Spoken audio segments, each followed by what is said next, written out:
Alright. Let's start. Good morning, everyone. Good morning from Grimma. Very early morning. I hope today everything runs better. The stream at the moment looks good for me. I hope for you as well. Keeping fingers crossed that we don't need to stop again because of all the trouble we had yesterday with the internet connections and power and whatever. So yeah, we give it a try. I hope everything runs well. Guten Morgen erstmal auf Deutsch, hier aus Grimma, sehr früh, man sieht es mir auch schon hier auch an. Kommen wir gleich drauf, warum wir so früh sind. Erstmal, für mich sieht es ganz gut aus mit dem Stream, mit den Daten hier. Im Moment läuft alles flüssig, ich hoffe für euch auch. Gerne mal eine Rückmeldung dazu in den Chat. Warum sind wir so früh? Wir mussten gestern in der vierten Runde beim dritten Heat abbrechen, weil ja einfach zu viele Gewitter zu nah an der Strecke waren. Es wurde zu gefährlich draußen und es kam dann auch blitzartig stark Regen, weshalb einfach abgebrochen werden musste, weil es unfahrbar wurde. Und deswegen wurden die letzten Läufe jetzt auf heute Morgen verschoben und deswegen starten wir jetzt 6:45 Uhr gleich mit dem ersten Lauf für heute. Und dann schauen wir mal, wie es läuft. Läuft super, das ist schon mal eine gute Rückmeldung. Okay, so now I'm gonna switch to the camera. Just a short summary in English as well. Why we are so early here. We had to interrupt the race yesterday afternoon or evening because of thunderstorms and heavy rain in the area. And it was not safe to drive anymore and not safe for the stuff outside. So yeah, the organizers decided to stop everything and cancel for the day for safety reasons. And we start now with round 4 heat number 3. So we need to catch up from yesterday a bit. That's why we are ahead of schedule this morning and start very, very early for everyone here.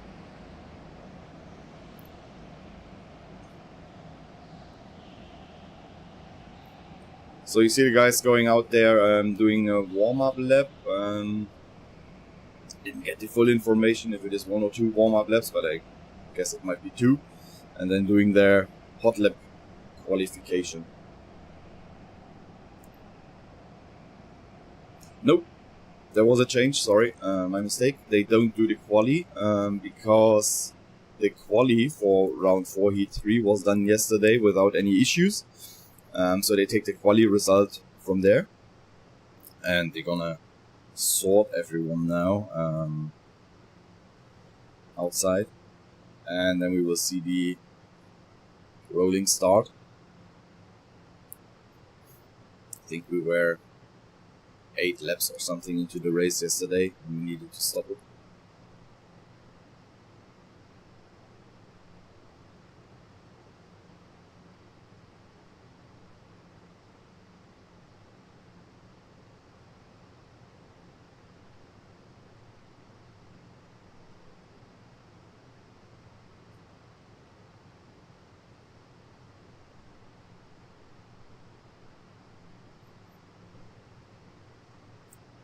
Maybe we can have a quick look on the standings before it gets going. This is after round 3, so Dennis Höller is leading in front of Christian Duven, Ruben Boutens and Rico Harbosch. And then we have our first juniors with Zygo Zos, Tibor Gabor and Tomek Bernardowski. Stefan Epp, the best in the Masters category on the P19 at the moment, and Selina Bolnicher is leading the women's category on P27 overall for now.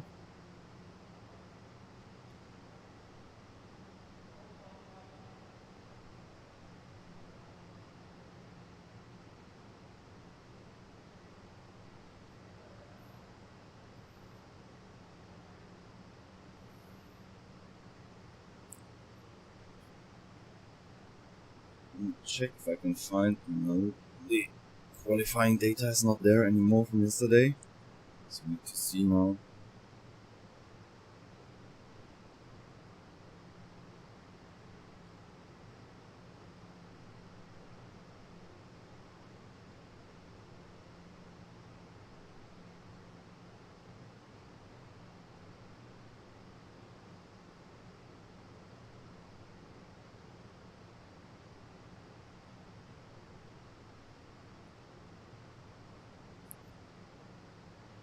So here they come to the inside.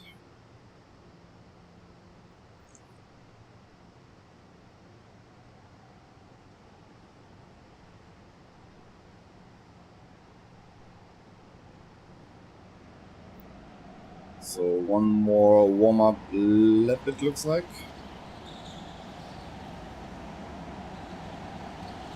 No? Okay. Why are they crashing here? Yes, I haven't seen a green flag, but the guys were fighting in the first corner here in front of me. I don't know what happened there.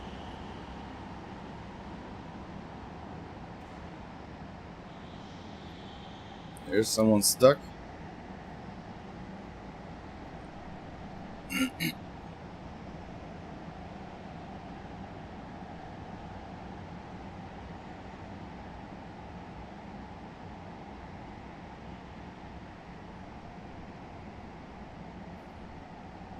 Stop everyone again.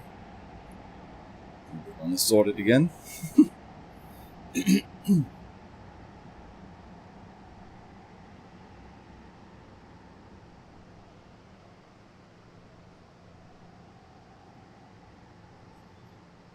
It's very early for everyone, so mistakes can happen.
Guys, I see some issues with these cameras. They are not running smooth anymore. Is it the same on your side, or is it just here on me? I hope it's not getting worse again. It doesn't look good here. Let me know in the chat maybe.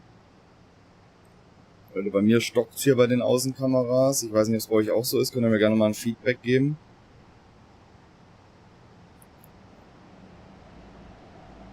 Okay, another warm-up lap. So, fahren wir nochmal eine Einführungsrunde. Jetzt draußen alles sortiert für die Startaufstellung. Die Startaufstellung nehmen wir von gestern, da das Quali ohne Probleme lief. Okay, Paul, danke für die Rückmeldung. Dann hoffe ich mal, dass das sich noch widerlegt. Dass wir hier nicht wieder abbrechen müssen wegen irgendwelchen Problemen.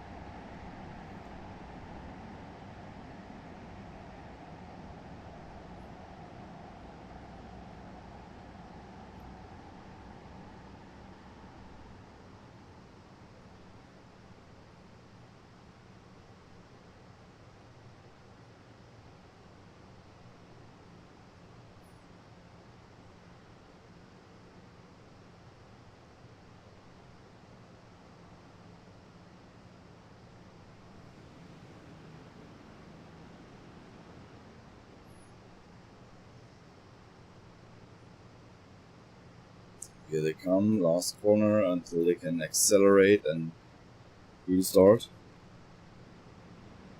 There we go, green flag for the first race of today.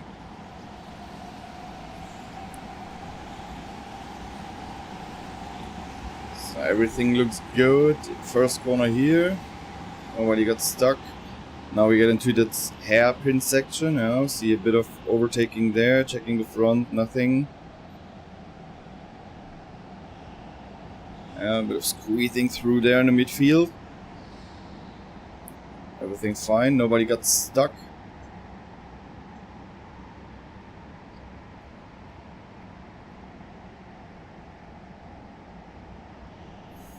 There we go outside.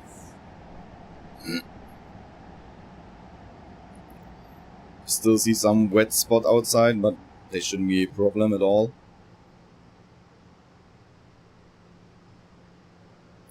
The track in general is drying very, very quick.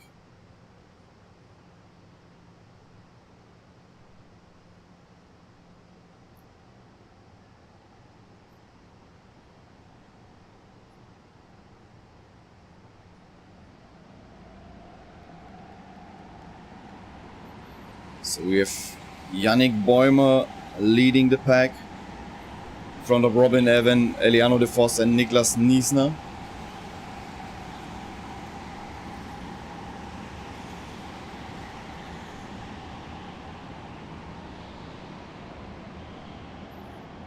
A little bit of bumping there in the midfield again.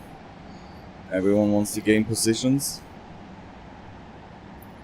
So rules stay still the same. They need to do one shortcut in the race.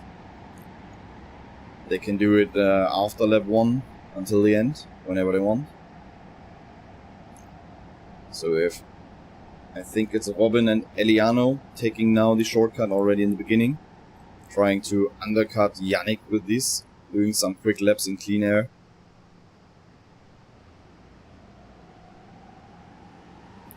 Yeah, Robin and Eliano now in front. And you see the shortcut exit there. It's always a bit critical.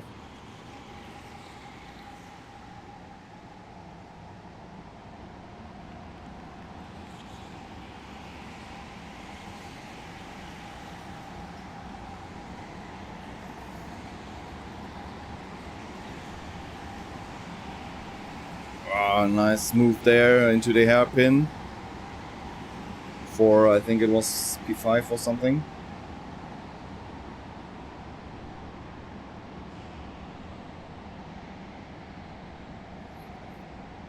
Let's see if Yannick is maybe following them directly into the shortcut to catch up with the guys ahead. Don't give them any chance to run away.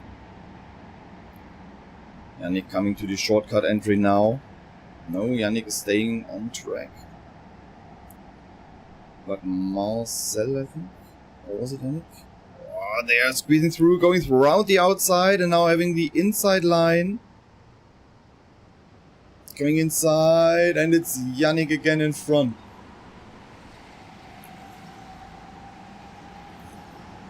That was close. But he made it.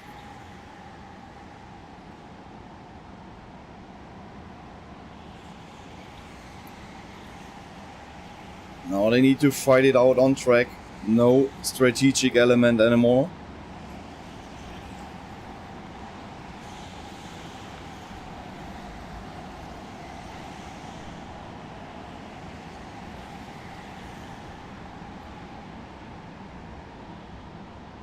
And Eliano looks faster than Robin.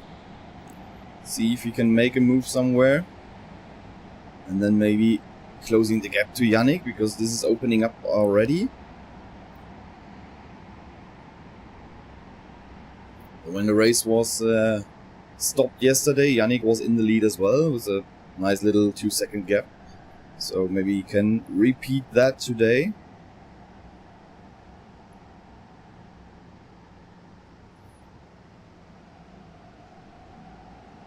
Ooh, there's a warning.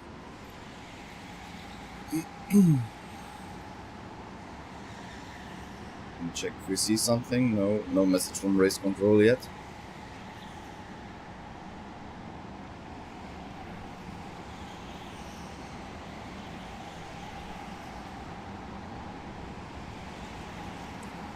So Yannick could extend his lead in the last lap. He was quicker 3/10 than Robin and Eliano.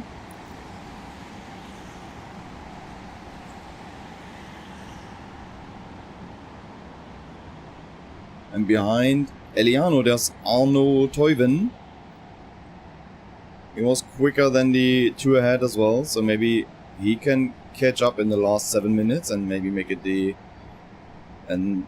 bigger group fighting for the podium.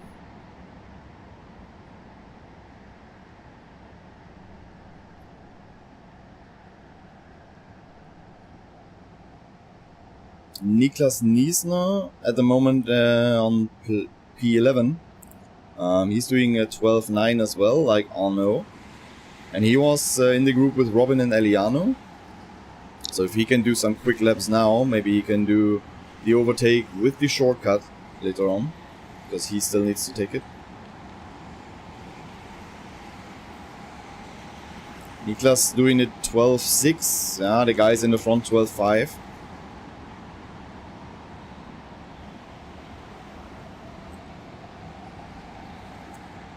I would say Niklas is fighting for P4, where he was before the shortcuts started, against Arno.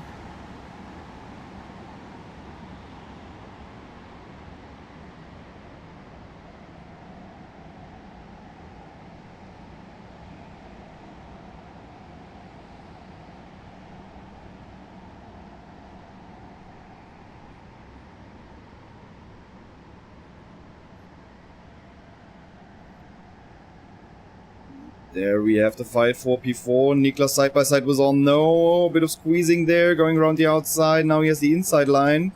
Oh no, Arno is pushing him hard. Inside there. Crossover, a bit of hand signals there. Niklas is on the inside now for turn 1 and making the move for P4.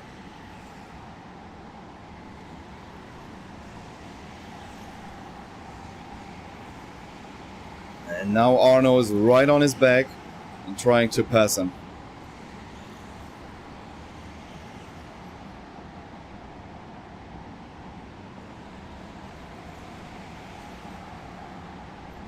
Also Yannick Bäumer immer noch in Führung. Das war er auch gestern, bis das Rennen abgebrochen wurde. Gucken wir mal, ob er das heute wiederholen kann. Vor Robin Eben und Eliano de Vos. Und dahinter haben wir Arno Toiven und Niklas Niesner. Niklas Niesner jetzt in der letzten Runde den Shortcut genommen und kam gerade noch so an Arno Toiven vorbei. War ein schöner Kampf da über 2-3 Kurven. Eng, aber fair. Ja, und Niklas kann sich jetzt hier auch ein bisschen absetzen. Ja, da jetzt schon 1,5 Kartlängen. Das sieht ganz gut aus für ihn.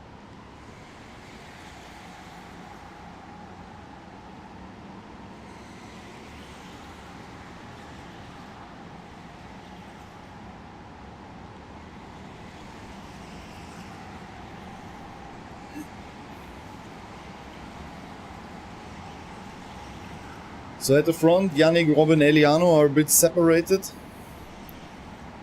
No big action there. Niklas and Arno are still fighting for P4. That's the closest battle in the front at the moment. There they are. Going now outside. So Arno could close the gap on the inside or the indoor track again. But had no chance to get past Niklas.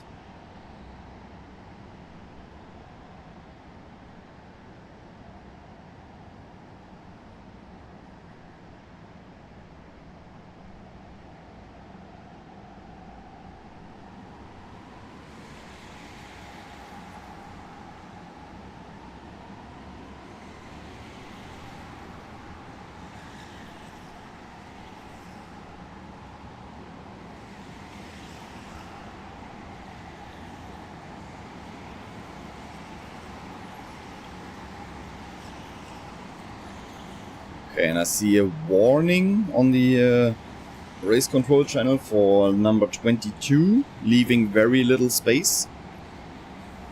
Number 22, this is Andy Dimitrov on P12 at the moment.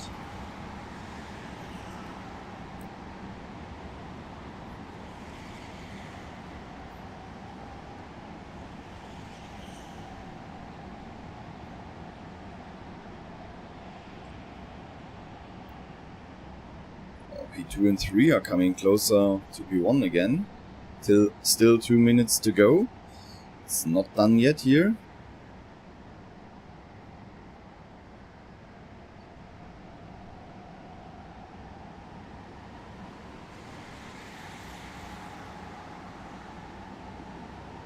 We'll have 2 more laps. Oh, and we have a new fastest lap for the race, driven by Patrick Schente on P6, doing a 57.9 with the shortcut. Oh, a bit of bumping there around P10.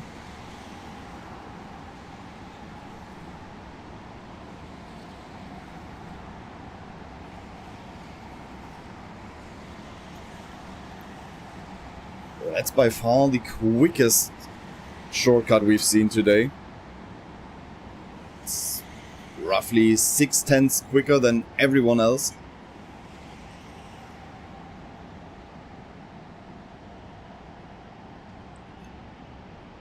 And there must have been a irregular overtake, because I see Michael Schöttler going with the orange flag, which means they need to give back the position there. Ooh, and someone was squeezing through into P4. Taking it away from Niklas and Arno, it's Brian van den Einde. He stayed out longer than the other guys and overtook them with the shortcut.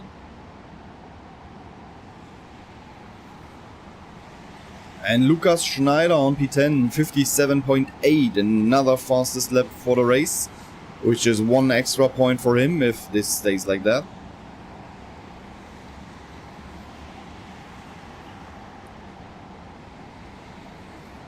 Also gerade eben hat sich noch Brian van den Einde auf Platz 4 nach vorn geschoben vor Niklas Niesner. Der ist ein bisschen länger draußen geblieben, der Brian.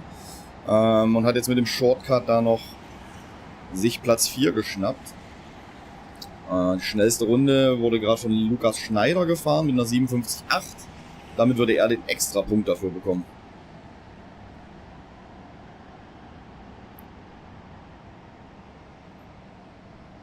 And here are our top 3 coming into the last corners.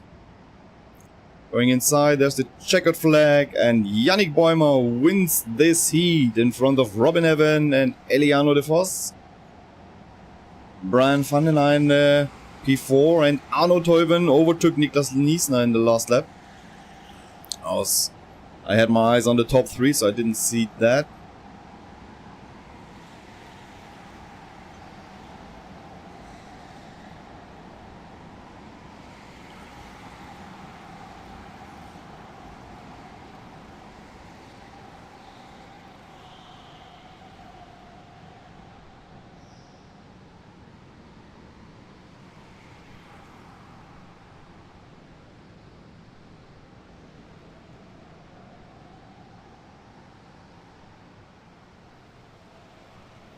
And there's our last driver. We wait for everyone. And then we have a look on the result. So you have the full result of all the 27 drivers in this heat.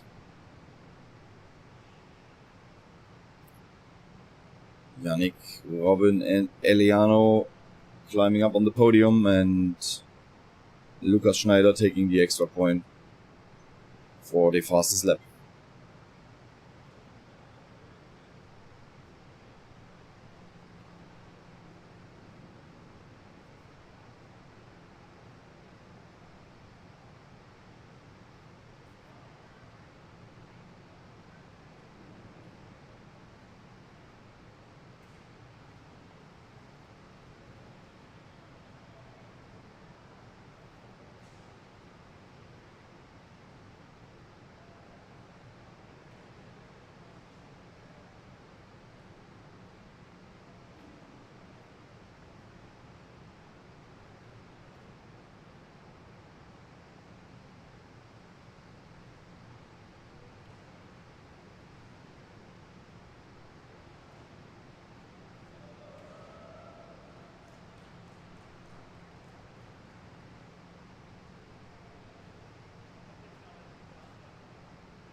Okay, there we go. Next qualifying, round 4, heat 4.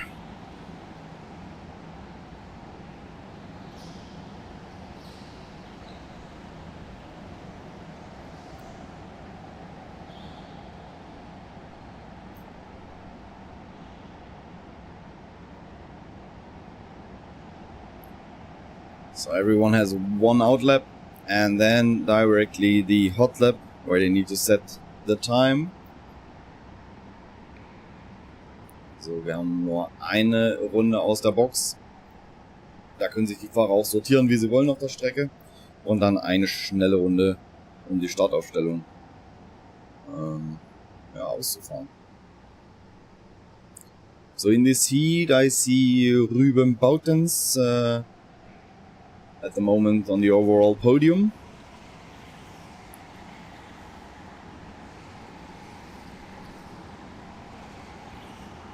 Kieran Kennis, who did some surprising pole positions last year. Surprising not just for us, because we didn't have this name on the list, as well as for himself, as he said. Maxi Ziese, very quick driver from here in Grimma. Jimmy Gaspar is in there. John Del Valle, 3 times called world champion. So yeah, let's see, gonna be fun.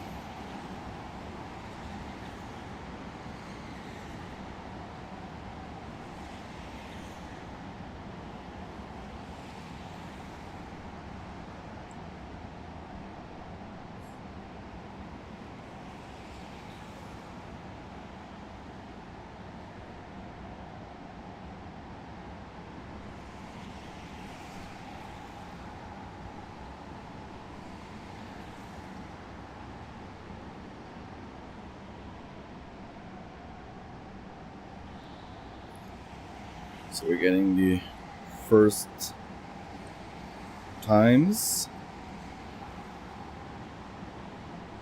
Why is my tower not working? That's great. Check.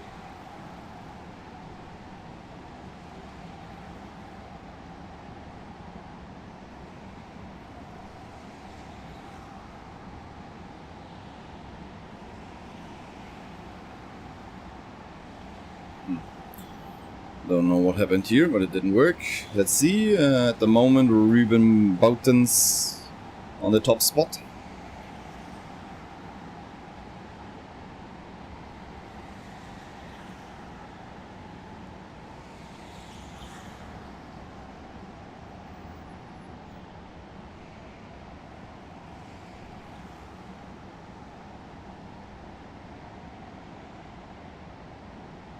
Ricardo Vlieger up to P2.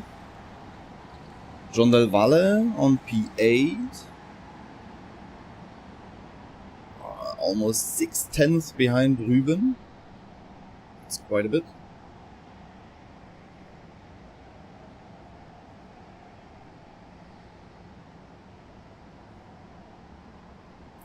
So that's the result of the qualifying. Ruben Boutens on pole position in front of Ricardo Vlieger, and Kuba Pichulski. Mateusz Pluta for Mateusz Mattis on 5.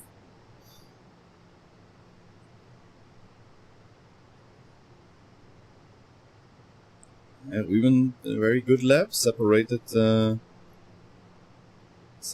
himself from the field quite a bit, together with Ricardo, and then it's very close together the next ones.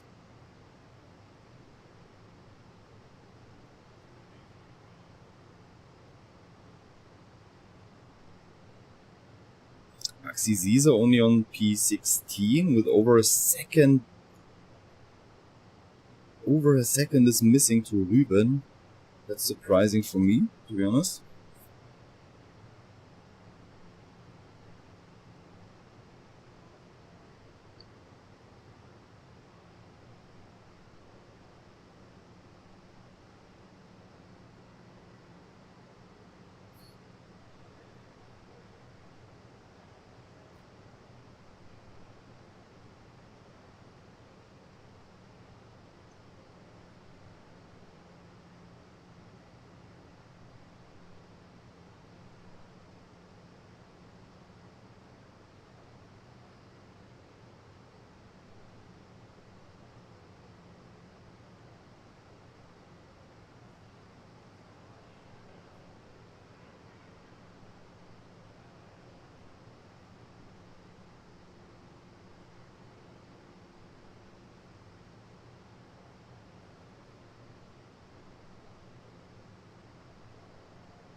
Just needed to reset some things here.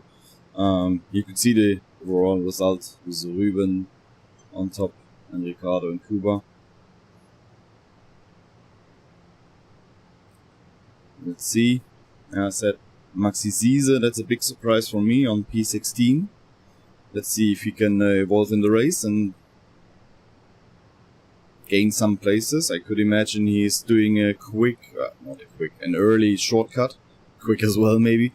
Passing the field and doing some quick laps in front and trying to overtake so.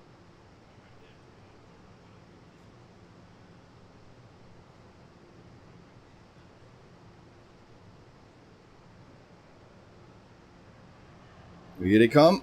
Green flag for Ruben and everyone else. First corner, we had some issues there yesterday in the wet, but I think in the dry it's all good. Looks good here. And the first 180, always a good spot to maybe make a late braking, but everything's good here, there as well. Good start from everyone.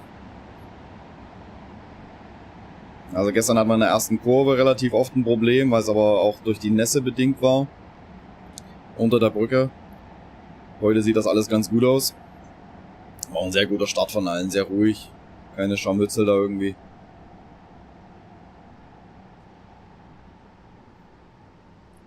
Ruben and Ricardo already pulled the gap.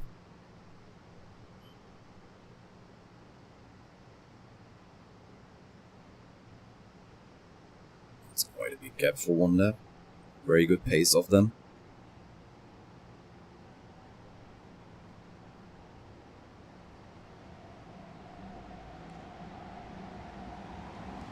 .112.2 the first lap.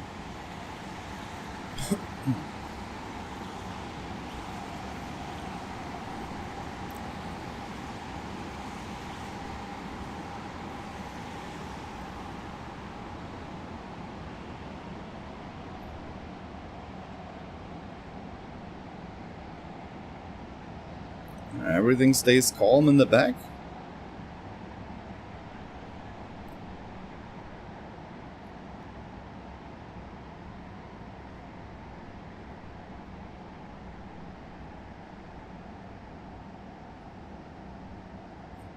And Ruben, Ricardo, Kuba and Mateusz directly take the shortcut. No, this one. They don't wanna see anyone passing them with the shortcut and having them in front and maybe losing then time to overtake them. Quite clever.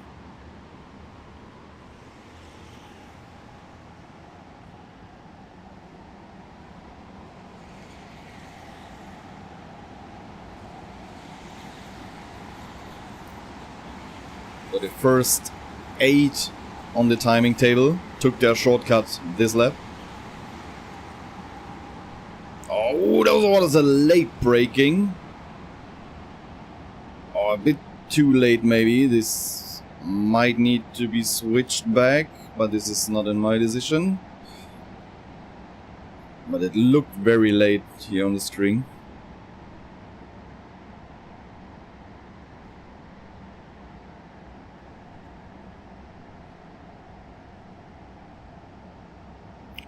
It's a very intense group here.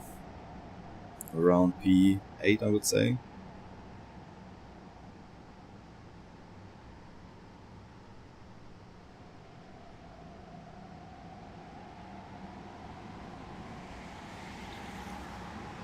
So Mateusz Mattis took the shortcut now as well and jumped up to P5.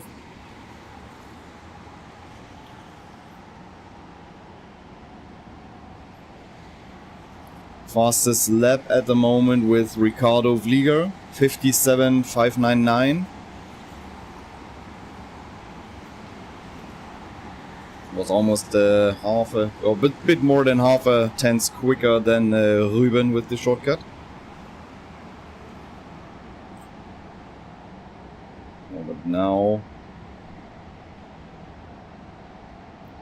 I see Ricardo right on the back of Ruben. making good pressure on him.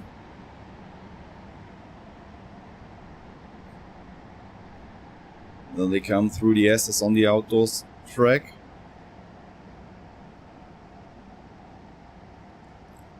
And Kuba is under pressure from Mateusz.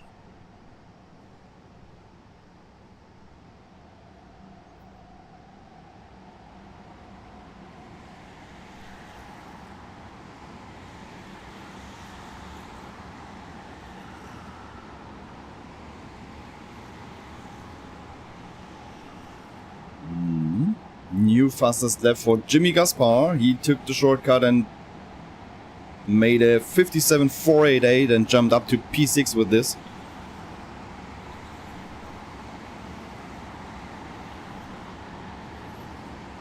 Oh, good overtaking there.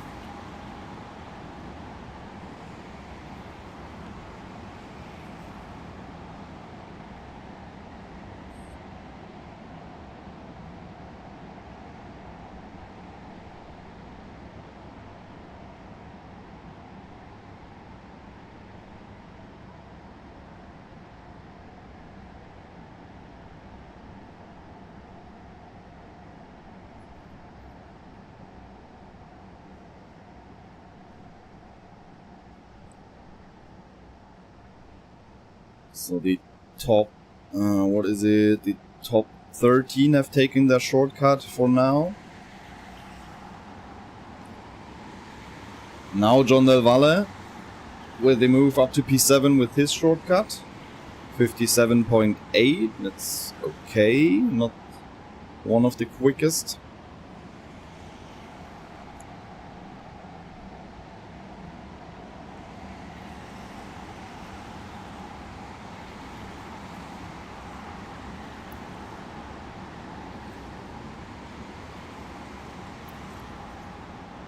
So Ruben could pull a gap on Ricardo again. Gaps now, yeah, 3.5 tenths. The fight for P3 behind is more intense than for the lead, I would say. There's a group of 3. Kuba, Mateusz and Mateusz. Still 6 minutes to go.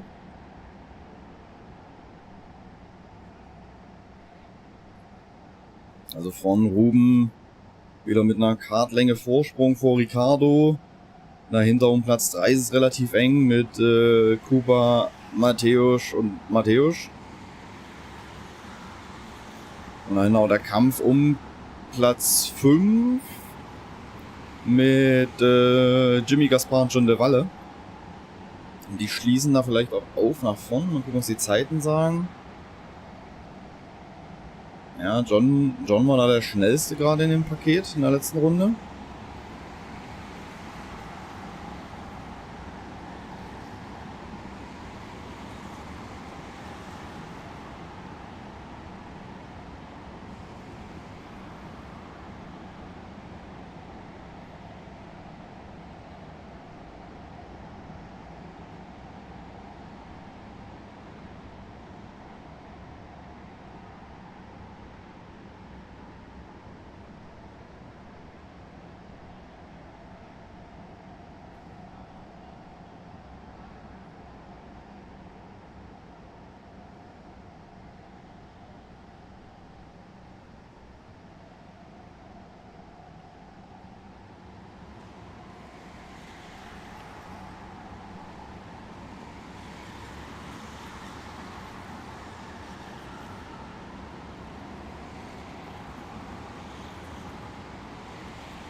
Jimmy and John are closing the gaps to the front.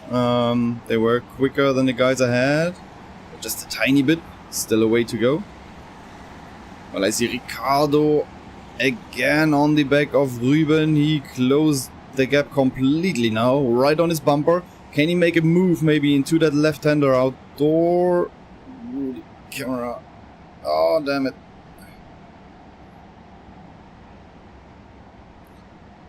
Camera mismatch. There we are. Nothing missed.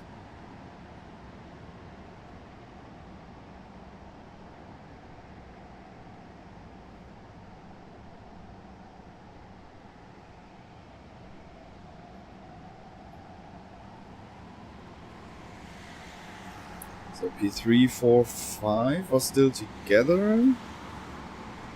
Something must have happened there, because there's a gap then.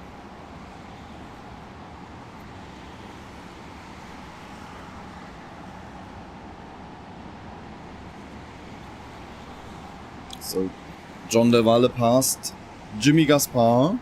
Didn't see that when my cameras played their own game.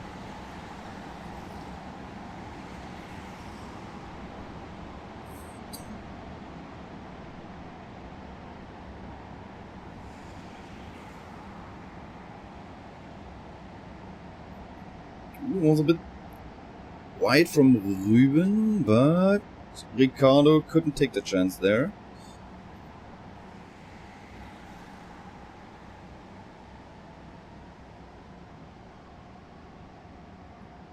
And Kuba is under a lot of pressure of Mateusz there for P3. So I think we got 2 more laps to go.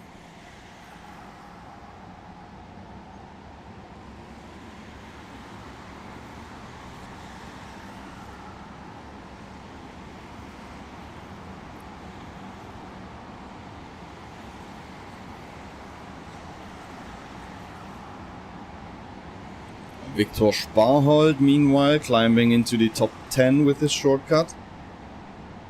Going up to P9.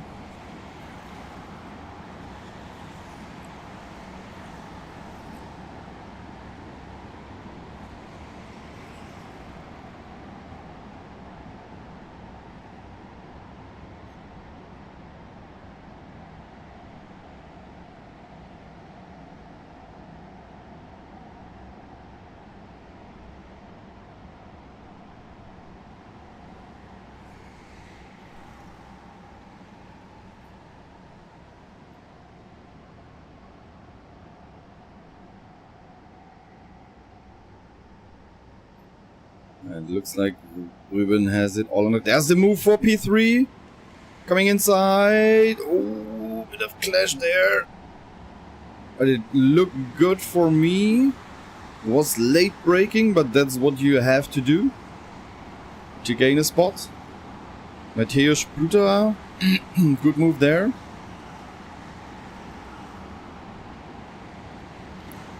And Kuba Pirulski directly under pressure again.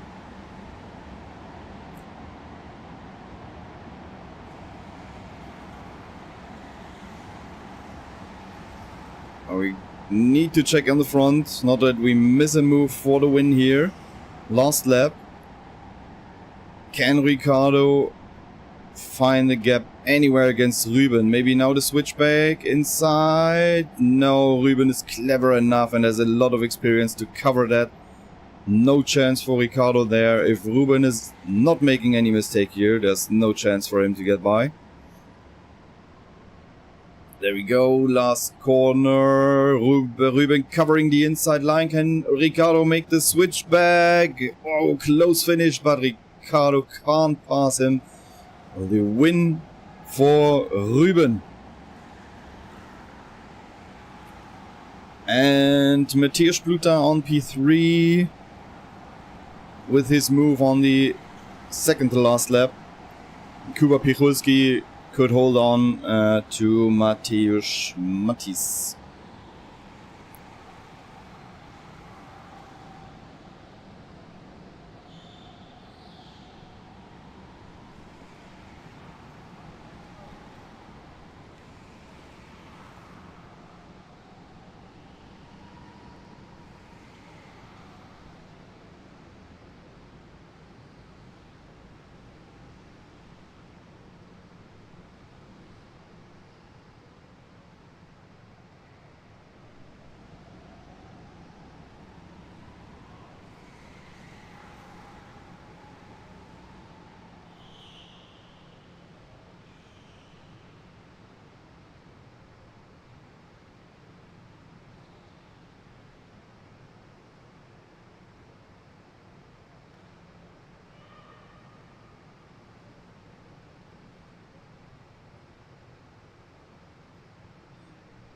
So here's the result of the race.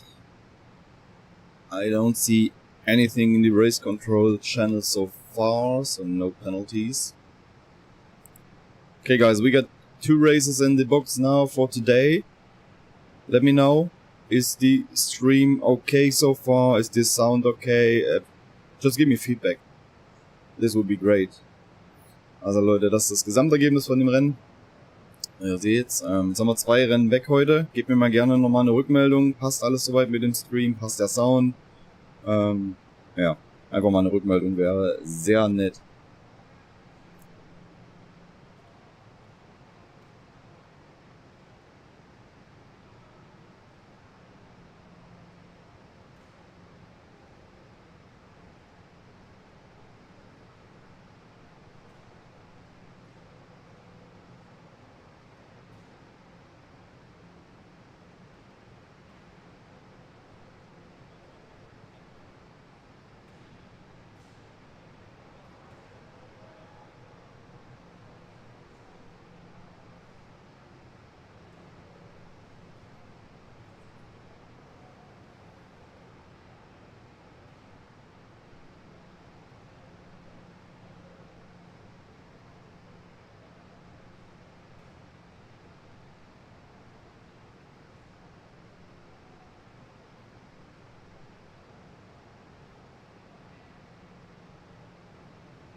Okay, thank you for the feedback.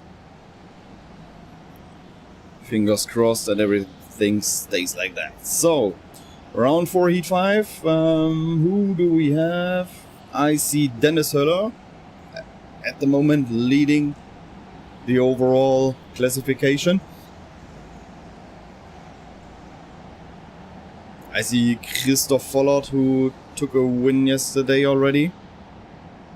Christian Duven, the runner-up at the moment in the classification. Selina Boehlig, the women category leading driver. And a lot of quick names. Dylan de Wolf, Vika Schlitz, Max van Laar.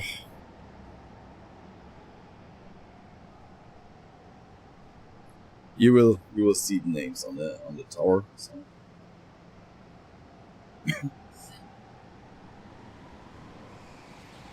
Gonna be close again, I think.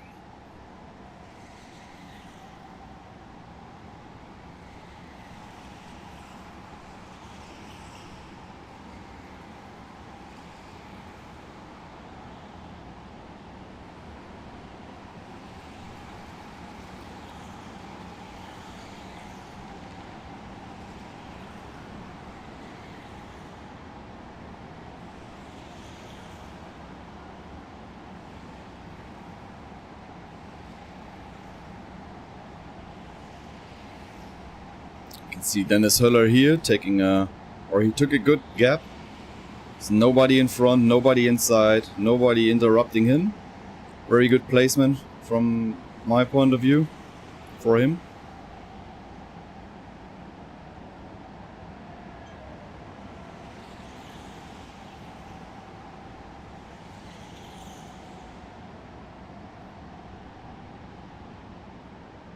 And we will get the first time soon.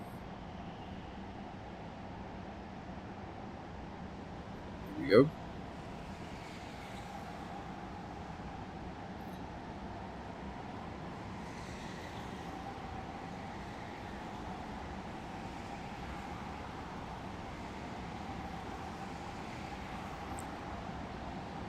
And Dennis Höller topping it with 12.5. Ahead of Christian Duven. That's very important for Dennis in regards to the championship points. Starting ahead, always good. Christoph Vollert taking P3. And now Max van Laar up there. Frank Dobke, Vika Schletz topping the tableau with the 12.399. Taking the pole position away from Dennis Höller.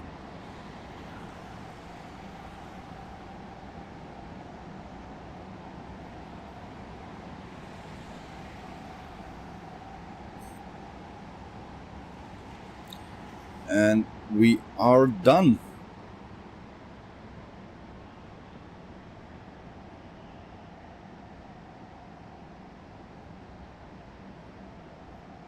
There's the overall result for that heat qualifying. Vika Schletz ahead of Dennis Höller and Christian Duven.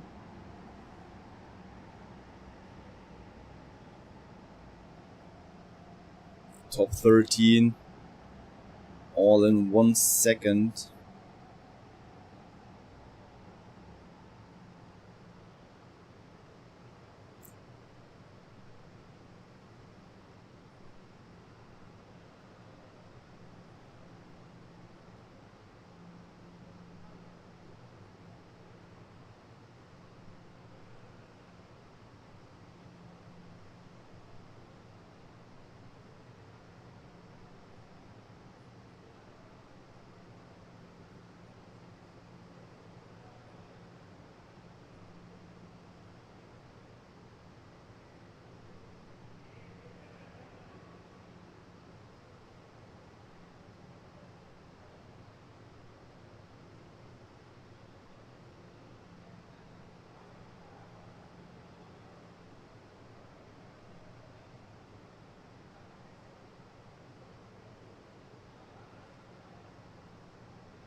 Everything is set. Vika is leading the field to the start-finish line. We start that heat.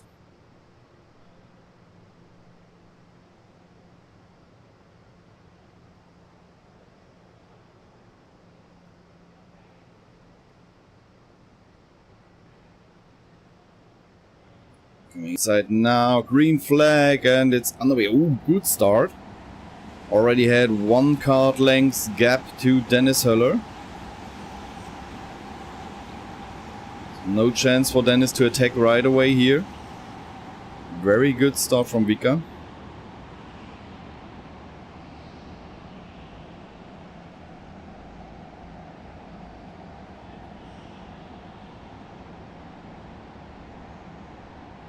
No crashes again. Good from everyone.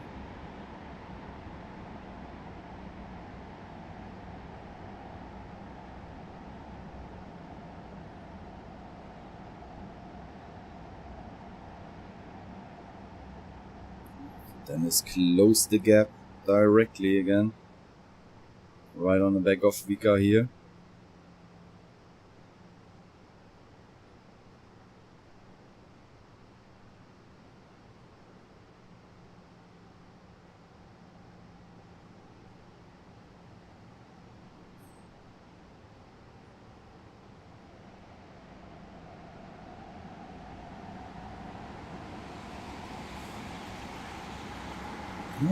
Vika's taking a wider line into turn 1 here. Looks like it's giving him always a bit of fresh air on his back. Dennis taking the inside line. Ooh, bit of trouble over there. Right in the midfield. Ooh.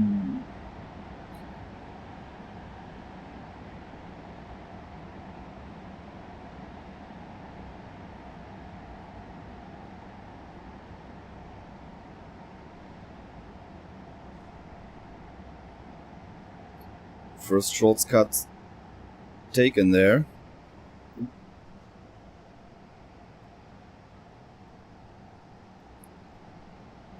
From Vika and Dennis.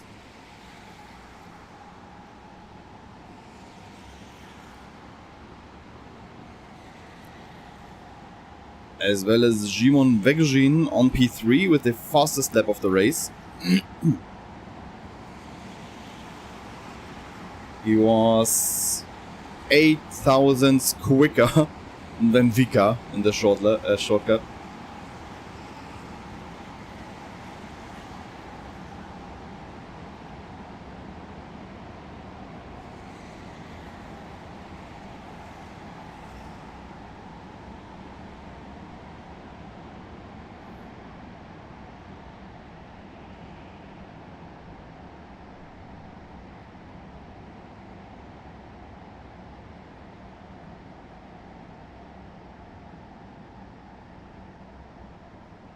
Vika on P17 at the moment in the overall classification, so he's definitely wanna get this win to catch up to Dennis and Ruben and all the others in front.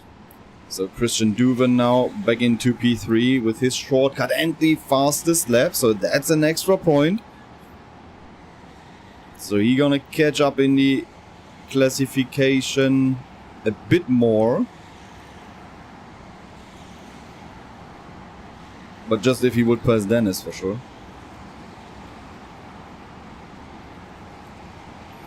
Christoph Vollert right on the back of German Indoor, fighting for P4 there.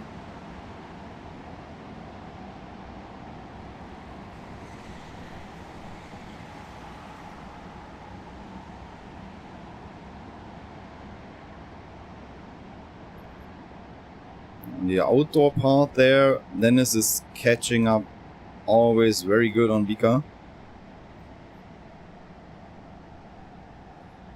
Not enough to make a move into that right-hander in the midfield of the track there.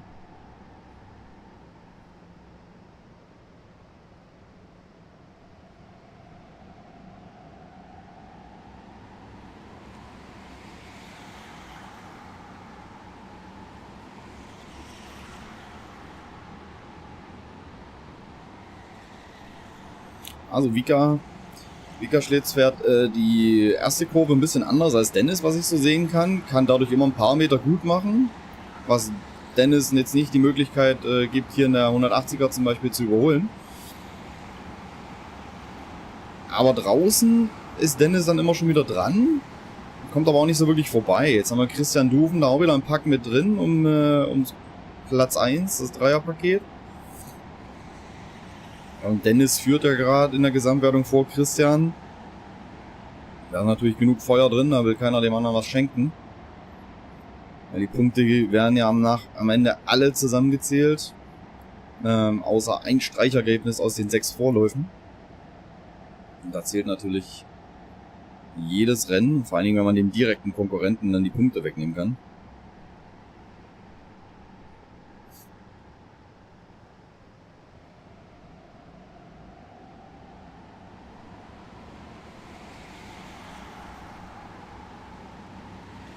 Ja, man sieht es hier, Vika fährt immer ein bisschen weiter außen.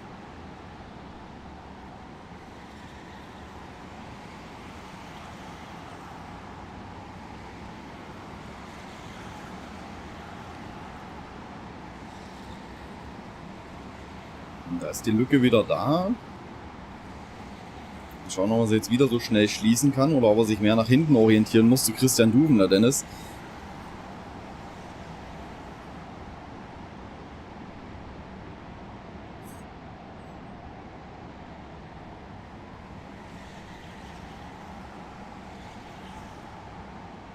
Ja, da ist er schon wieder fast dran. Also den Part macht Dennis Höller deutlich besser als Vika. Oder das Kart funktioniert auf dem Teil einfach ein bisschen besser als im ersten Teil der Halle. Kann natürlich auch sein. You can see Dennis Höller always catching up in the first part of the outdoor track or the last part of the indoor track. And Vika is better in this part where we are now.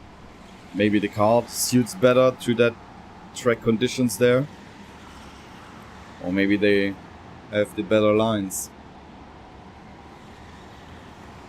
Meanwhile, there's a message on the race control for number 20. Number 20 is Rauna Khan on P27, who got a 5-second penalty for causing a minor collision.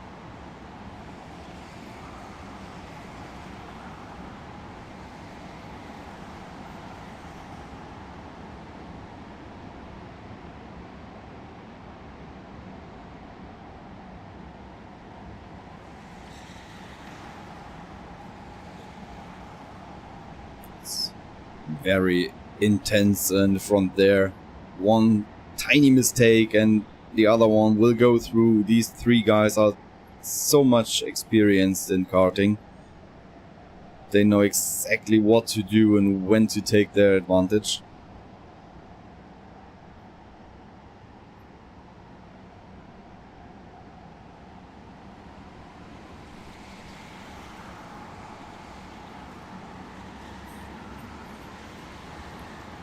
So what do we have? Franek Dobke with his shortcut going up to P4 and taking the fastest lap of the race with a 57.659. So he took the extra point away from Christian Duven.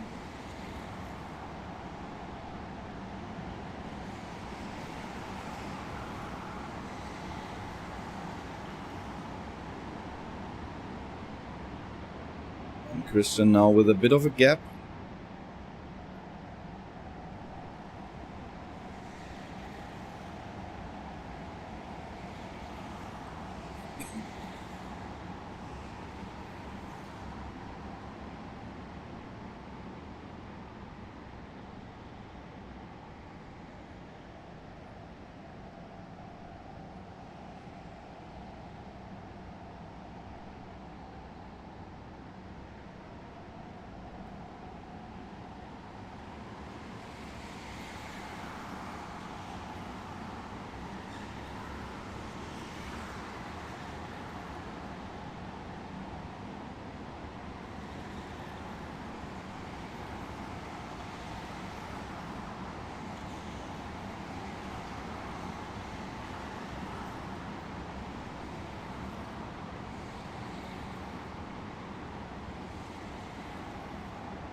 Just checking on the timing screen something at the moment. I see everyone up to P17 took their shortcut, the rest still to take it. And Selina Bollnicher on P19, I think she can jump up. Yeah, into P9 maybe with this. Getting a top 10 result here.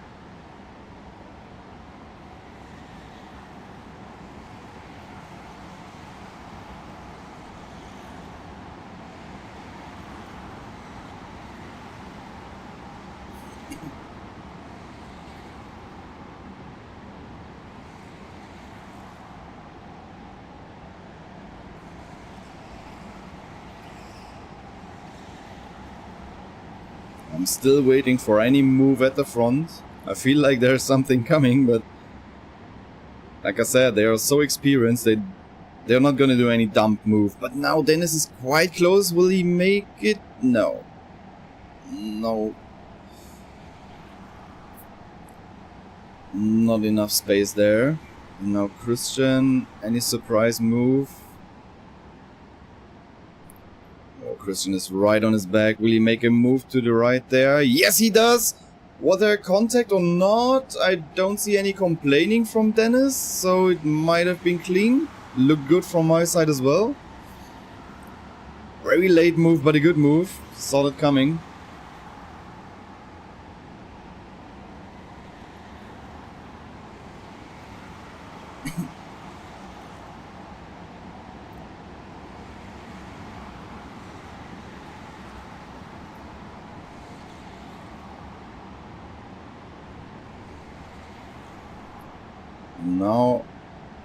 Now Dennis has one or two more chances to get the place back, which will be very important for him and the overall classification.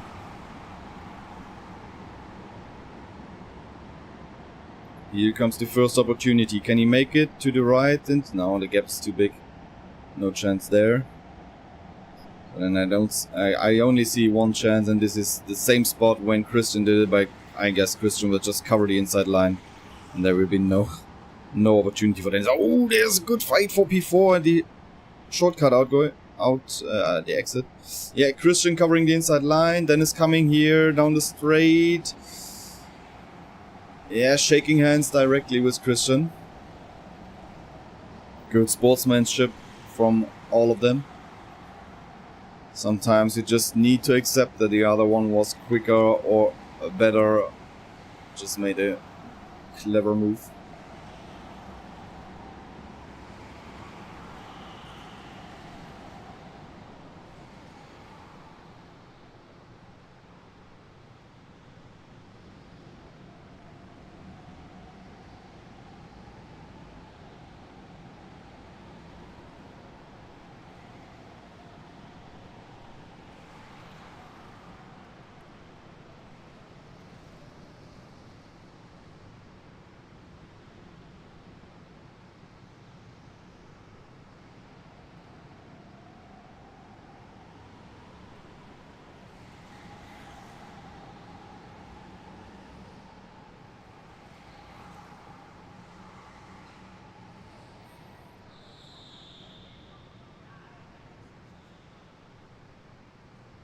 So there's the results. Vika wins in front of Christian and Dennis.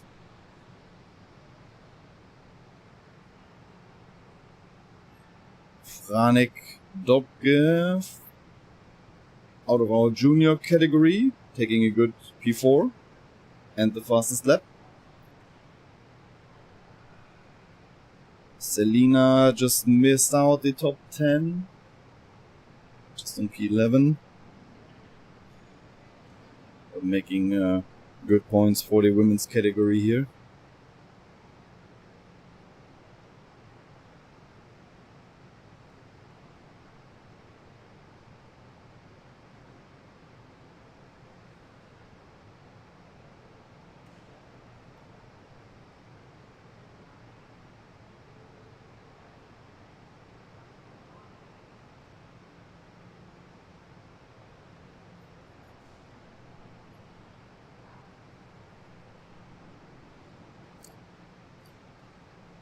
Hey, good morning, Paketes podcast, wherever you're from. Hope you enjoy the stream, and I hope everything stays like it is now and works well. Keeping my fingers crossed that we can stream the whole day without any interruption, not like today, not like yesterday.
Qualification for Heat 6 in round 4 on the way.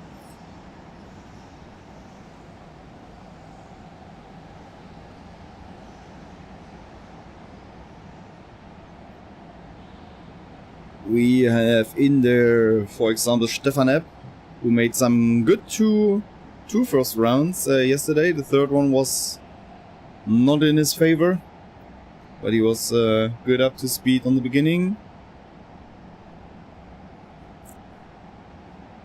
I see Michele Gruppe, very fast guy everywhere he races. Ian Leipelar, our reigning champion from last year. Ralf Zill as well, good local racer. Charles de Klein. Charles had a little accident in the practice sessions here. His finger hurts a bit. It was a big crash in the narrow part of the indoor section. But yeah, happily no big issues with the drivers, just the finger that is hurting a bit. Zygo Zo's Tibor Gabor is in here as well. Had some good results, leading the junior category after the first 3 rounds.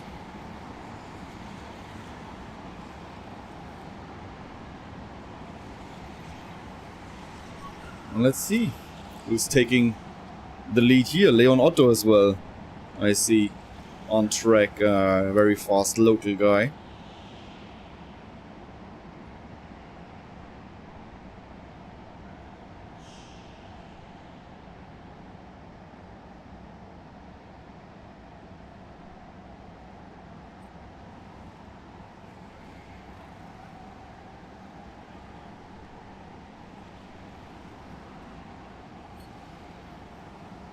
Ralf Zill, 12.9. I don't think this will be the pole position. We saw quicker times before.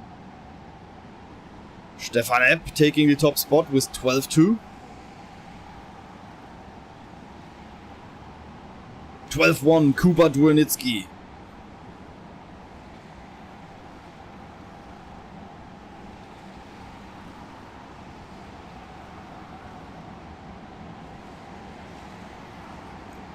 Sebastian Miller going for P3. Zygo Zo's Tibor Gabor on P4.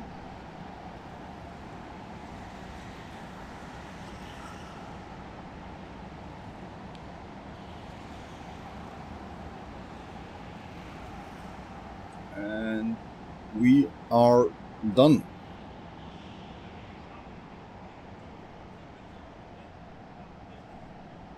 So it's Kuba Grunitsky on pole position in front of Stefan Epp and Sebastian Miller.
The grid is sorted and Kuba's leading the field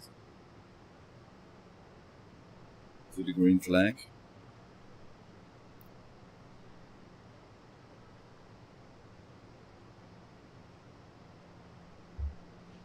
Still waving there to heat up the tires a bit and confuse Stefan Epp.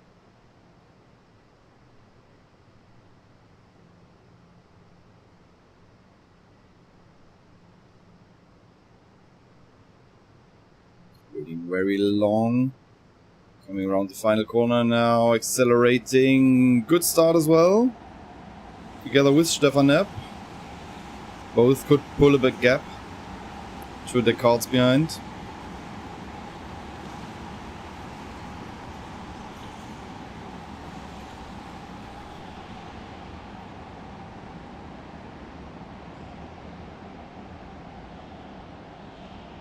Ooh, late move there.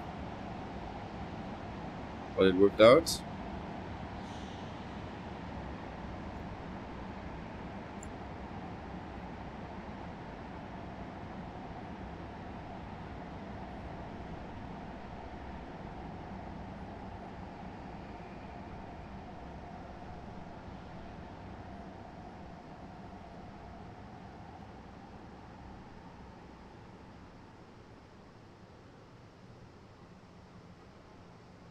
Everyone's sorted. Yeah, 2P, 2, 3. Close together. We see some action there now. Going into the indoor section. No. No late braking yet.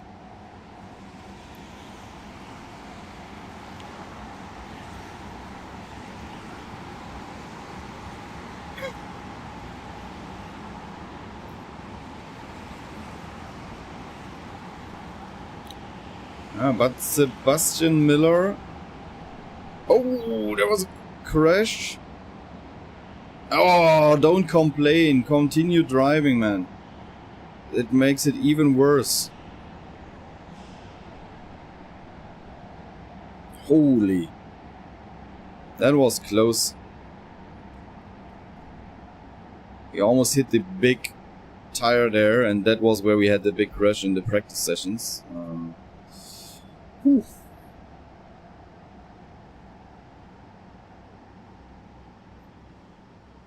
So the first two do the best they can, just take the shortcut, get away from all that trouble there. Kuba and Stefan.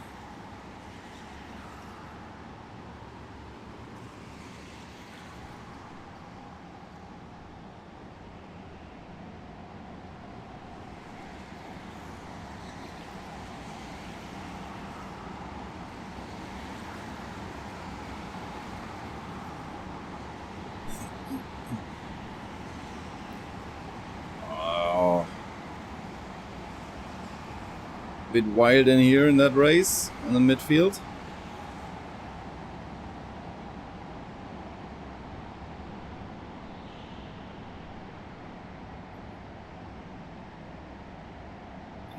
Good move there from Michele, I think. I see it right from here.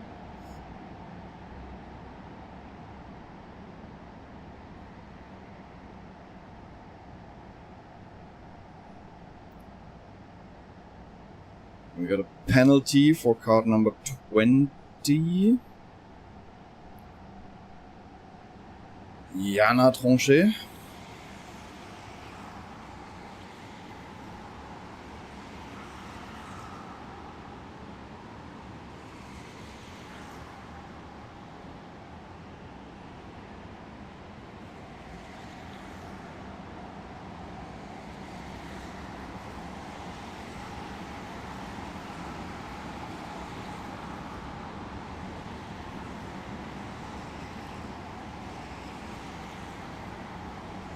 A lot of action there around Ralf Zill that I can see. Yeah, Ralf Zill with the blue shirt in that group, the second one in that group. A lot of pushing there.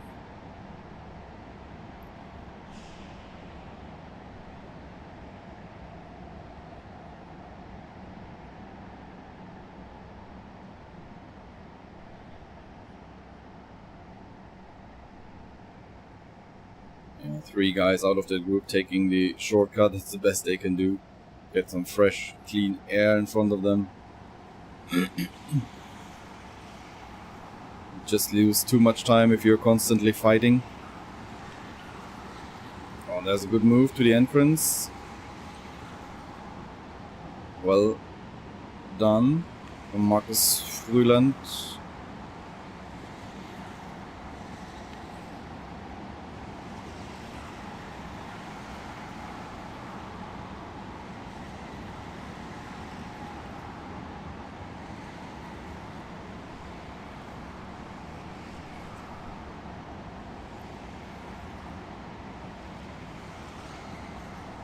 We can follow the midfield here a bit, because on the front there's nothing close at the moment.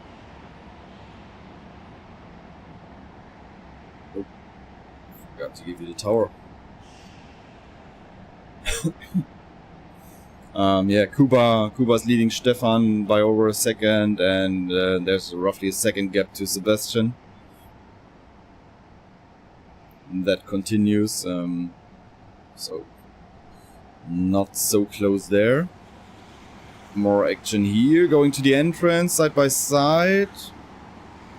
Coming into Oh, still side by side. What's happening in turn 1? They sort it out. Good battle there. Another one coming in here. Making the move. I think on Markus Frühland.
So we have Zygo, Zos, Tibor, Gabor. Don't judge me on it, but I'm gonna say Zygo. I think that's easier for all of us. Zygo is still on P17, but haven't done his shortcut yet.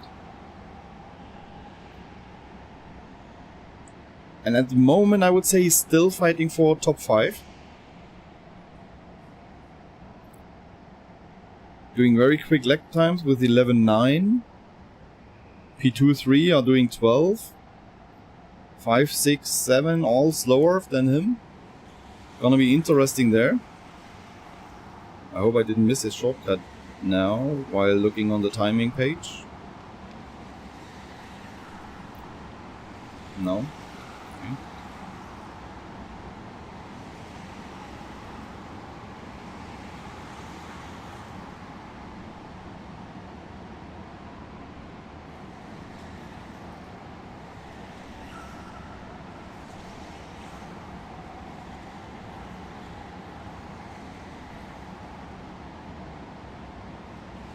Now I think he may lose some time because he's right behind Markus Frühland. So, guess we could see a shortcut of him now.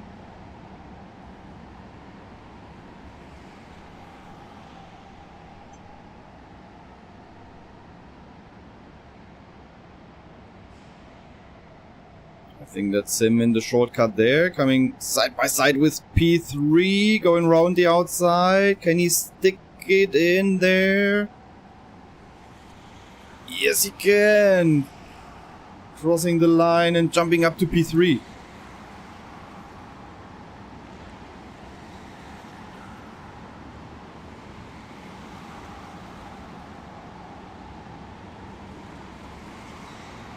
Very well done from Zygo.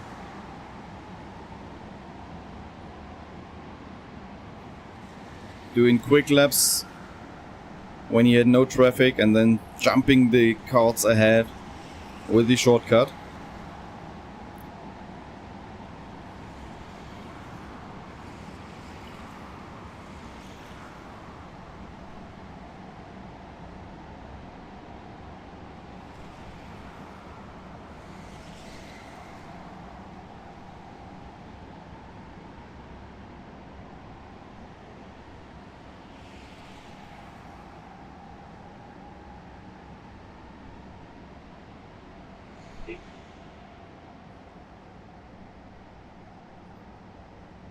So the fight for P3 is not really a fight. Everyone is fine sorted there, but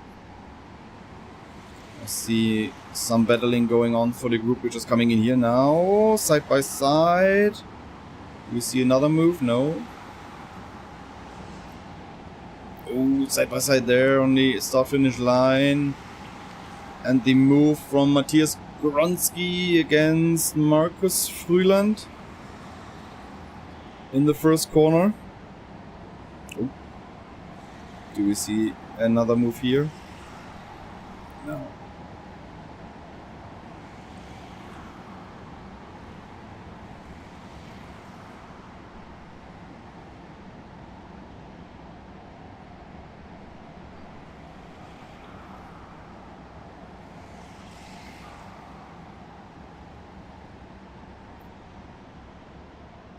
So Kuba and Stefan doing their laps there in the front.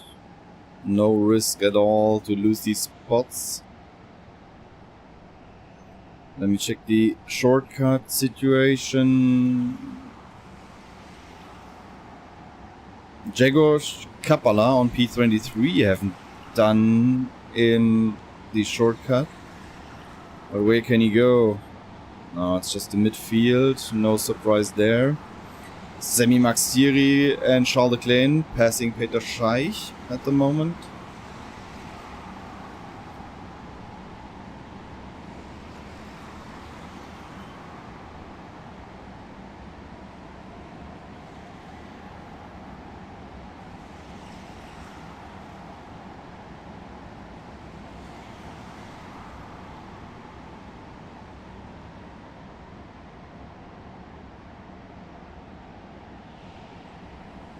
So, also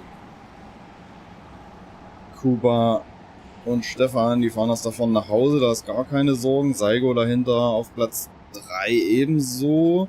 Platz 4 ist noch ein bisschen offen zwischen Sebastian und Ian. Keeping an eye on P4. Can Ian make a move into the last corner? Got flagged meanwhile for Kuba. Ian is not trying it there.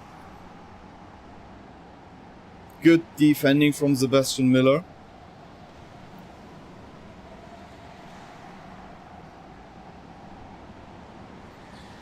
Another late move into the last corner there from some guys. Jerry van Bussel made up a spot. Mateusz Stolecki jumped up with his shortcut a bit.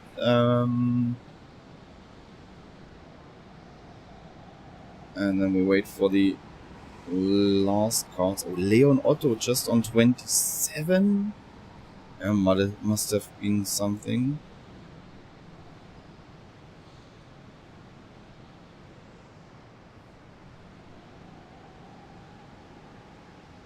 And Cindy Ashoff is over the line as well, and we check the results.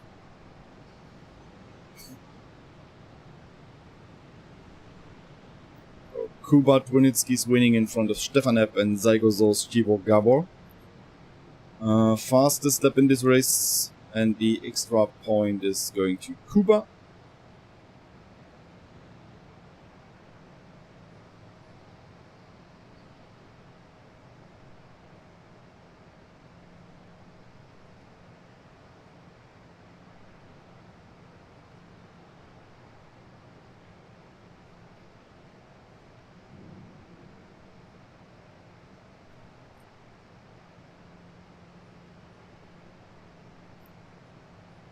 Stefan Epp leading the Masters category after 3 rounds, gaining some more points against Ralf Zill, who's the runner-up there at the moment.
So we are on the last heat for that round.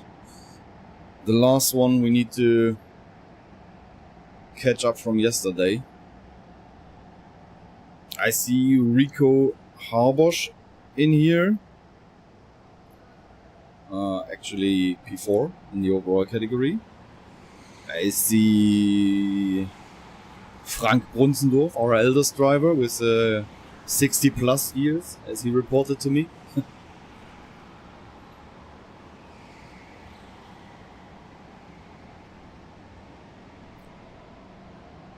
Matti Bernardowski, very young guy. Very tiny guy. Always looks great when he jumps out of the car with his looking like 100 kilograms extra seat weight. But it's always nice to see young guns coming to the field and showing the older ones how quick they are. Nikolai Marzengo, Oliver Dankiewicz, all names that are always good for a result in the podium spots.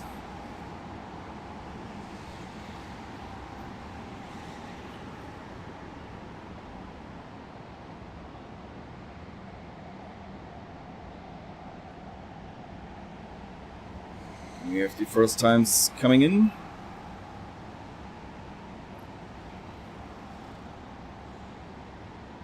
This won't be the pole position times, I think, with the 13.0. This is not enough from Joey Luring.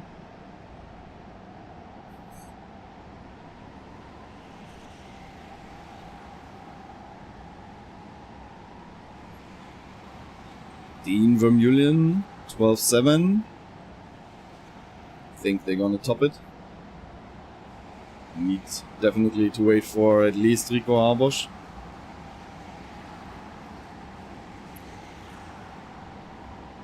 Not to forget Dennis Niewöhner as well.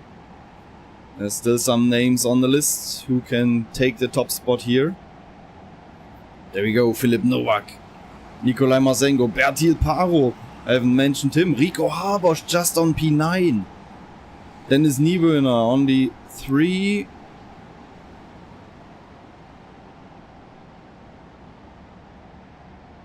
And that's it.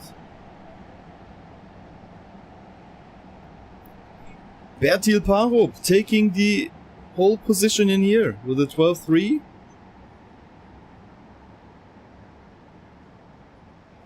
Just checking where he is at the moment in the overall, because I haven't had that name on the list for the pole position. I'm sorry.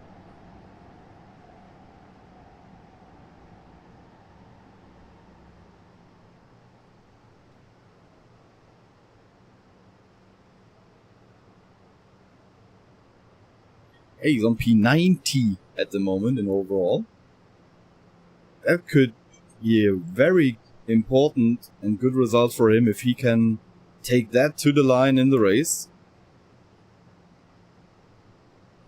Didn't mention it yet, but we have 6 heats, 6 rounds, 6 preliminary rounds, and the 5 best results get summed up, and the best 75 drivers out of our 209 which started yesterday will be promoted into the semi-final. So this could be a good thing for Bertil here. Let's see how he does. Right behind him, Nikolai Marzengo, Dennis Niewöhner, Philipp Nowak as well, young gun from Poland.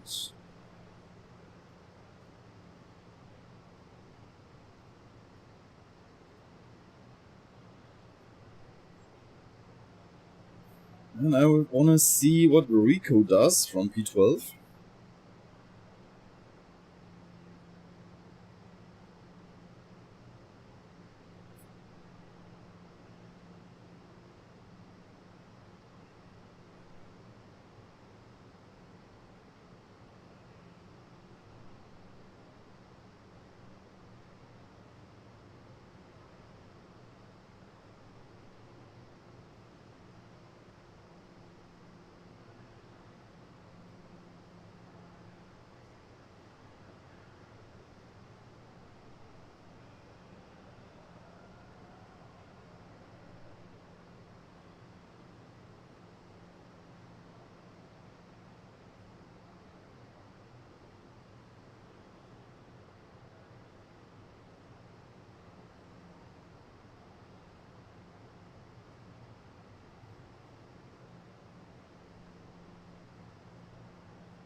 So everything is set.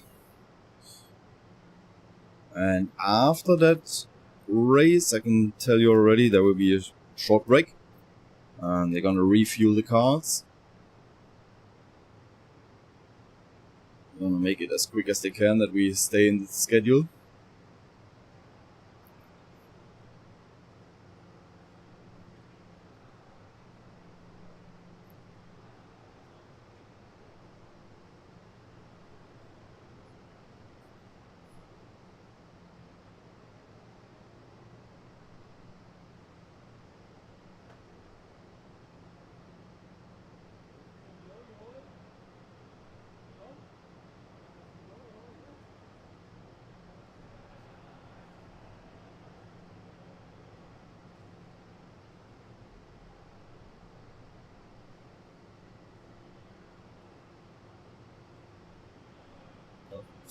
So there we go.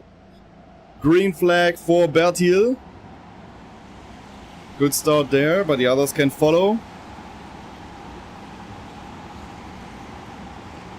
Let's see if we have any moves here on the first 180. Oh, good try, but nothing happened.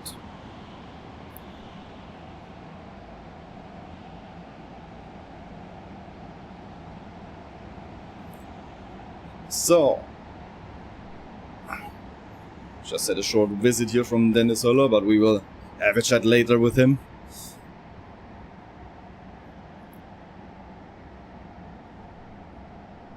Gonna have a look on the track first now and see what happens here.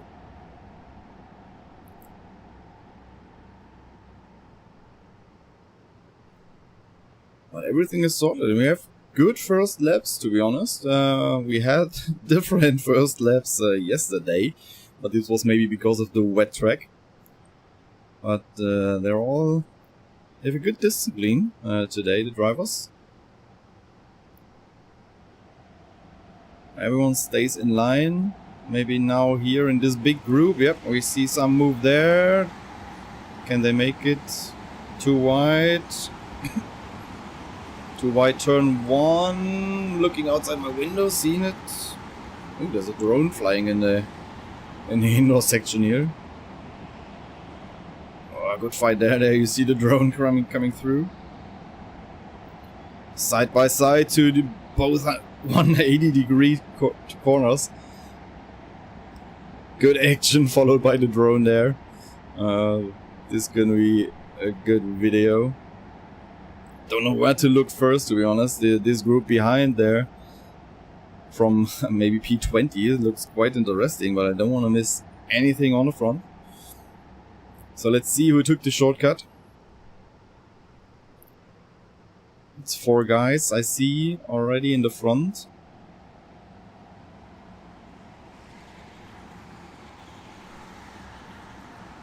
Yeah.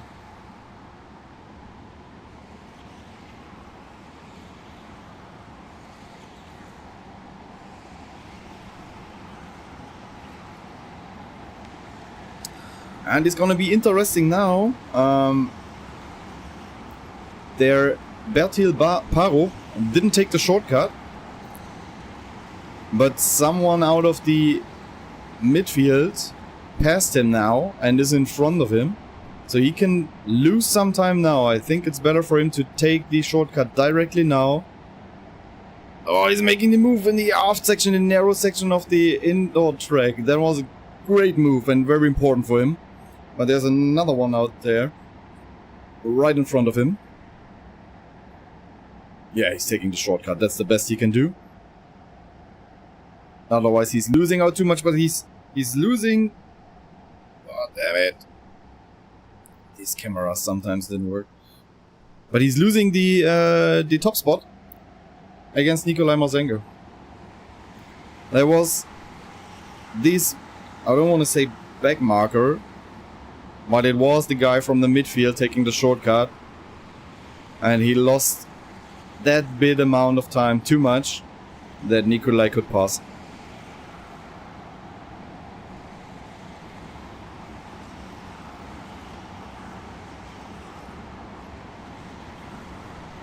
Also wir haben es gesehen, das taktische Element mit dem Shortcut, das ist schon sehr wichtig.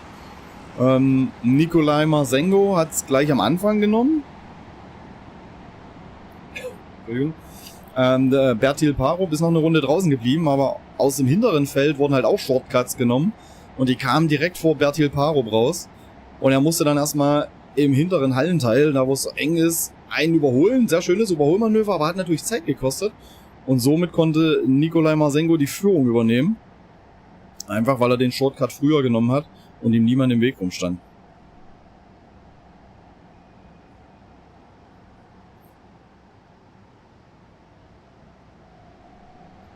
After the first shortcuts, I see Michal Rynčonek with the fastest lap, 57.5. It's quite quick. I think the track is getting faster now in general as well.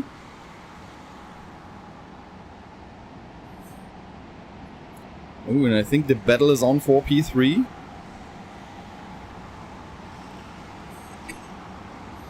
Dennis Niewöhner under good pressure from Philip Novak.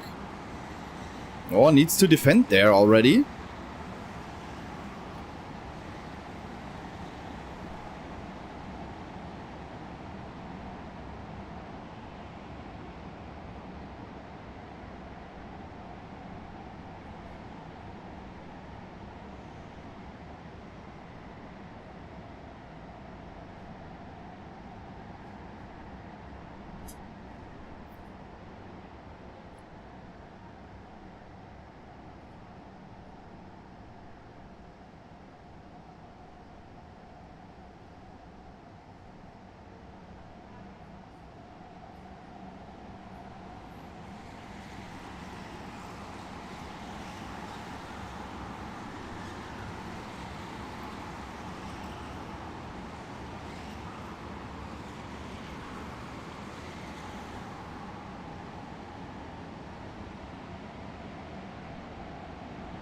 Nikolai Marsengo 2/10 quicker than Bertil in the last lap.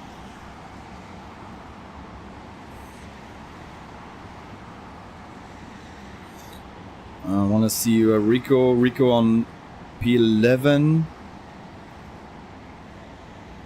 See if he can fight back more positions over the race.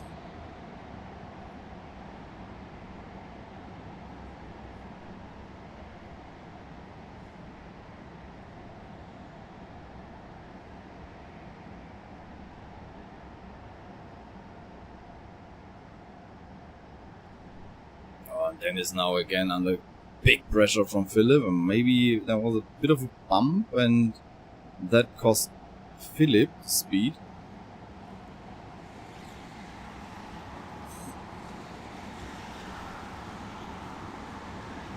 And now Philip is under pressure from his fellow Polish guy Michal.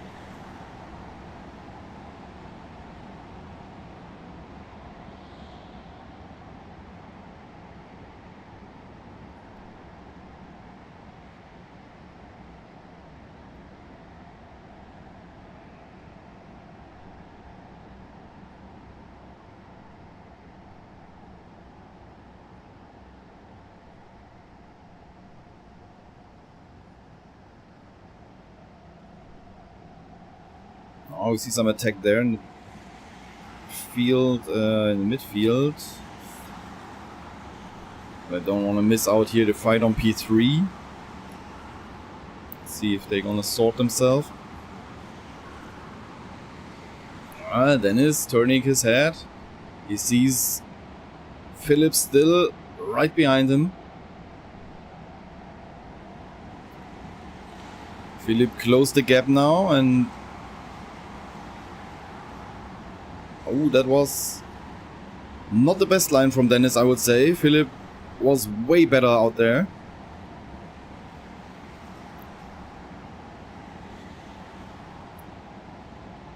But it looks like on the straight, Dennis' kart is quite good. Philip is checking there, going a bit of offset to Dennis. Saying, hey, if you leave me a bit of space, I'm gonna stick it in there.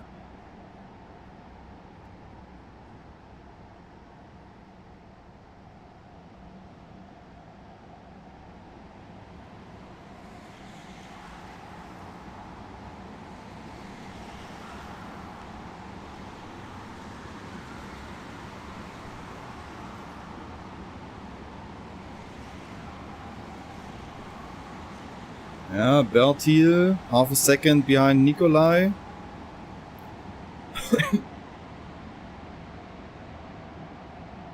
Doesn't look too bad there for Nikolai. They're both more or less the same speed.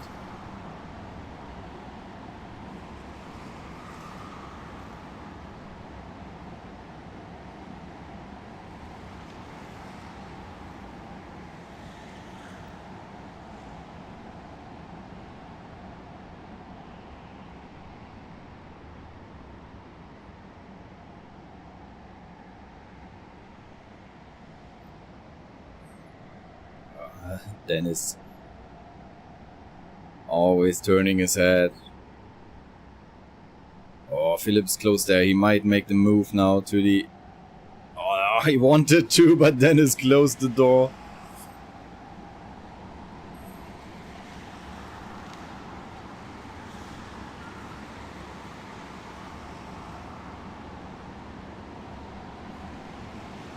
Oh, a bit of a bump there from Philip to Dennis.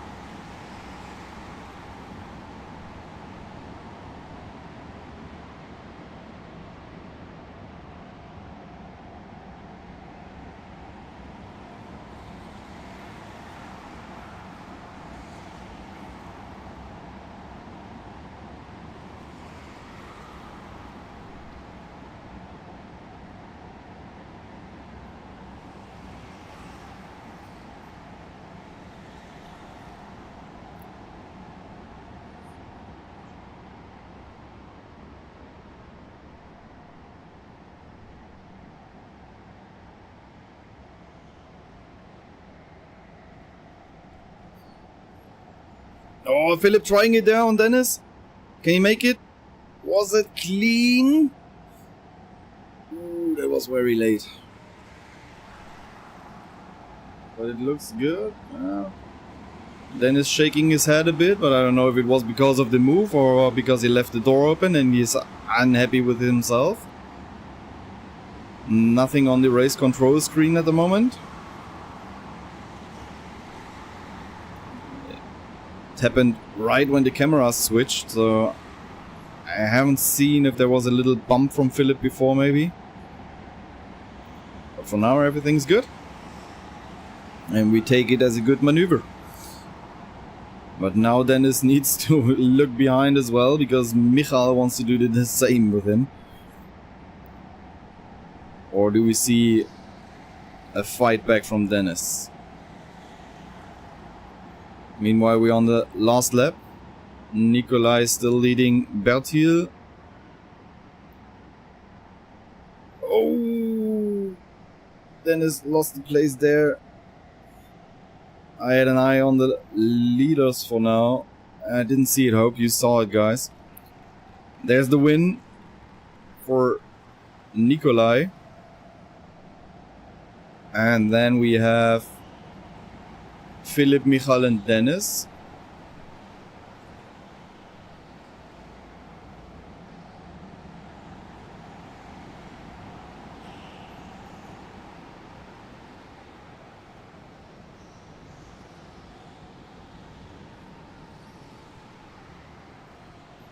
Also Nikolai und Bertil waren davon noch eng zusammen, deswegen habe ich gerade auf die geschaut und habe jetzt nicht gesehen, wie Dennis noch den Platz gegen Michael verloren hat. Ob das...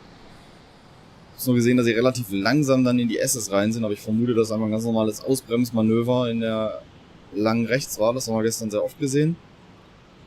Im Moment ist auch nichts auf irgendeinem Race-Control-Monitor, dass da irgendwelche Strafen geben würde, von dem her wird Dennis wohl einfach die Tür offen gelassen haben.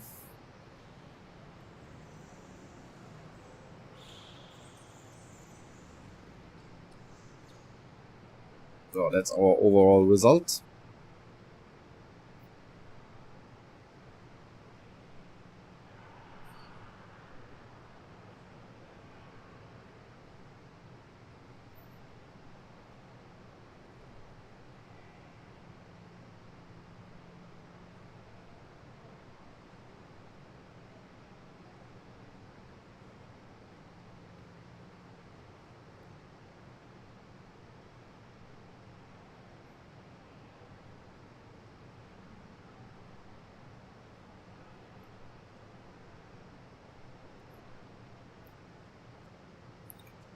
Okay, and as I said, there's a short break. They're gonna refuel the carts, and then we continue.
Okay.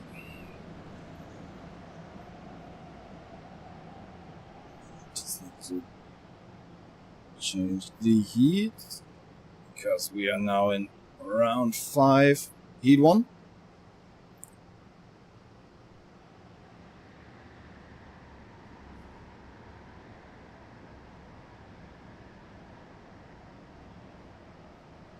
As you can see, the cars are back on track, but driving now in the other direction. So we are going the normal race direction now for that round.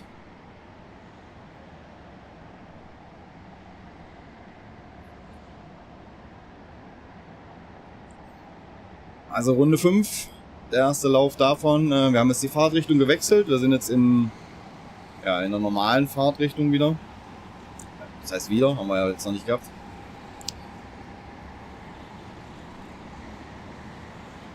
So, dann schauen wir auch gleich mal. Die Fahrer hatten jetzt noch eine zusätzliche Einführungsrunde, weil eben der Tankstopp davor war und die Karts länger standen.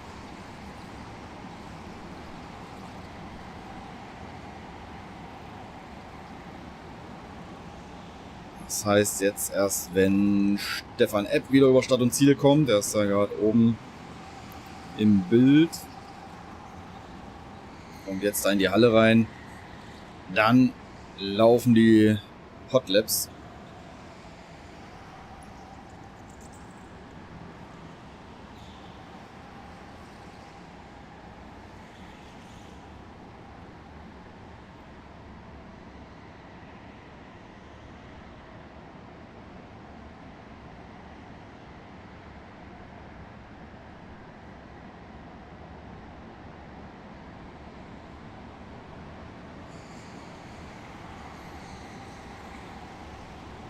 There we go. He's starting his hot lap now.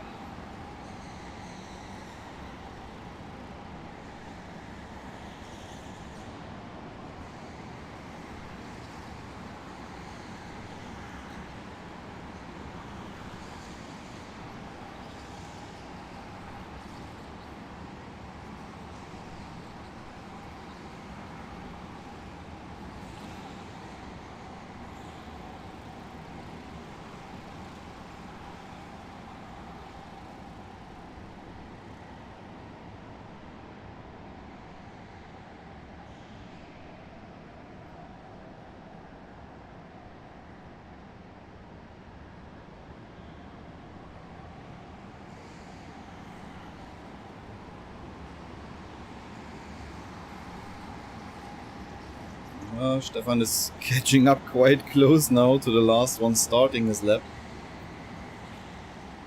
There's number 5 coming over the line. He's the last one starting his lap, and now Stefan is already coming.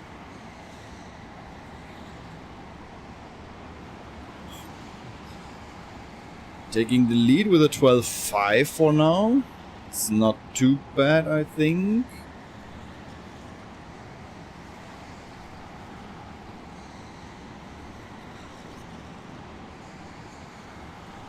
Dennis Nieböhner, directly again in the card, 12.4.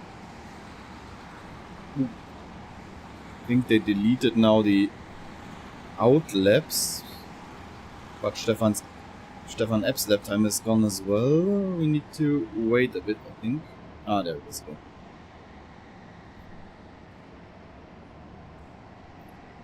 the timing deleted just the out laps. To get rid of the confusions.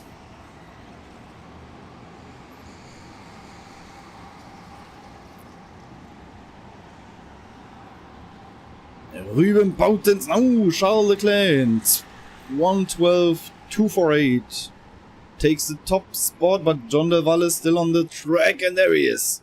1:12.110, John Del Valle with the pole position.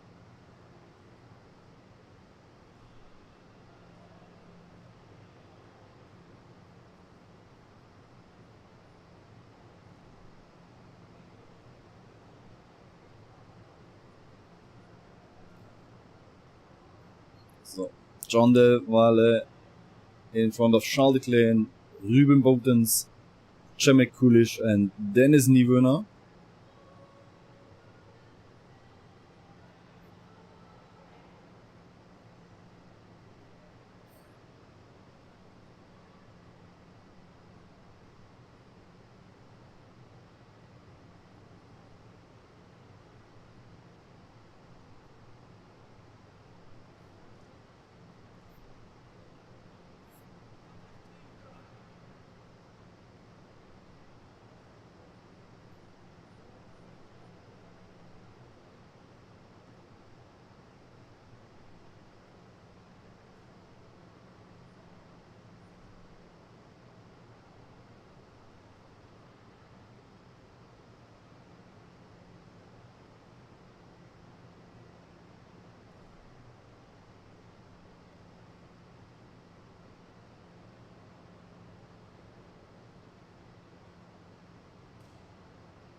because of all the rain issues yesterday, and we had to take 5 heats from yesterday to tomorrow. Oh my god, till today morning.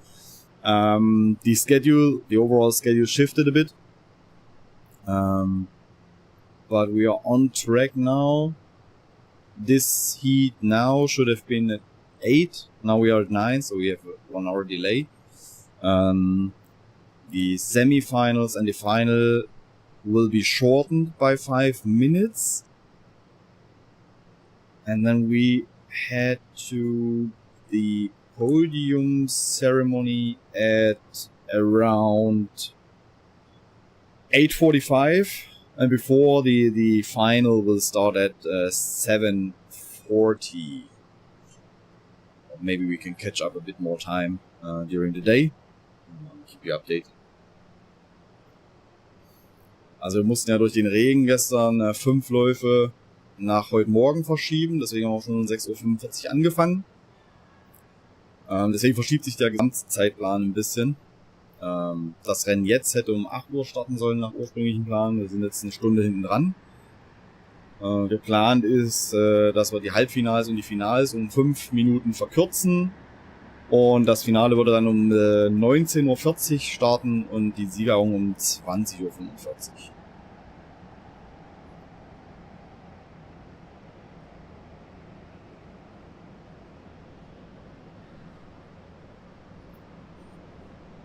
Ja, Rostock-Supporter sind auf jeden Fall hier vor Ort, habe ich gestern mitbekommen. Ich habe ja dann gestern auf der Strecke ausgeholfen. Da habe ich oftmals was jubeln hören in meinem Rücken. Da standen da die Jungs und Mädels rund um Dustin Seifert und haben ihre Leute angefeuert. Okay, now we see John Del Valle leading the field.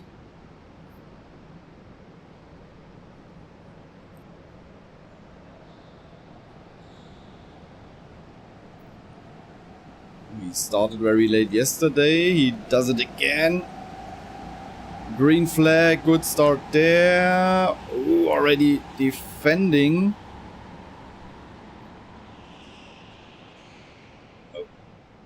Okay, some good battles in the back here. Looking at the front, nothing's happening.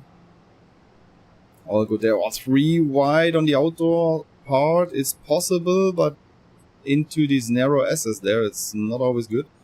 We saw some carts getting stuck under the big tires there yesterday. Don't want to see it again today.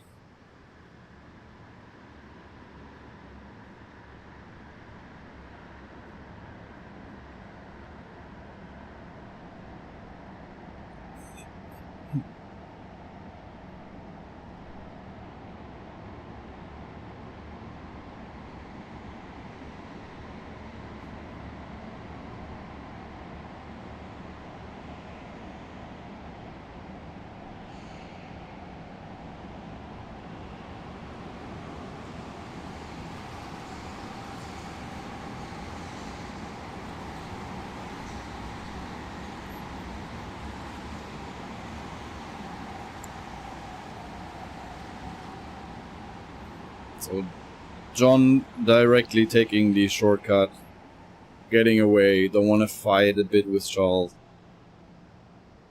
And I think Przemek Kulish followed him.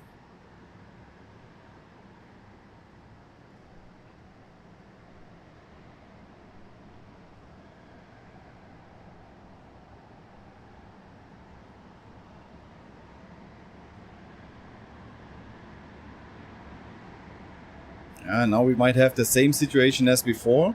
Charles and Ruben will catch up to some guys from the midfield who took the shortcut. And if they lose time there, Przemek maybe could pass them. You see it here, they are already on there.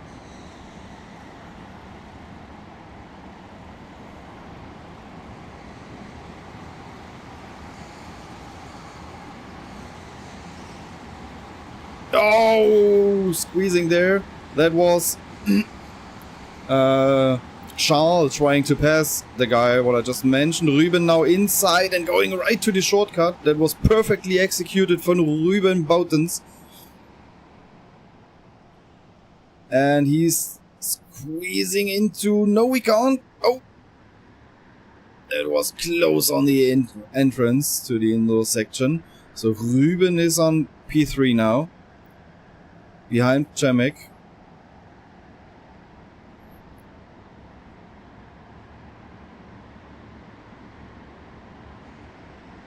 And Charles couldn't make it to the shortcut. So he will lose even more time now.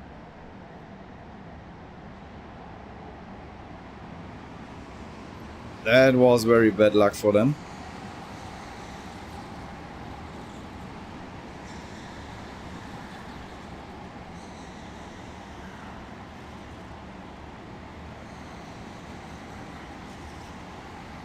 Viktor Sparholt with the fastest lap so far.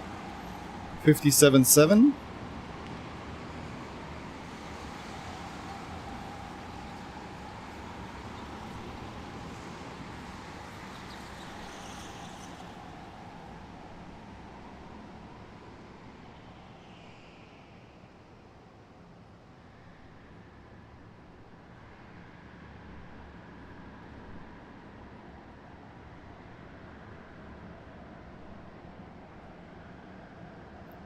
John is leading quite comfortable.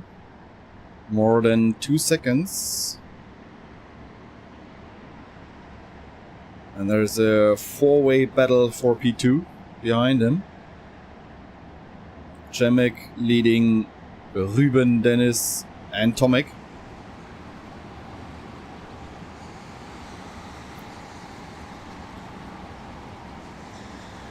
Oh, there's a penalty.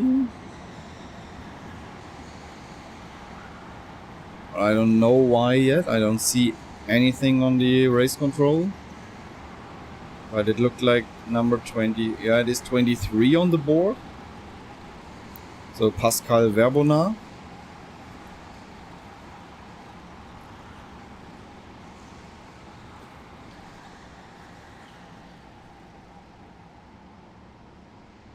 Also wir hatten hier jetzt wieder dasselbe wie im Rennen davor. Platz 2 und 3 haben den Shortcut nicht genutzt und sind dann auf Fahrer aufgelaufen, die aus dem Mittelfeld den Shortcut genommen hatten. Und dann gab es die Berührung zwischen Charles Leclerc und ich habe es nicht genau gesehen, wer der andere war, auf der Stadtzielgeraden. Lass mal schauen hier. Ruben Boutens, da geht er vorbei an Cemek Kulic. Super Ausbremsmanöver da, hat sich angedeutet. Übernimmt damit Platz 2. Also ja, Ruben und Charles sind halt aufgelaufen, dann gab es den Kontakt, dann gab es ein gutes Gerangel und Ruben konnte gerade noch so innen durchstechen und direkt den Shortcut nutzen und Charles ist halt hängen geblieben. Jetzt müssen wir mal schauen, wo er dann rauskommt, wenn er seinen Shortcut nimmt. Aber da zeigt sich's wieder, John Del Valle, alles richtig gemacht. Gleich den Shortcut von Anfang an, vorne wegfahren, keiner kann sich dir vor die Nase setzen.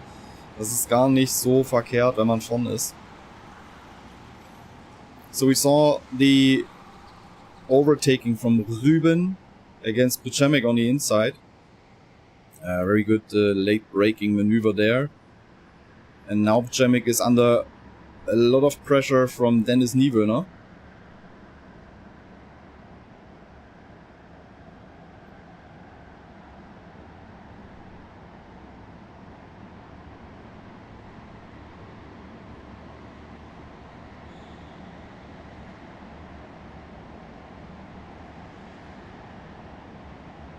Ruben can pull a bit of a gap there.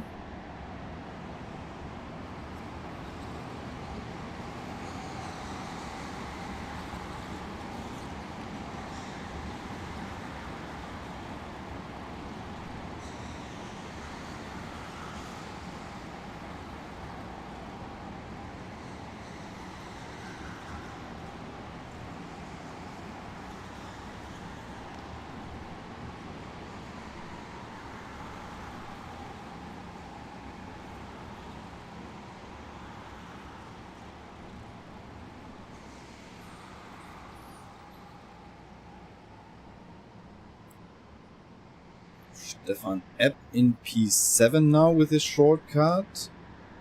Right in that pack of 4 over there in the half part of the track now.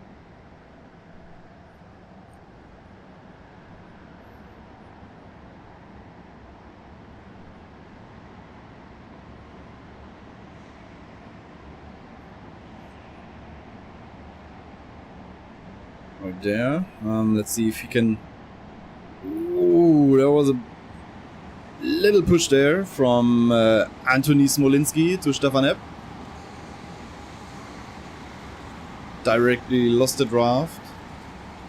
Ooh, bit of a hand waving there from Victor to Tomek.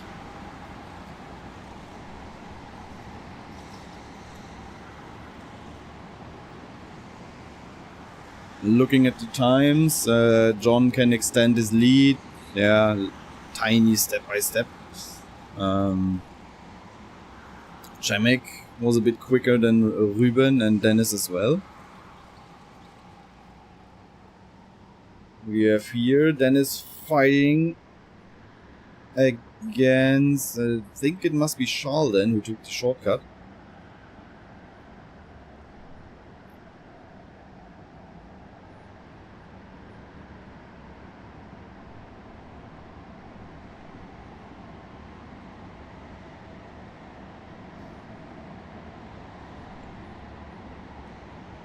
The helmet doesn't look like Charles. Is it maybe Yannick? We will see.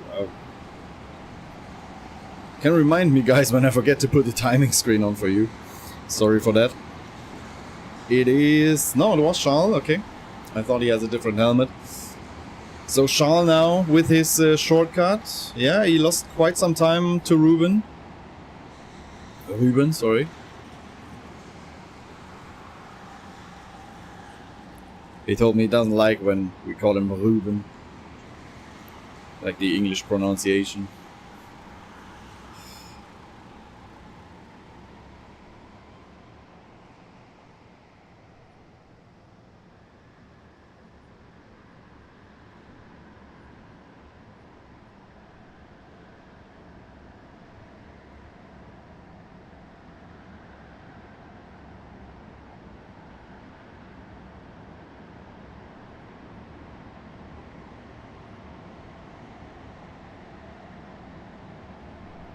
Yeah, Cemek closed the gap. But is he close enough to make some move? I'm not sure. There in the backfield we saw some overtaking. So Stefan Epp can't really catch up to Viktor Sparhold again.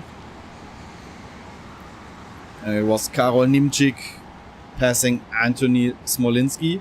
There's a warning for 25 for Gilles Verviche for aggressive driving, and before the penalty for Pascal Verbona was for causing a minor collision.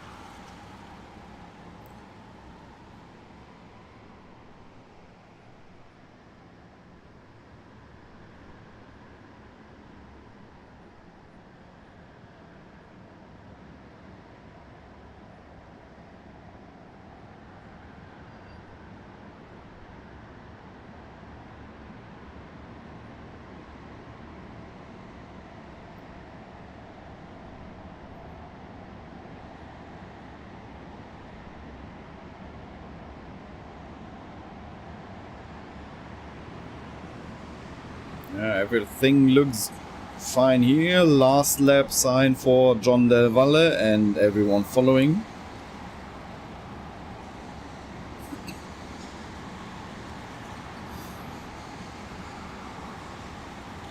Fastest lap still with Viktor Sparhold.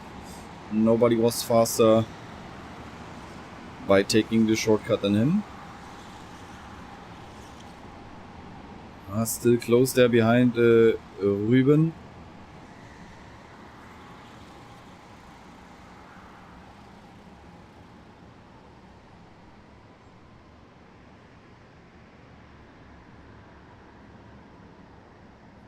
Cemek covering the inside line there, that Dennis can't do anything. Now there's just one more chance for Dennis for this 180 corner here.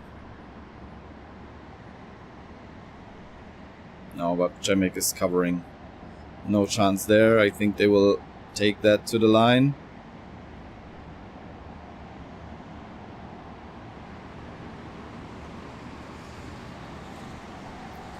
Yeah, and there we go. John Del Valle taking the win in front of Ruben Boutens, Przemek Kulic and Dennis Nieböhner.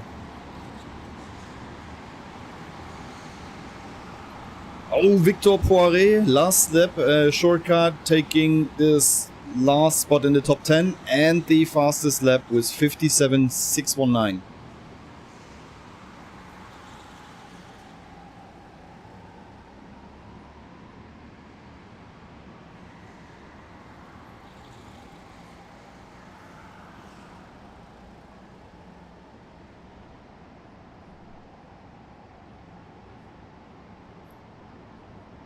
And that's our result. You can look up for your favorite drivers.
Okay, we are back qualifying for heat number 2 of round 5.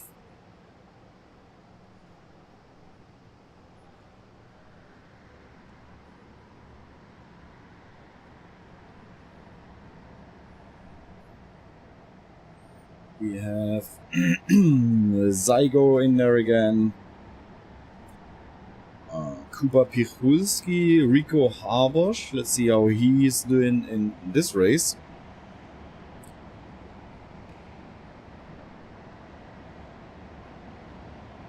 Ja, Bran van den Einde. Dylan de Wolf, I see. Sebastian Miller again.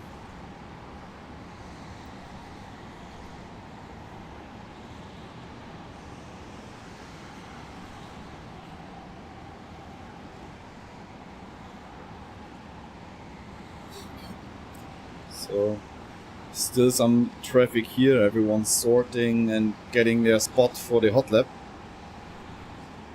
See them waiting here.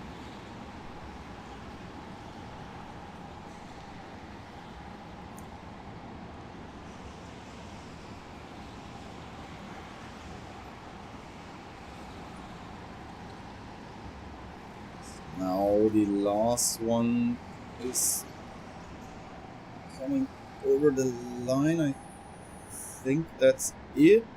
Now we should... No, one more. Ah, there.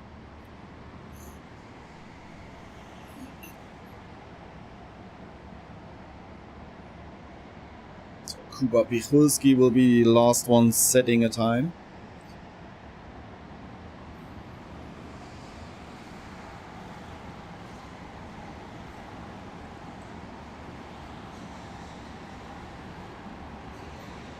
Zygo already quicker than Rico. That's not too bad. 12.4, but it might be top. That's all I wanted to say. Simon Vengeluwe. Sorry, can't pronounce it correct, I guess. Bran van den Einde topping him. 12.2. Yeah, 12.2 is quite good.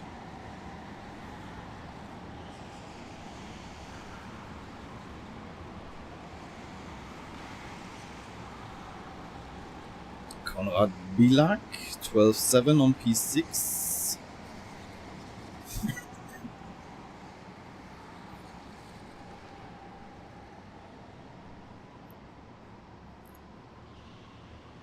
Need to wait definitely for Kuba Pichulski. He's always good for a quick time. Yeah, going up to P4 with a 12.4. Look at this, guys. That's good. That's quite close together. First 5 within less than 2/10. Also schönes enges Quali hier. Bran van den Einde mit der Pole Position vor Simon Vangeluwe, Dylan de Wolf, Kuba Pichulski und Zygo, so ist Tibor Gabor. Alle innerhalb von 2 Zehntel. Das ist schon stark.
It's our pole setter, Bran van den Einde.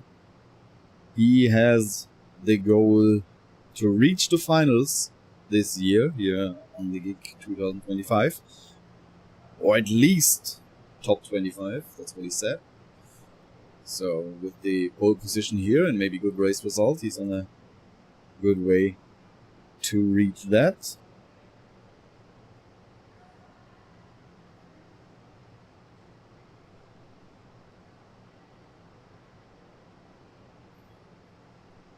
Yeah, after 3 rounds, he was just on P78.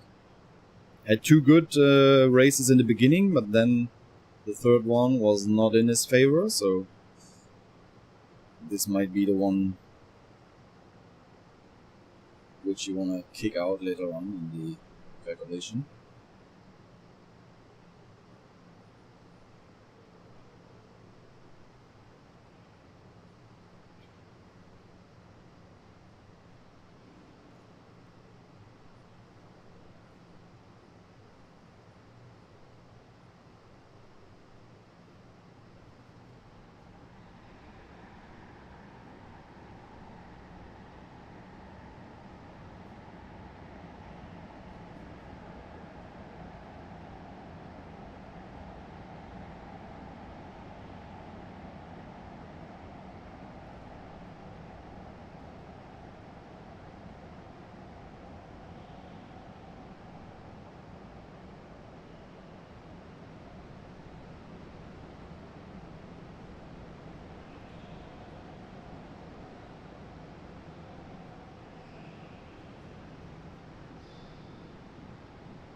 Very, very slow here, Brian.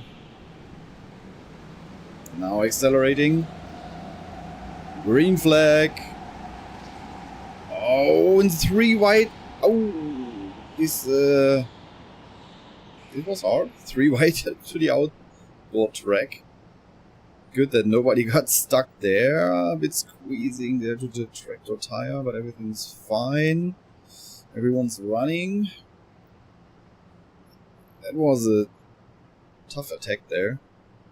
Oh, there someone spun.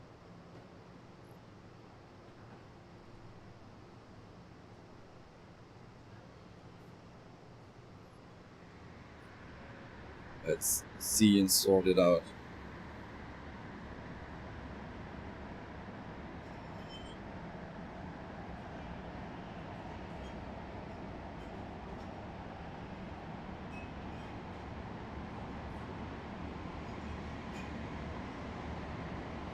Oh, a bit wide there from Bran.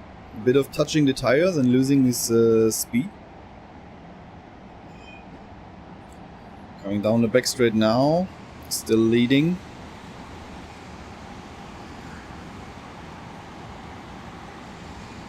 So let's see who lost out. It was Kuba lost the place. Rico.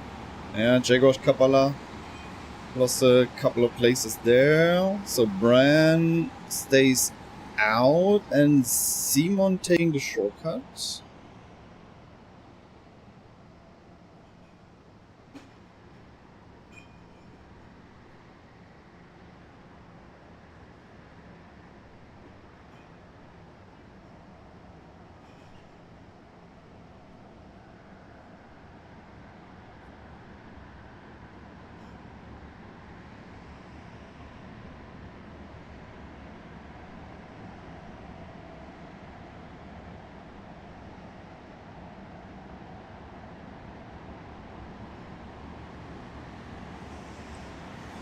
Yeah, there we have Simon crossing the line.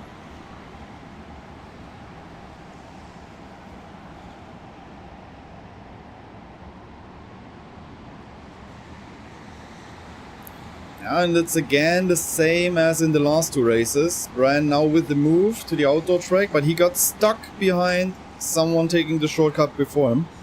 This could be the time he loses against Simon. He's still staying out.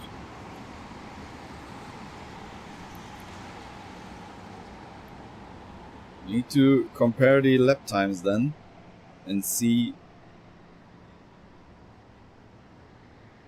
if he can cover the undercut from Simon or not.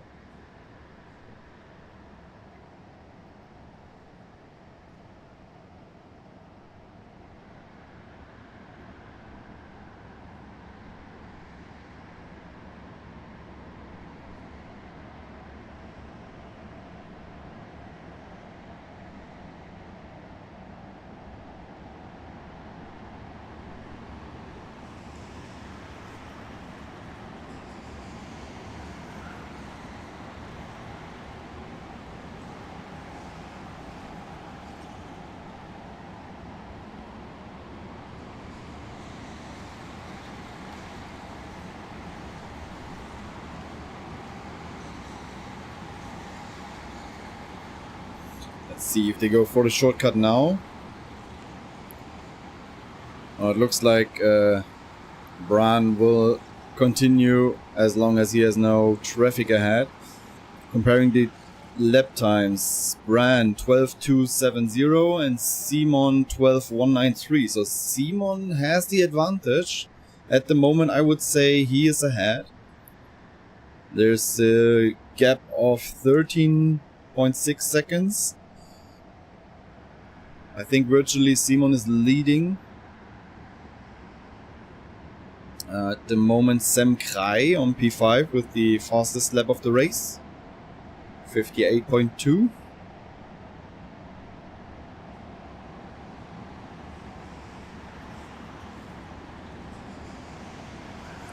Dylan de Wolf under pressure from Saigo there. Dylan with the orange helmet. Saigo directly behind. Now Jens Blechschmidt. 57.8 fastest lap of the race. Up to P3.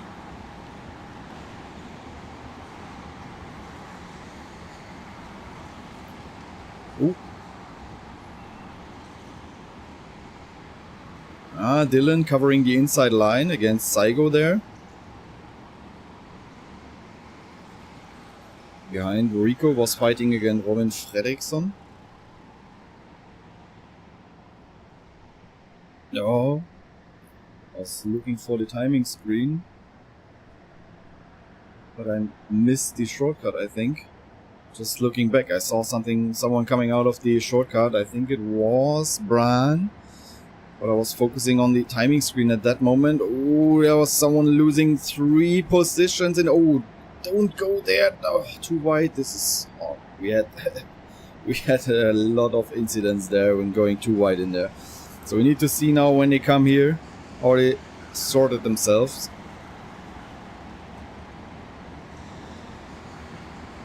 So it's Simon. No, it was not Bram. Good. Then I don't missed it. That's good.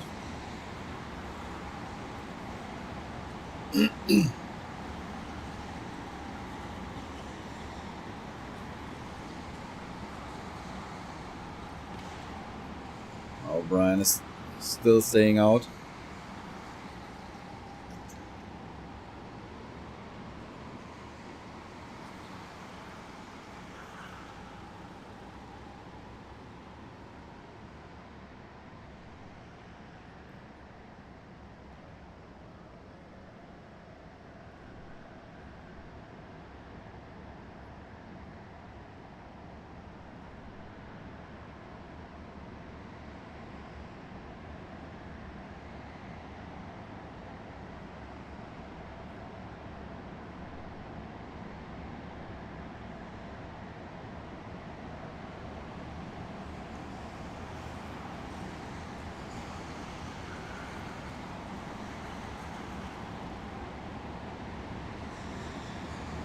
Kuba Pichulski now with the shortcut, moving up to second position.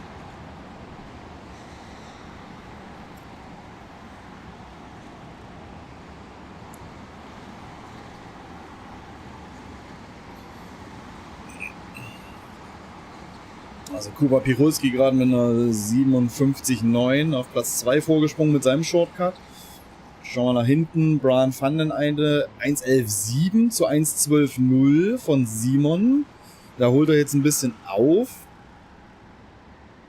Wie ist der Abstand? Abstand nur noch 12,5. Das könnte wieder reichen für Brian.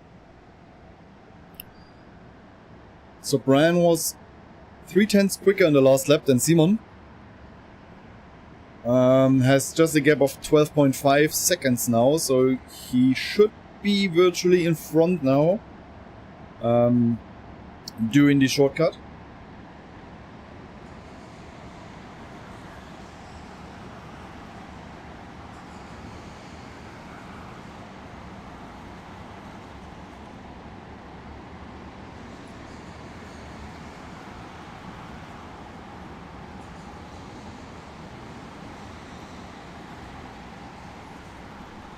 Yeah, and as I mentioned, I was checking the timing screen and didn't see the move. Shame on me. Brian van den Einde, 75.723, fastest lap of the race and taking back the lead from Simon Vangeloe.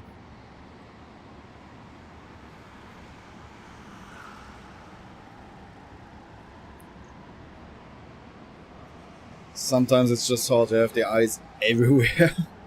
Sorry guys.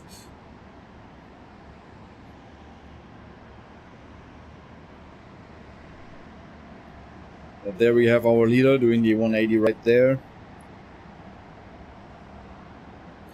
3 minutes to go and he has a lead of around 1.5. It was last lap. I think it's 2 seconds now roughly. Yeah, 1.5 still. Zygo moving up to P2 with the fastest lap, 57.565.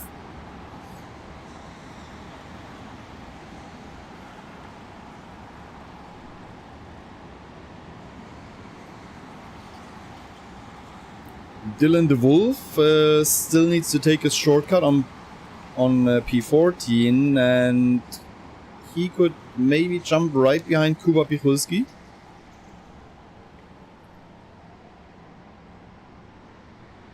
And he's quicker than Kuba at the moment, so could be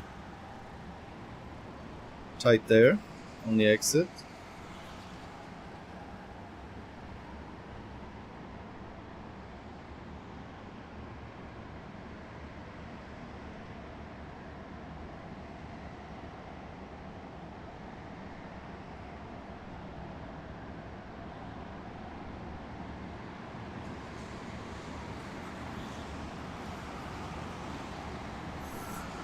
And we had a 5-second penalty for kart number 2 for causing a minor collision. This is Jan Schmid.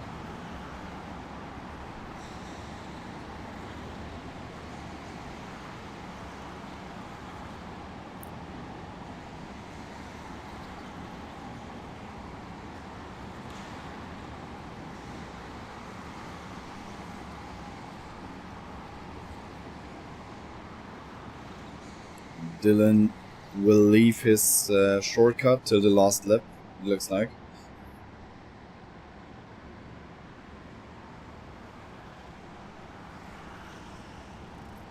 Ja, Stefan Steinbiss, der Sieger der Herzen, ja. Stefan, was macht er im Moment? Ja, auf Platz 9. Doch ganz akzeptabel, denke ich. Kann er, denke ich, mit zufrieden sein.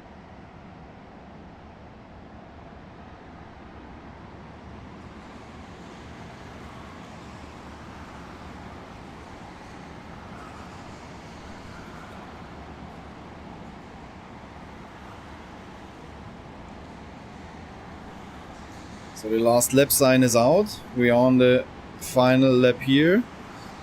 And now Dylan de Wolf needs to take his shortcut and then we will see if he passes Kuba or not.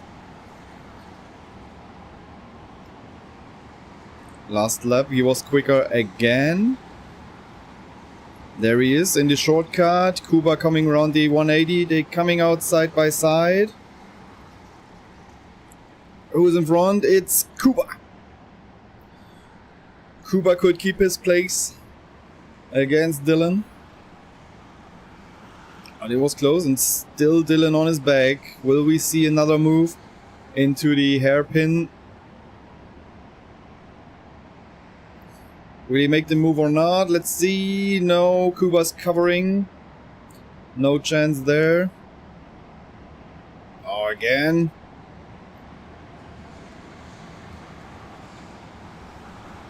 No, that's it. And we have the checkered flag for Bran van den Einde.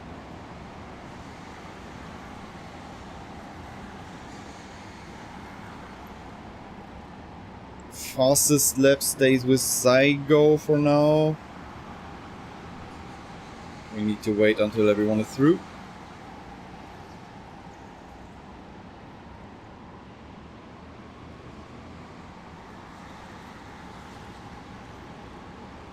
Also Top 10 ist ein Mega-Ergebnis, auf jeden Fall bei dem starken Fahrerfeld. Also hier ist wirklich ein sehr hohes Niveau, das muss man sagen. Stefan jetzt am Ende auf Platz 13 gelandet. Was aber, glaube ich, immer noch mehr als akzeptabel ist. Wie gesagt, das Niveau ist schon wirklich wahnsinnig hoch hier. Bin mir nicht ganz sicher, aber ich glaube, so aktiv ist Stefan jetzt auch nicht mehr, dass er da jedes Wochenende irgendwo im Kart sitzt. Und das machen ja die meisten von den Jungs, die hier vorne mitfahren eigentlich. Die sind ja ständig unterwegs. Und das macht sich dann natürlich auch bemerkbar. Von dem her Platz 13, 14 Sekunden Rückstand auf Bran van den Einde. Ich denke, das ist okay.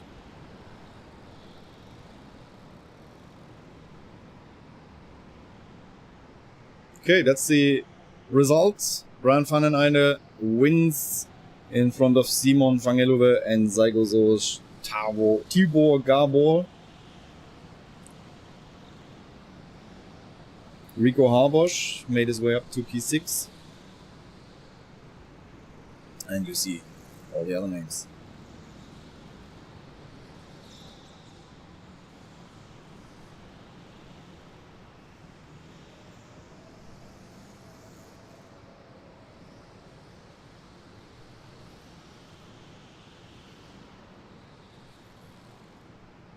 Okay, I think we use the small break in between the heats and have a look on the standings, as they've been updated now with the results of round number 4.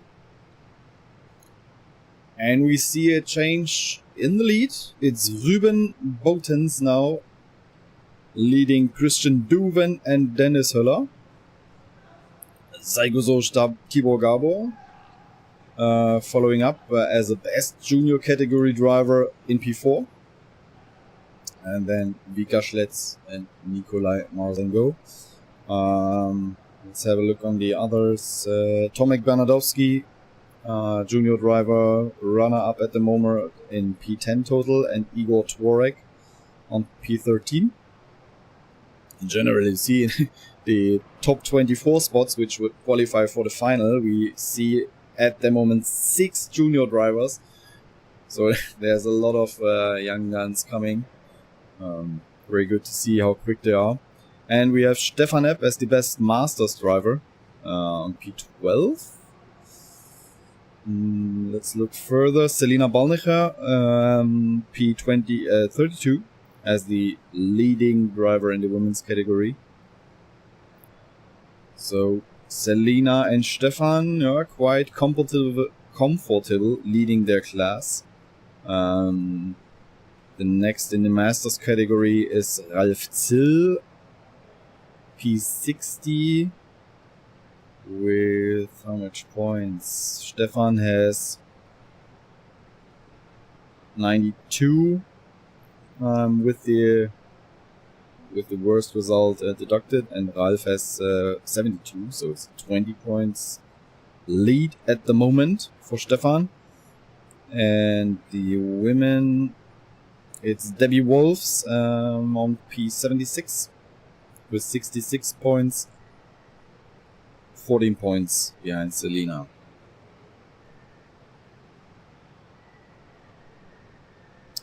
Also, machen wir noch kurz auf Deutsch auch, wir haben noch ein bisschen Zeit. Wechsel im Klassement. Ruben Bautens übernimmt die Führung. vor Christian Duven und Dennis Höller. Bester Juniorfahrer Saigo Tibor Gabor vor Tomek Bernardowski und Igor Tvorek. 6 Juniorfahrer in den Top 24, die fürs Finale qualifizieren würden im Moment. Ist schon stark, was danach kommt an Nachwuchs. Stefan Epp auf der 12, bester Masters Driver, also alle über 40, mit 92 Punkten. Ihm folgt dann erst Ralf Zill mit 72 Punkten auf Platz 60. Und beste in der Frauenkategorie ist Selina Ballnecher mit 80 Punkten und die hat momentan einen Vorsprung von 14 Punkten auf Debbie Wolfs. Die ist 76. im Moment.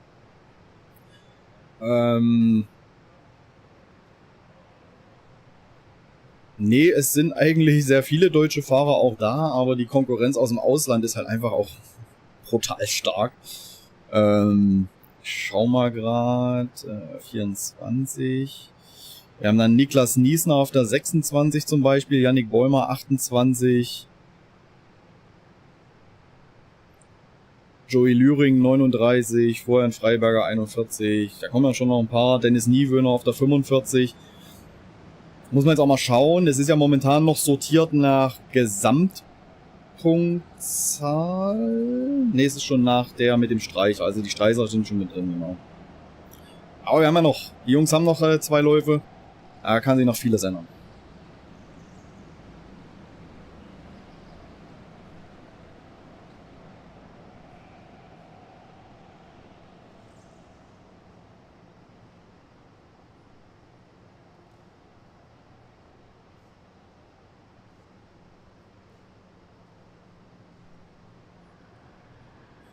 Gut, dann gehen wir ins Quali.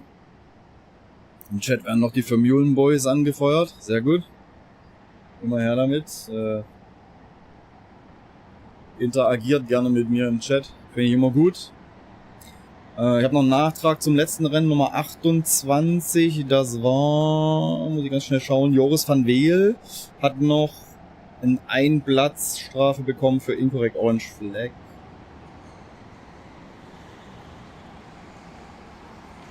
Okay.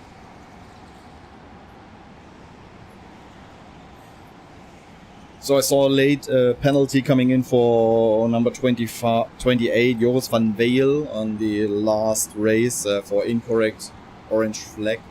So he didn't let someone by after an incorrect overtaking. So there was a one place drop after the race.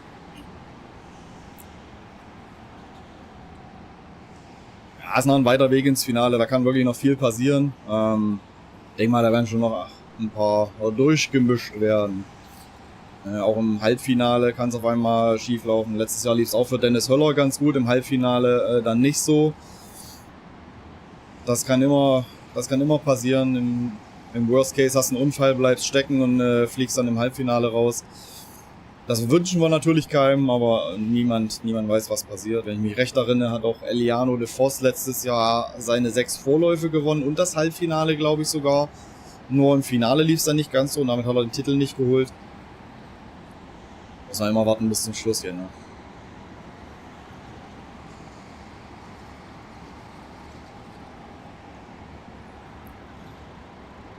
Alright, we're getting the first times.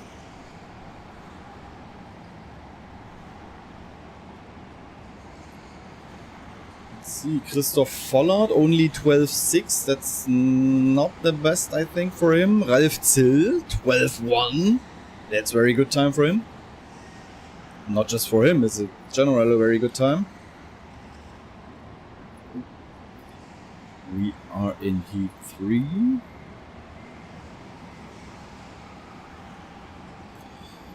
It's not Heat 2, it's Heat 3. Ralf Zill still on top. Who do we have? Yeah, Bertil Parup still pending the time. Bertil Parup, just P10? Looks good for Ralf Zill, I would say, the local driver. I think it's 2 or 3 more coming, no. Now the last 2 over the line. Aiden Kennedy jumping up to P2. Less than a tenth behind Ralf Zill, but Ralf Zill on pole position. Congrats.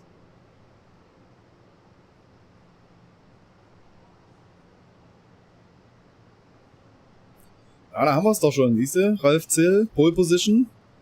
Kaum werden die Deutschen im Chat gefordert, geht's nach vorn.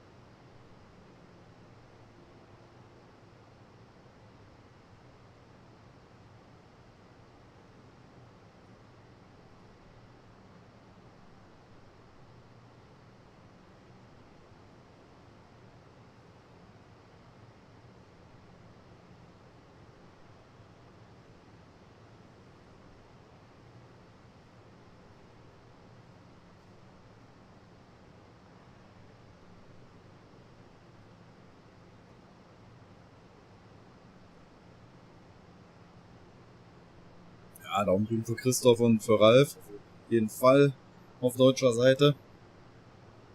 Aber natürlich auch für jeden anderen, den ihr hier supportet.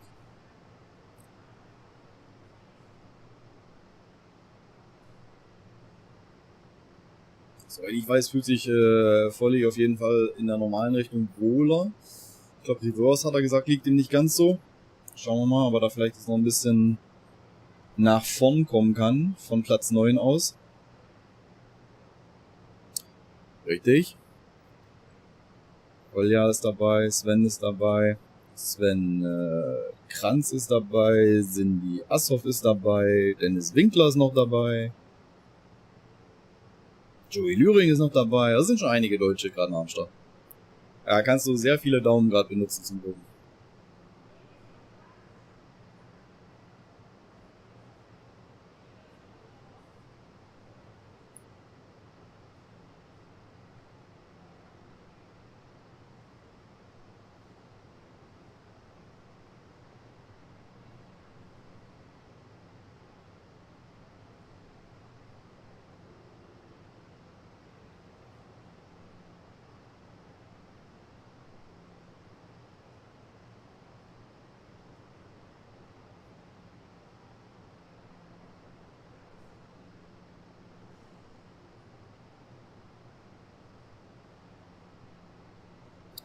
So, haben wir hier auf Platz 3 Theo Di Vincenzo. Er ist 14 Jahre jung, der Gute. Startet in der Junior-Kategorie auch, fährt seit 2 Jahren Kart. Und hat schon die 65 Kilogramm Klasse bei Formula Karting gewonnen. Sein Ziel ist es hier auf jeden Fall ins Finale zu kommen, mal wieder als Info. Schauen wir mal, wie ihm das gelingen wird. Und er ist der letzte SWS Junior Champion. Also da steckt auf jeden Fall ein Haufen Potenzial in ihm. So just got some informations about Theo Di Vincenzo on P3. Quite interesting. 14-year young man. Driving kart since 2 years. And won already the Formula Karting 65 kilogram class. And is the last SWS Junior Champion. And he wants to go to the final here in the GIKC 2025. Let's see how he will do.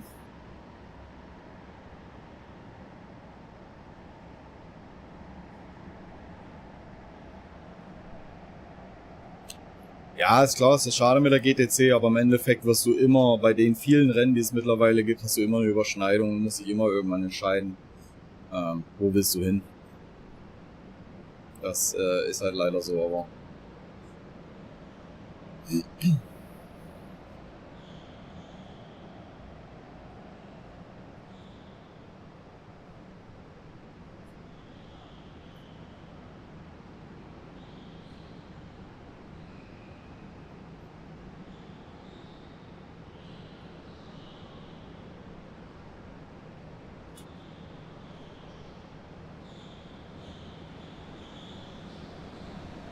And here we go.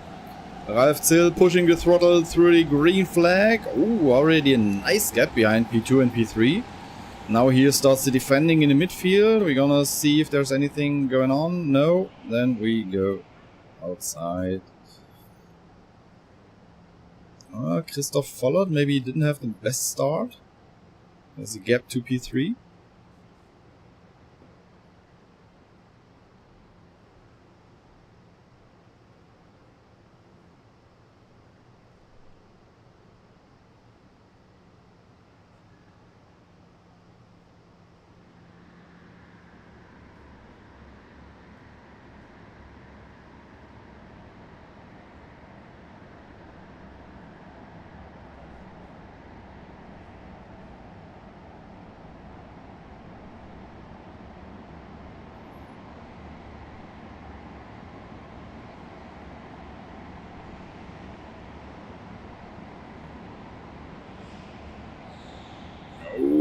Nice squeezing there in the midfield. Oh, 3 wide through that section. That's not always the best idea.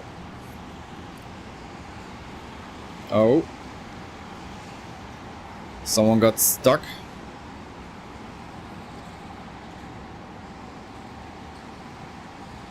Who's that? Number 16.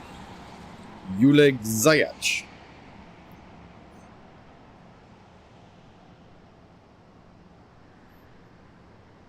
Some guys taking the shortcut already. I think Ralf stayed out, and will he be through? Yeah, he has still clean air. So you should be aware now, if you watch the last races, that it's not always clever to stay out long and get into the traffic. In my eyes, it's best for him to take the shortcut just next lap to avoid getting to this driver in full yellow in front of him.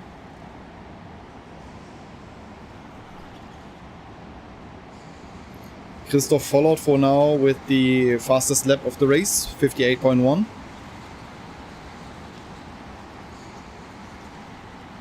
And we will see if Ralf is taking shorter. He should take it now. Yeah, that was clever. Perfectly executed and back in the lead.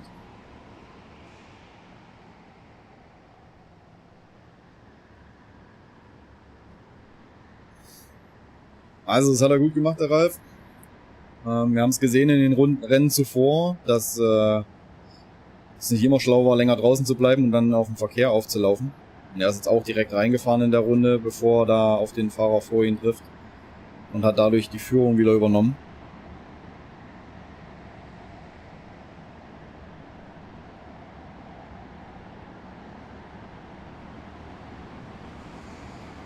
Christoph Vollert da mitten im Geschehen.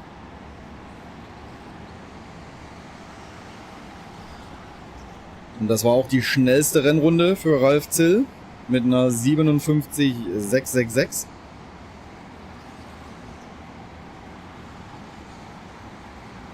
So, und Christoph hängt da direkt hinter Igor.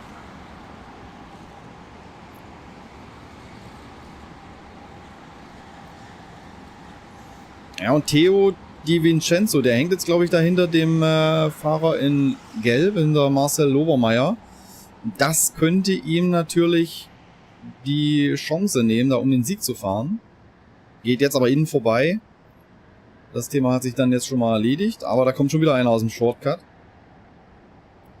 Da läuft er dann vielleicht auf den nächsten auf. Also der hätte ja vielleicht lieber Ralf direkt folgen sollen in den Shortcut.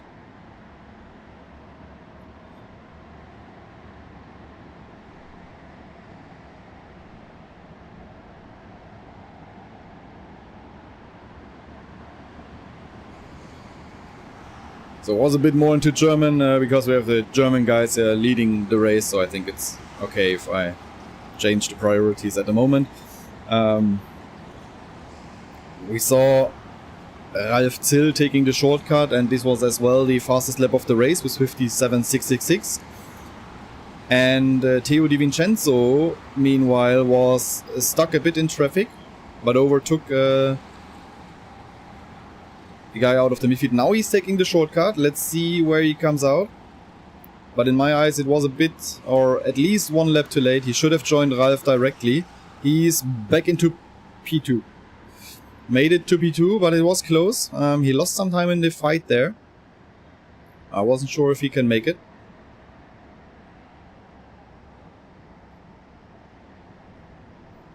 Also Theo Di Vincenzo jetzt mit dem Shortcut und es hat für Ralf gereicht, da vorn zu bleiben. Christoph Vollert da immer noch hinter Igor Tworek.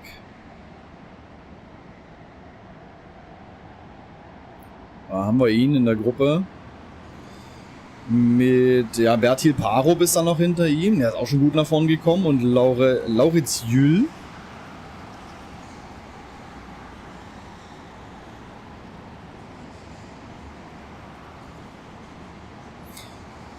Max Deckert haben wir auch noch als Deutschen, haben wir gar nicht erwähnt. Max Deckert auf Platz 10 vor gerade mit seinem Shortcut. Ist jetzt vor Joey Lühring. Oh, and there is the battle. Aiden Kennedy passing, or not passing, he's on the outside. Yes, he made it. Aiden Kennedy make the move on Theo Di Vincenzo for second position.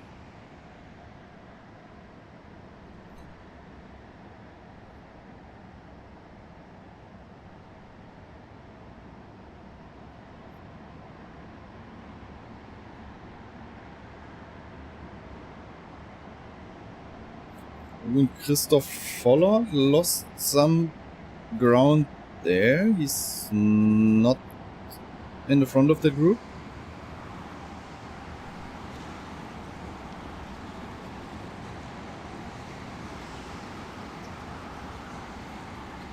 Okay, Simo Vidvera jumped up. Selina Balnecher. Ah, okay. Christoph got jumped by the guys doing their shortcut.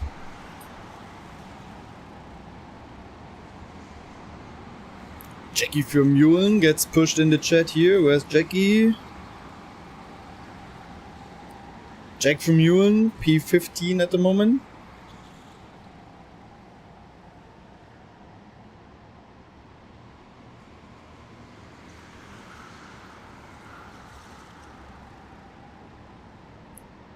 Ralf Zill with a lead with a bit more than a second. Doesn't need to look behind him at the moment. But I think the battle for P2 isn't over.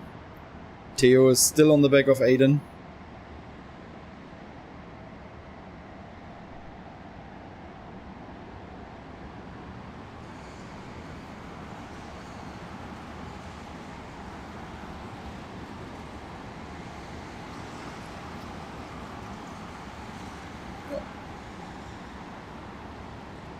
Looking at the top three, Theo was the fastest, then Aiden, then Ralf. All separated by a tenth.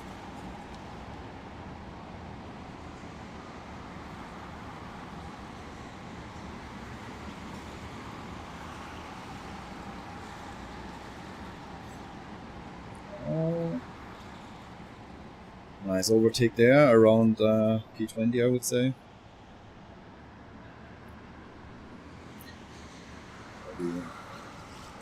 Want to focus on the top group here. Top three, yeah, quite a bit separated, not too close. No danger there. 4 and 5 as well. And the group here, that group of 4, still interesting to see.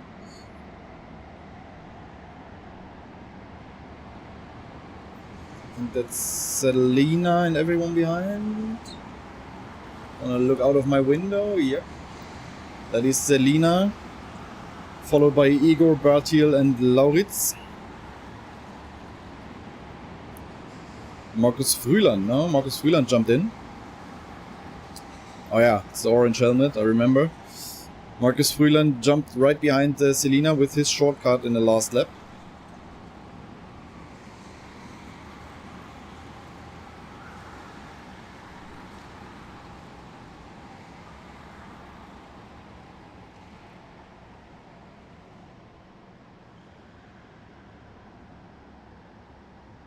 Markus Frühland right on the back of Selina there. Applying a lot of pressure. But Selina is very experienced driver. I think that's not making her nervous.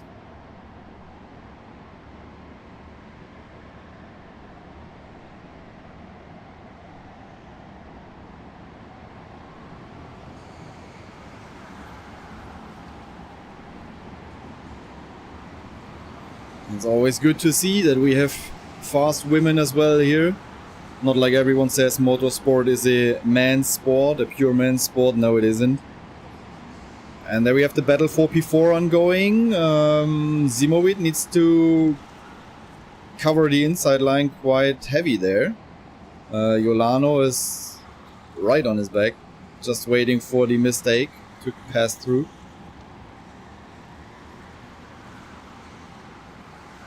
Again, so Zimovic is covering every corner now. Ooh.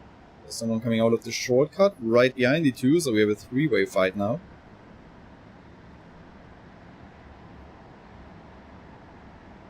Now we have a group of 5 fighting for P4. Great. Will we see a move now into the left-hander 180? No, here we are. There, Selina going through the guy who came out of the shortcut, and now side by side Markus Frühland coming down the straight here. Oh, side by side in the last corner. They made it through, so it was Vincent Giesbertse who joined them out of the shortcut. Zimovic covering the inside line again. It's the last lap of the race now. Selina on P6. Markus Frühland right on the back of Vincent.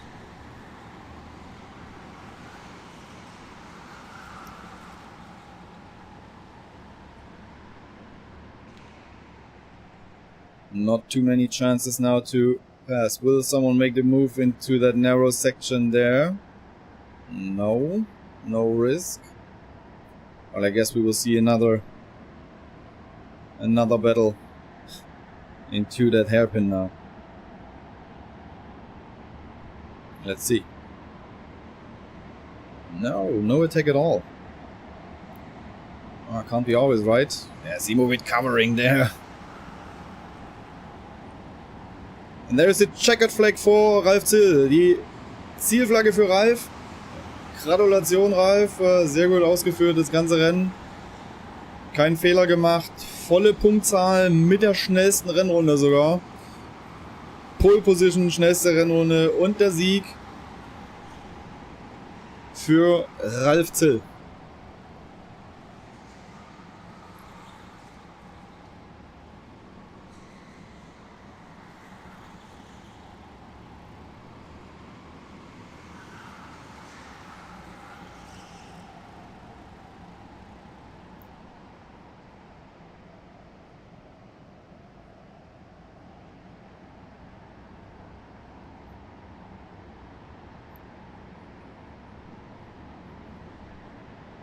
So, that's it. The victory for Ralf Zill.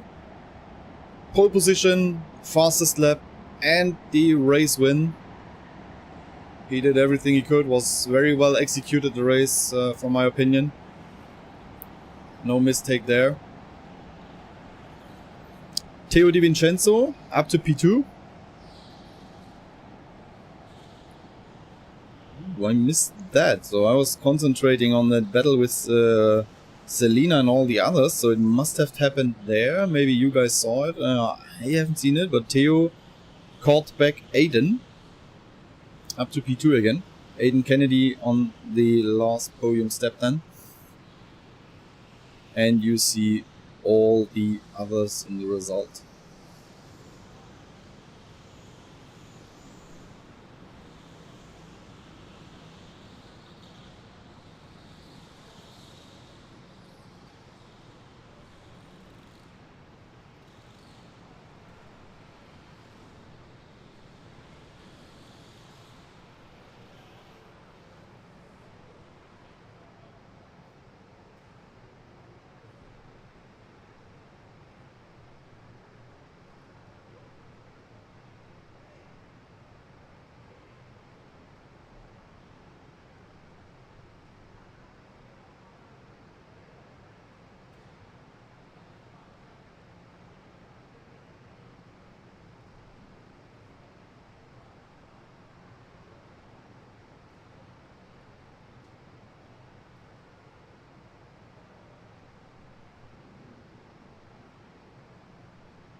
So, alle drivers sorting for their qualification. Want to get the best spot there.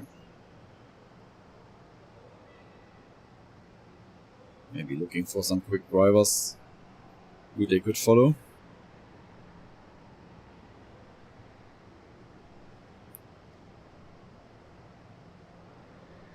So we have Dennis Höller in there again. Jimmy Gaspar. Johan Medan. Kieran Kennis. Franek Dobke. Just to name a few.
Franek Dobke, 12-1. That's a very good time. Could be the pole position for him.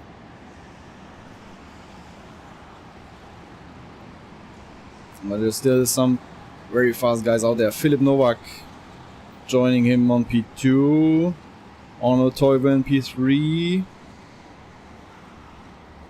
Kieran Kennis, P2.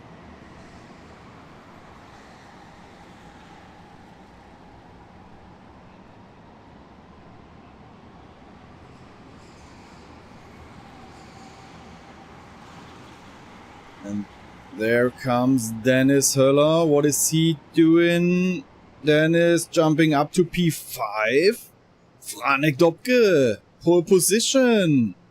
Congratulations, 1:12.1. Good time there.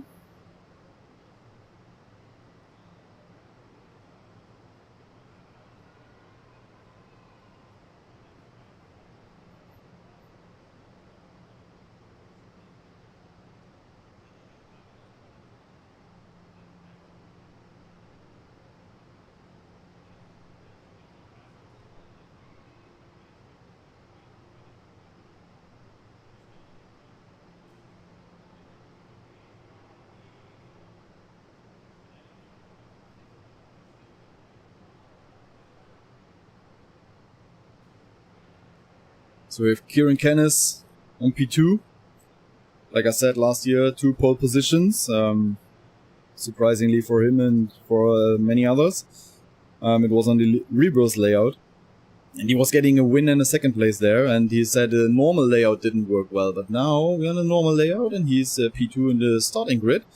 So let's see if he can improve compared to last year. So we want to go to the semi-finals this year. Let's see if it works.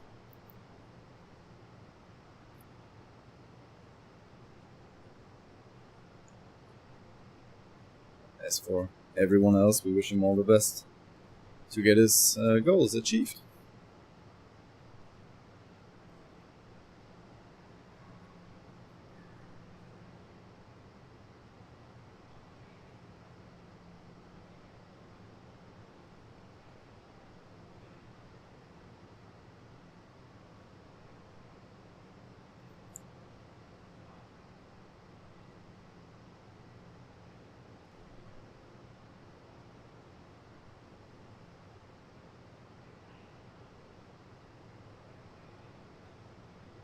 ja, nicht verwirren lassen von den Testdriver. Es werden immer mal wieder auch zwischendurch Karts entweder auch getestet, wenn es da irgendwie einen Wechsel gab wegen einer Beschädigung, die wieder zurück ins Feld sollen. Oder da leider auch Leute kurzfristig abgesagt haben oder die ersten Läufe noch gefahren sind und dann nicht mehr, werden die Karts auch zwischendurch einfach mit warm gefahren. Deswegen steht dann Testdriver. Weil es natürlich unfair wäre, wenn jetzt 27 Karts ein Rennen fahren und dann müssen im nächsten Lauf 30 an den Start und 3 kriegen ein kaltes Kart. Deswegen wird da natürlich immer für Ausgleich gesorgt.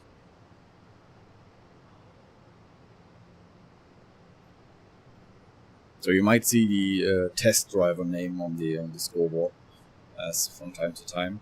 This is because either a kart was repaired and needs to go back into the field, so they make a test drive, or as we have some late cancellations or driver decide to not drive anymore after a couple of heats, then the karts would be cold for the next race and this would be unfair. So the Kartcenter Grimma crew is warming them up by driving a few laps, so don't be confused when the test driver name is shown.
There we go, Boehlig is accelerating, taking the green flag, already covering the inside line.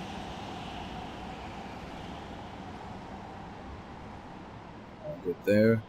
Oh, 3 wide in the middle of the field there, hard over the curb. But everyone is leaving space. 4 wide, hey, this is not a good idea. Yeah, some bumping there, but everything fine, going through the S's, good. A lot of action, no big crash, that's what we want to see.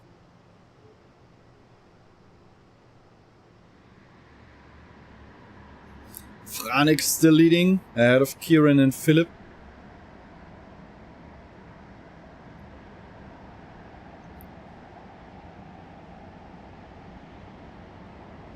Let's see if they studied the last races and will go for the... Ooh, there's a move from Arno against Philip.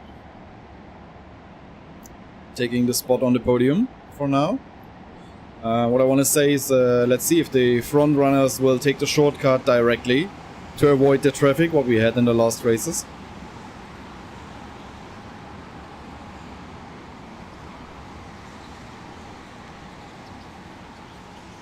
Yep, Franek is doing so, and Philip is following him. Now it could be interesting if Kieran has clean air, or if there's someone coming out of the shortcut in front of him. There's a bit of a gap.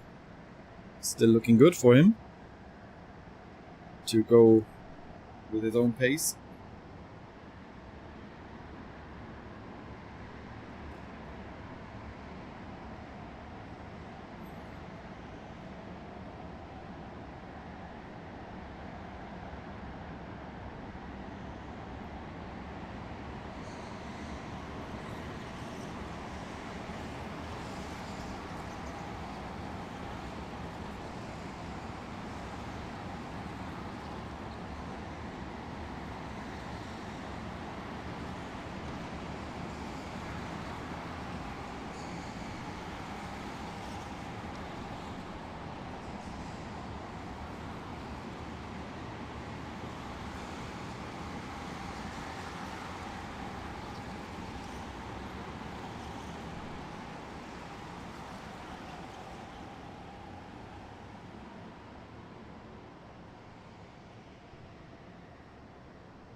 Also das Finale soll um... Oh, das muss ich kurz gucken. Ja, passiert nichts. Das Finale soll um 19:40 Uhr starten. Jupp, Zeiten kommen. Danke für den Hinweis. Also das Finale soll um 19:40 Uhr starten. Siegerehrung ist für 20:45 Uhr geplant.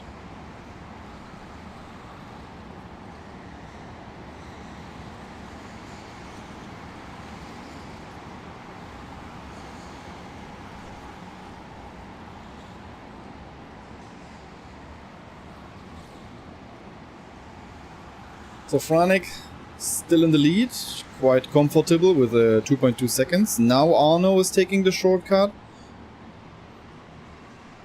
He might come out, yes, in front. Nope, no. I think Arno joined in P2 now. Yep, right behind Franek.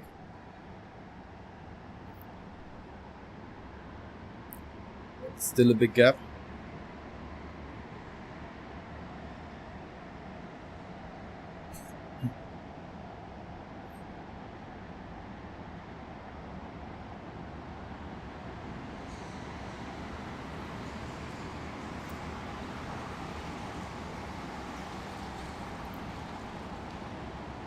Ja, der Sonntag wird lang, aber das liegt halt auch daran, dass wir die Unterbrechung wegen dem Regen gestern hatten und heute Morgen noch 5 Euro für nachholen mussten. Deswegen verschiebt sich das alles so eine Stunde ungefähr. Aber ja, so können wir wenigstens alle Rennen fahren und ich glaube, da sind die meisten happy drüber. Okay, Arno Toiven, fastest lap of the race, 57.675 with his shortcut. Dennis Höller joining him now. Or not now, he did after his shortcut. Dennis just a bit slower in the shortcut with a 57.7, tenths slower, or half a tenth slower than Arno.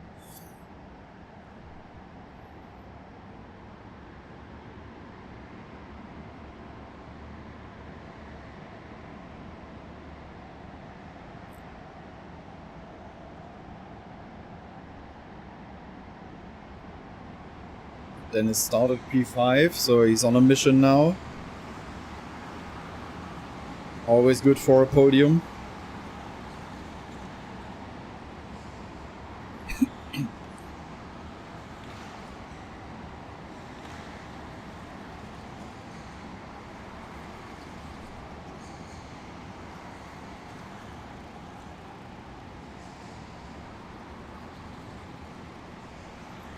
So everyone in the first half of the field has taken the shortcut, so there will be no surprise with a shortcut anymore to jump into the front runners over there.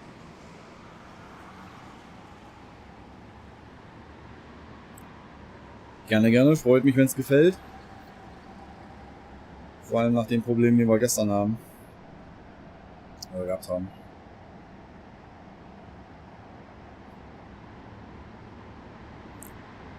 There should be sound. I have sound. I mean,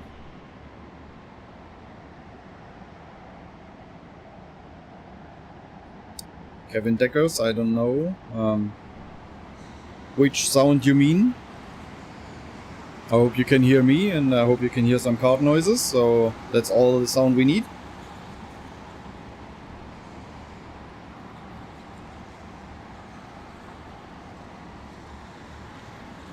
Dennis under pressure from Philip Novak there. And the gap to Arno is opening up. Thanks for the feedback, guys, that the sound is working.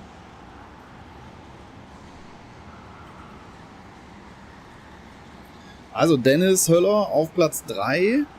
Ist da aber eher unter Druck von Philip Novak, als dass er da Arno Toiven angreifen könnte.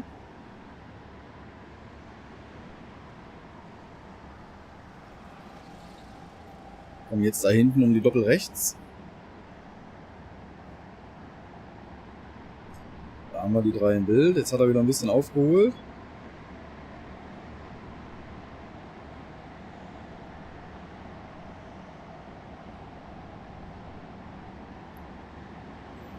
gleich mal, was die Zeiten so sagen bei den Jungs. Also Franek Dobke fährt davon weg mit einer 12.0. Arno Teuben 11.9, Dennis 11.7, Philipp 12.0. Also Dennis da gerade in der Runde zumindest der schnellste in dem Pack gewesen. Kieran and Philip Nowak 1:12.096, both driving the same lap time by the thousandths of a second.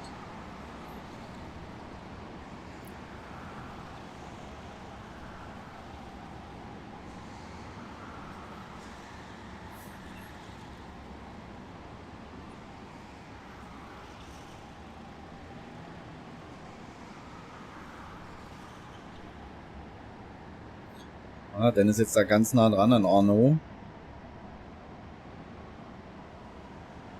Jetzt hat er auf jeden Fall die Möglichkeit, hier in der 180 Grad links einen Angriff zu setzen. Kommt er? Nee, bleibt er erstmal dahinter. Ja, fährt jetzt aber schon Verteidigungslinie Arno. 3 Minuten muss er das noch durchstehen.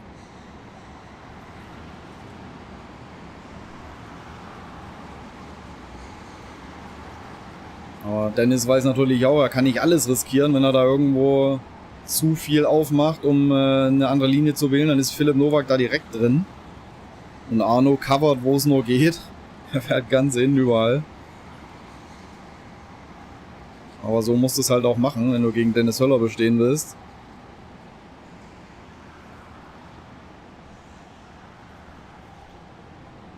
Ja, auch Dennis muss da innen zumachen, weil Philipp lauert.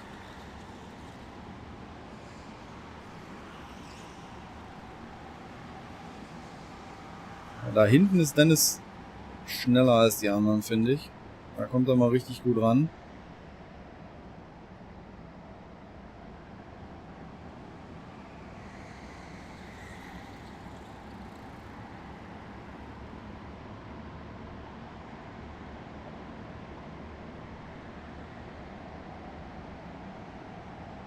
Ist auch noch nicht nah genug dran, um einen ordentlichen Angriff zu setzen hier, Dennis.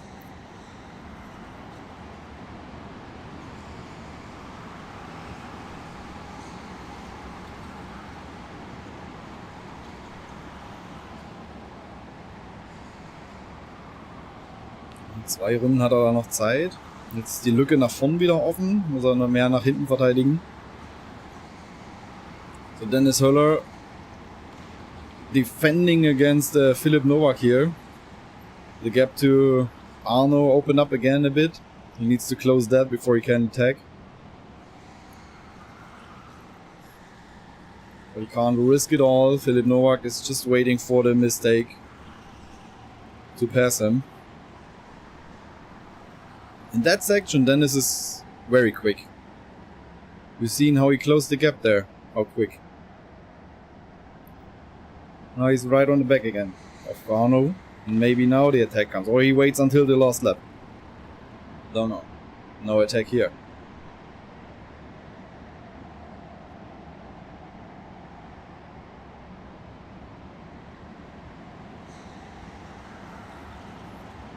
So Franek is taking the last lap sign. One more chance for everyone to improve.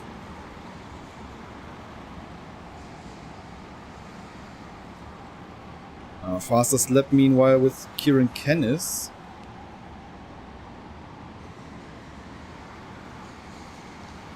Maybe the next surprise that he didn't thought about.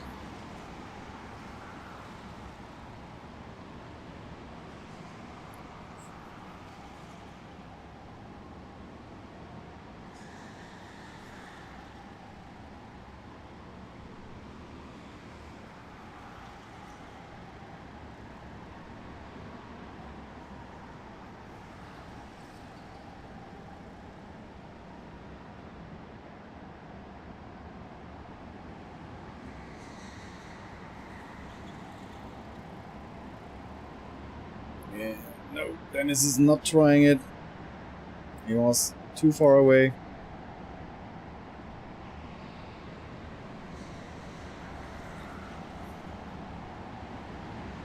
And there's the checkered flag for Franek Dobke. Taking the win ahead of Arno Teuven, Dennis Höller and Philip Novak.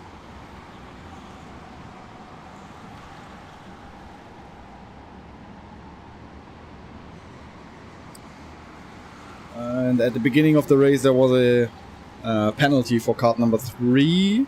This is Lohan Wanton for causing a minor collision. We will get a 5-second penalty for that.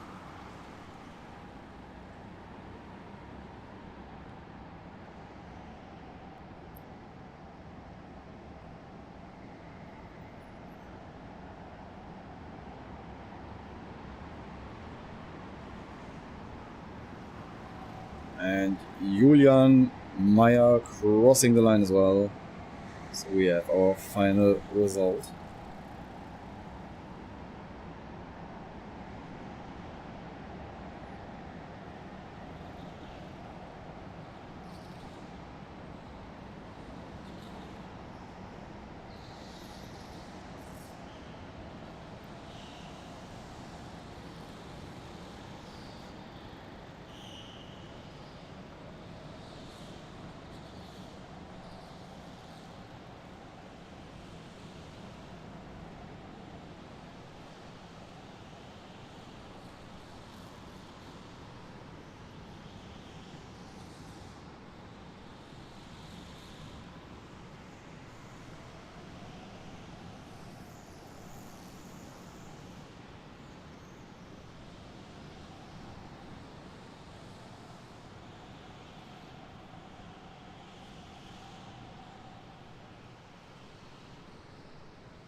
So, Heat Nummer 5.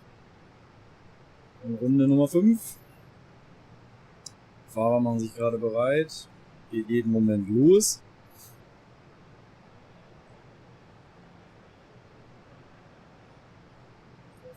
Von deutscher Seite Sammy Maxiri, Dustin Seifert, André Lose, wir sehen hier noch Maximilian Esser.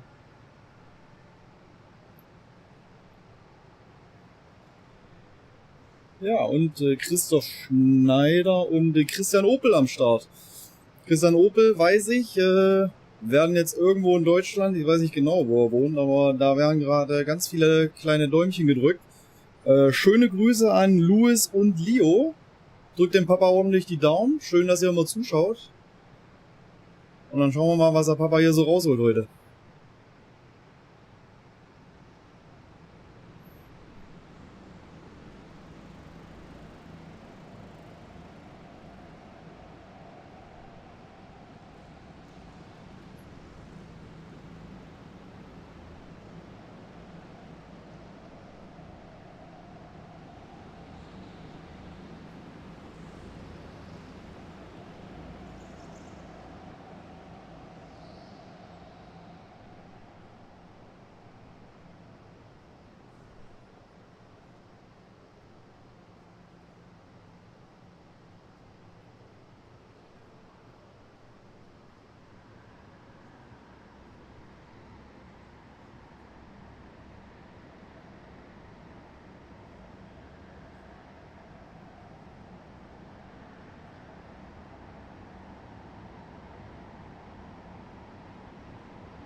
Wenn ich das richtig gesehen habe, laufen die ersten da... Ne, die sind auch schon hart unterwegs. Ich dachte, jetzt haben da einige zu lang gewartet und werden gleich von denen in der Hotlap überholt. Oh, da hatte ich mich wohl getäuscht.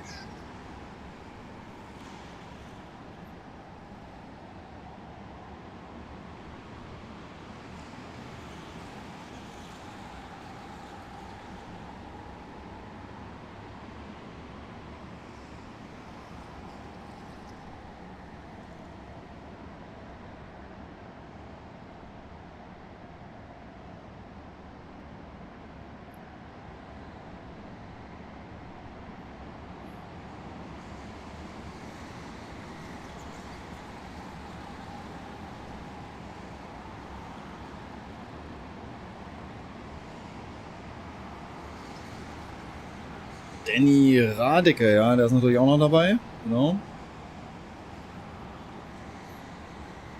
So, first times incoming.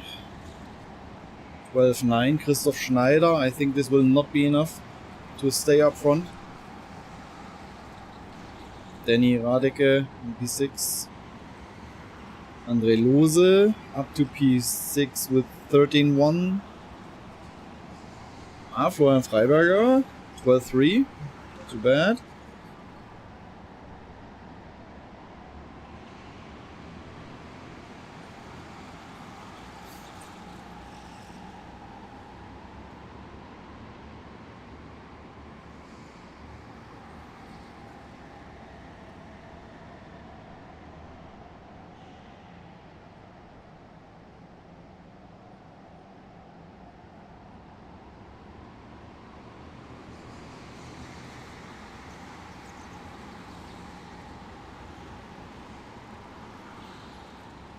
Oh, there, the fast guys all on the back. Nikolai Marsengo, 11.6. Wow.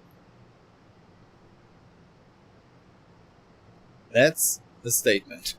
11.689. 4/10 quicker than Max Optenkam. Wow.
So there we go. Let's see if Nikolai Marzengo will be that dominant in the race as he was in the quali.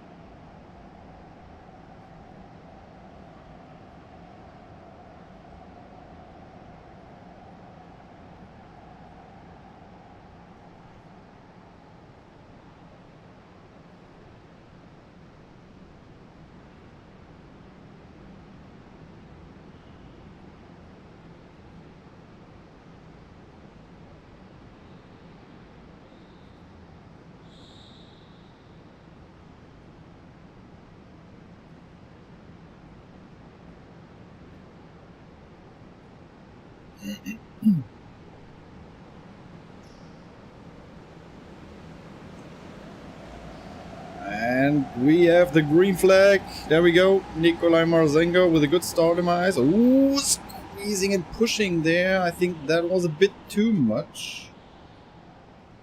Everyone's coming through, but I think, who was it? Some Polish outfit. I think Michal Ryncionek. I think it was a bit too much pushing from my side here. But we will see what race control says.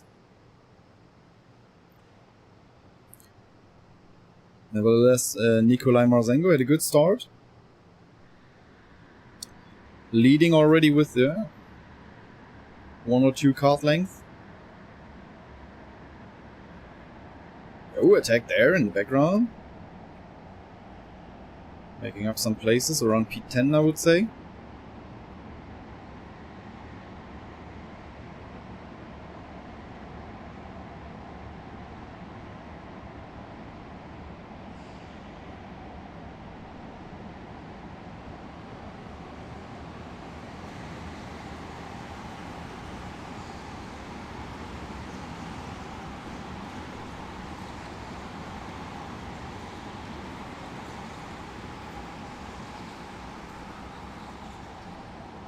There was a warning. I haven't seen the number on the board from the marshal.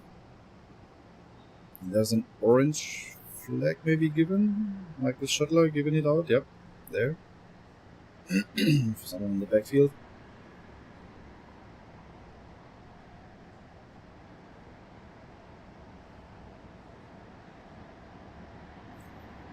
Ja, Dustin wird da angefeuert. Da habe ich am Donnerstagmorgen ganz klar die Ansage gekriegt, Dustin ist unser Mann fürs Finale. Das kam von Leuten aus Rostock, also schauen wir mal, ob das so aufgeht. Drücken wir ihm die Daumen, genauso wie allen anderen auch.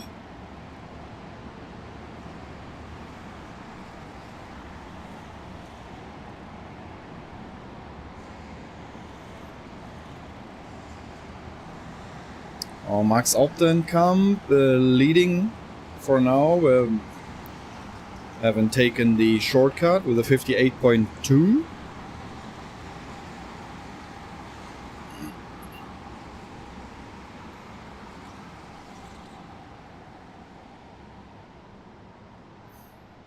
But that's done now. I think it was Nikolai taking the shortcut now.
Sorry, I think my mic was muted. I didn't want to. But Nikolai Marzengo is back on top. Don't know if you heard that. With the fastest lap of the race of 57.354. And there is a penalty for car number 9. That is Patrick Schente for causing a minor collision. 5-second penalty for him.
So Nikolai is really dominating that race, I would say.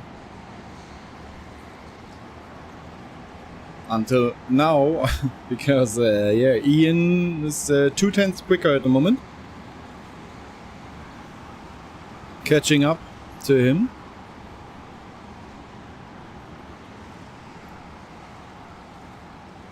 But yeah, Nikolai Marzengo, a 20-year-old guy from Denmark. Yeah, started driving karts in 2015, so 10 years ago. Could achieve 2 Danish championships. And he was in the final of the GIG 2024. Lost his match race there against Ian Lapelar by 300s, he said. So it's quite close to lose that against the later winning champion. And this year he's going for a top 5 finish overall, but especially he want to have a win, so go for it, Nikolai. You're on the way to achieve your first goal for the weekend.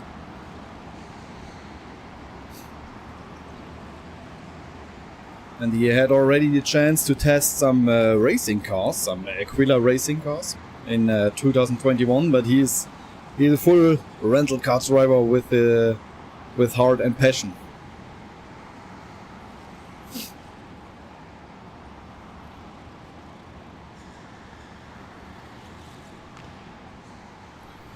So back to race action.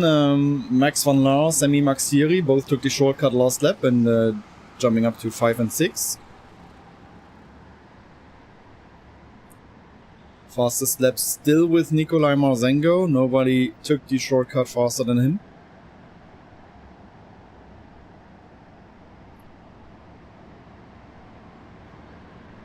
No battles in the front at the moment. Just here. Looking at the timing screen, Ian still faster than Nikolai.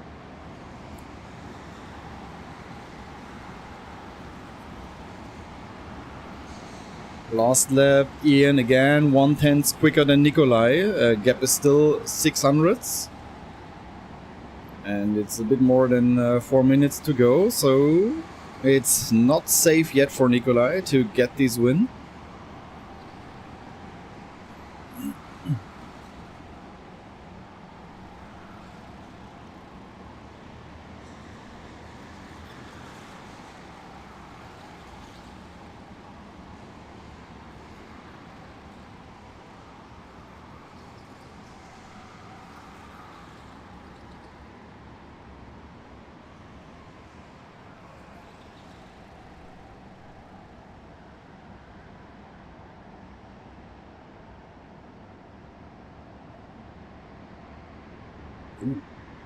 That looked strange in the back there.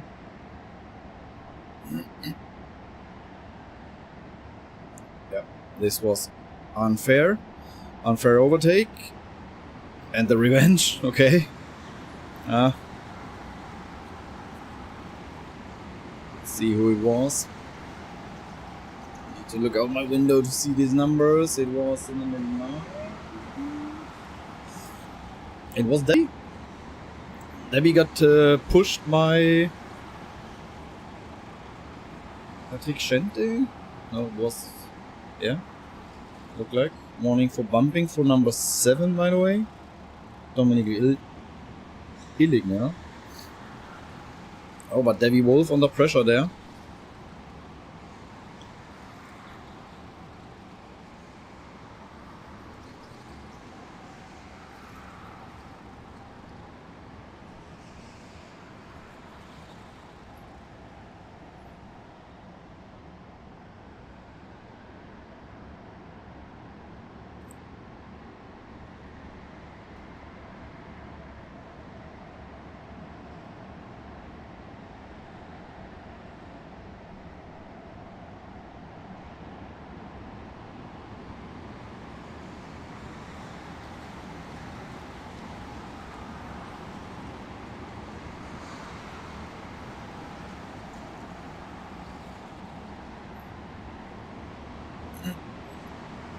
So we keep Debbie and Patrick in the picture because it's the closest at the moment. But in the front, Nikolai now a bit quicker than Ian, but almost the same pace of both of them. As well as Florian. So keeping their distance in the front there.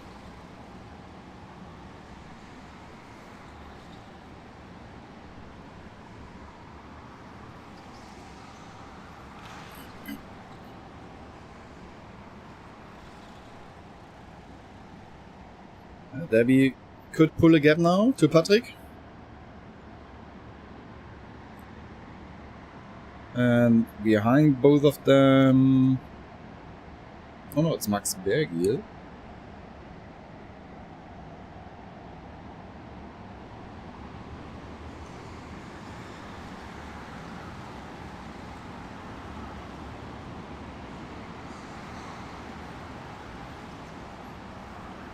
So the last lap sign is out. One more lap to go for everyone.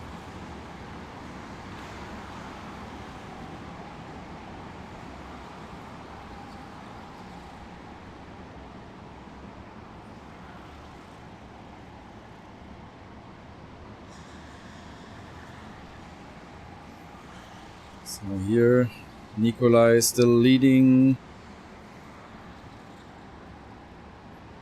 And Ian, Florian and Max well sorted behind. I don't see any action there anymore coming up.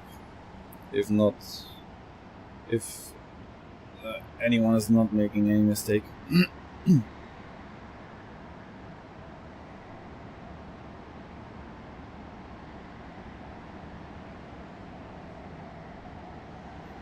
There we go. Final corner. There's the checker flag waiting for Nikolai Marzengo. Congratulations.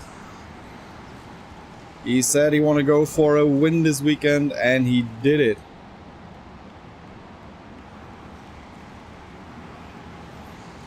Dustin Seifert kommt nochmal auf Platz 10 nach vorn mit seinem Shortcut in der letzten Runde. 57,612 hat er da gefahren.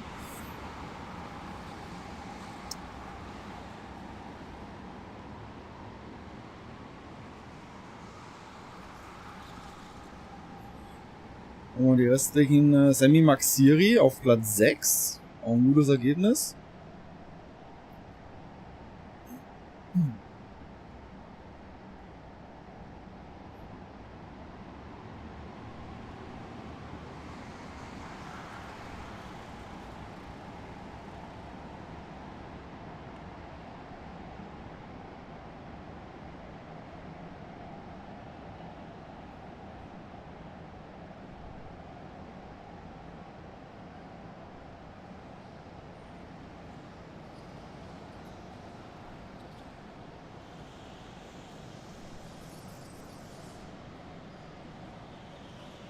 So, schauen wir nochmal auf die restlichen Kandidaten hier. Debbie Wolfs bleibt vor Max Bergiel, hat sie nach Hause gebracht.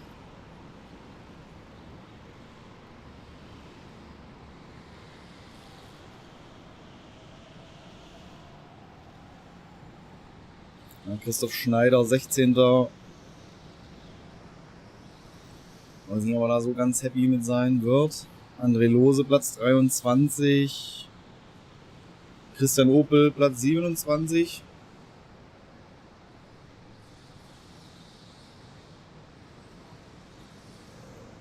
Maximilian Esser, 29.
Nächster Heat.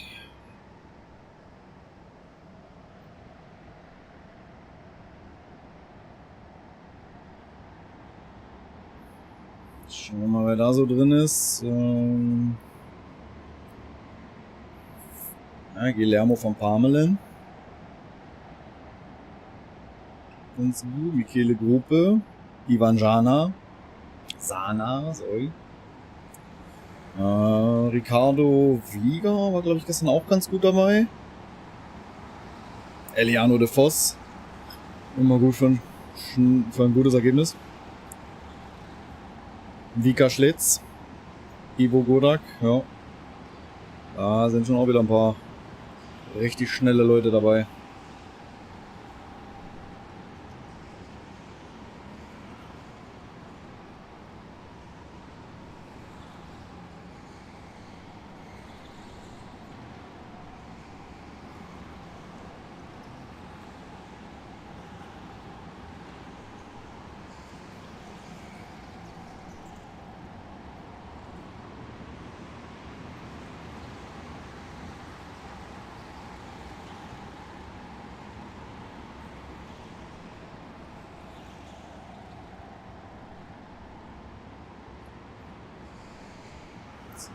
Last driver taking the green flag now, and then we will get the next, the first timed laps.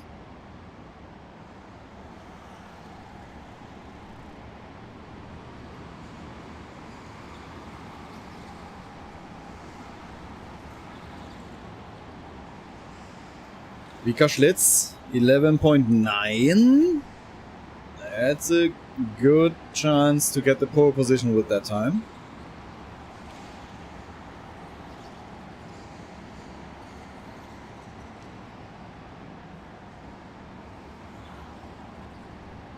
Nicola van den Plas, jump up to second place, but still half a second behind Vika. Ivo Gordak. Oh guys, look how close that is from P2 downwards. But Vika. Eliano de Vos, Guillermo van Parmelen, 11.8. Jumping up to the pole position for now. Who's still coming? Mateusz Mattis, outstanding on P7. Yep. Pole position for Guillermo. Guillermo and Vika separated the rest of the field quite good. And then Eliano, and then we have a big gap. Big gap to Peter, Ricardo, Ivo. They're all close together.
almost side by side here. And now he's dropping the throttle. That was a good start, I would say. Yeah, all good here. Yeah, Vika was almost next to Guillermo. Didn't want to lose any space there. Oh, there's a lot of bumping. But everyone goes through the chicane, that's good. Always critical if you go side by side into that tight chicane there, that someone gets spun or stuck.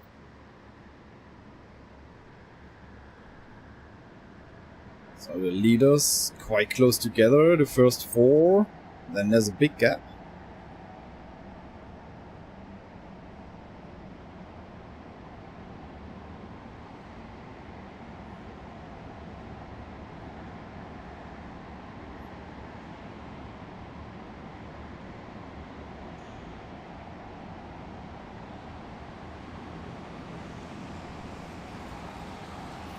So Guillermo leading after lap 1 in front of Vika, Eliano, Peter.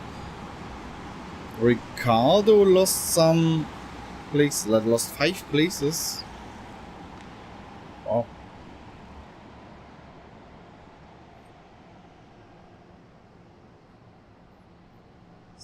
One guy out of the top group took the shortcut already.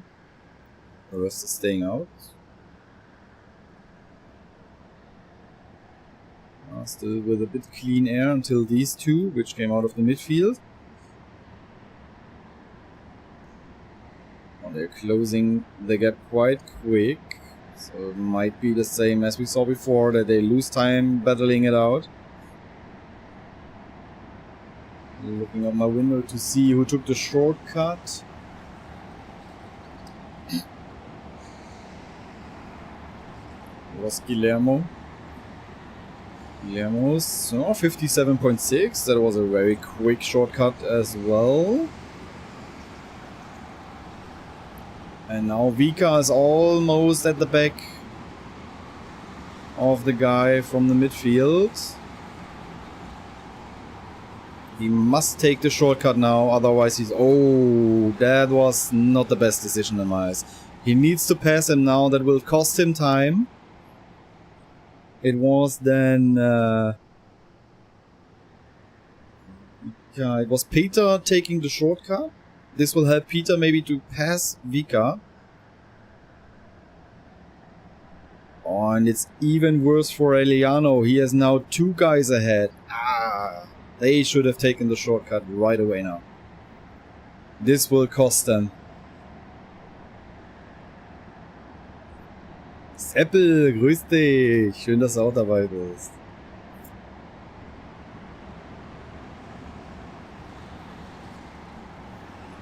Eliano making the move on the first one, but there's still one in between.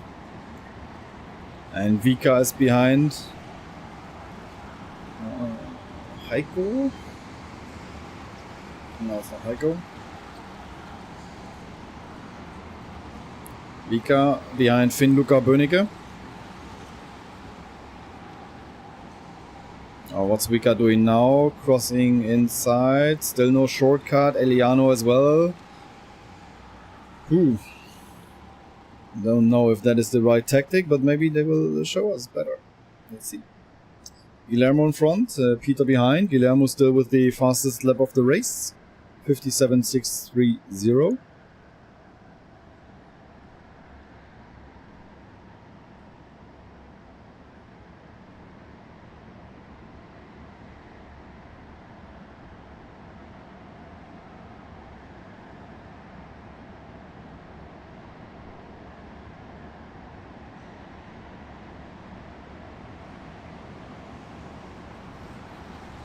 And Eliano taking the next one with a slight touch. But I think it was okay. He was braking alongside him.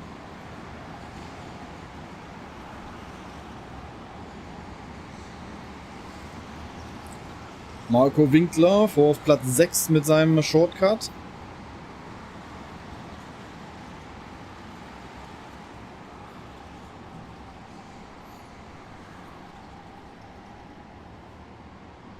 And Vika and Eliano, I think they want to stay out now till the end. I mean, in my eyes, makes no sense now to do it in between.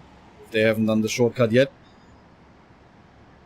they should do it maybe in the end, and if they get clean air ahead to drive their own speed.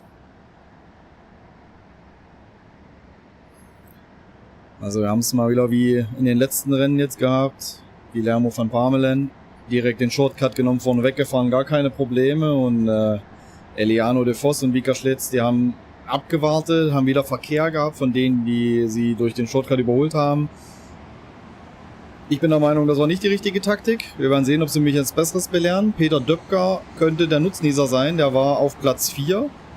Ist dann aber direkt abgebogen in den Shortcut in der zweiten Runde. Und könnte jetzt mit schnellen Runden an beiden vorbeikommen. Wir schauen mal drauf. Peter Döpker 11.8. Vika 11.8. Eliano 11.8. Also im Moment sind sie gleich unterwegs.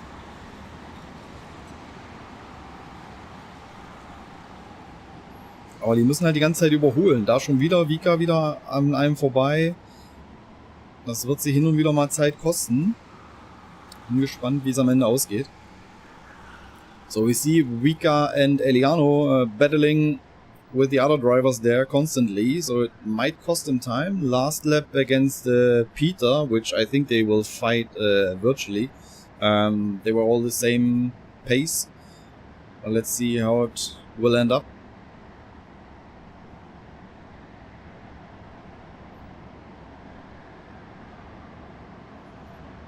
Guillermo, meanwhile, is doing the fastest laps of the race. So there's no danger for him to lose any spot when they do their shortcuts.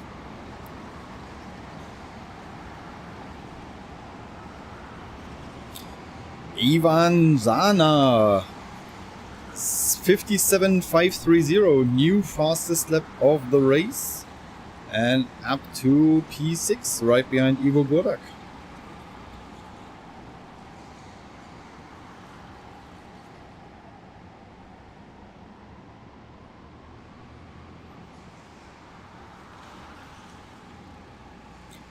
Peter Döpker, 11.8, Vika, 12.0, Eliano, 11.8. So 2/10 gained for Peter again. Let's see the gap. It's Vika, yeah, 12.6 from Vika to Peter. Advantage Vika at the moment, I would say. Maybe half a second left.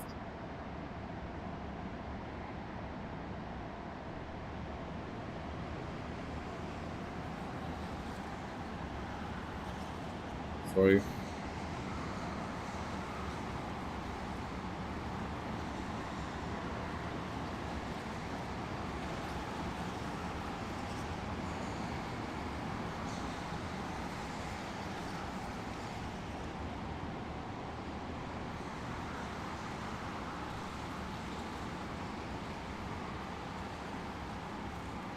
Vika taking the shortcut. Vika taking the shortcut, coming out right in front. Oh, there was a touch. There was a touch. How could he make it until Guillermo? What happened there? Gap was way too close. Way too big. Wow. Okay. I haven't seen that coming, to be honest. The gap was way too close. I wouldn't expect him to fight against Guillermo.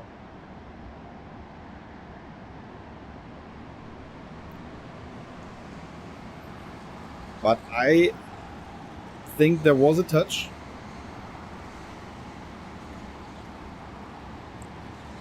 From Guillermo against Vika.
So now there's Eliano up to P3. Right in front of Peter after his shortcut.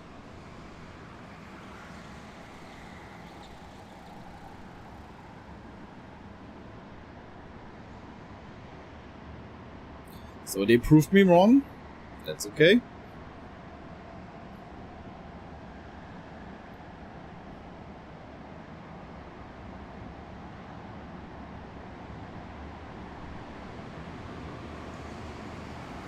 And there's the last lap sign for everyone.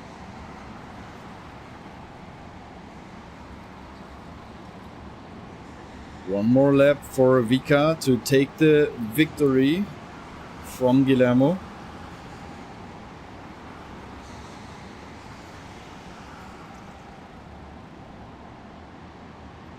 Ja, ich hoffe auch, dass das Wetter hält. Nicht, dass wir nochmal sowas haben wie gestern. Das brauchen wir heute nicht. Noch einen Tag als Reserve haben wir nicht in der Rückhand, um die Rennen nachzuholen. Von dem her, wir bleiben mal optimistisch.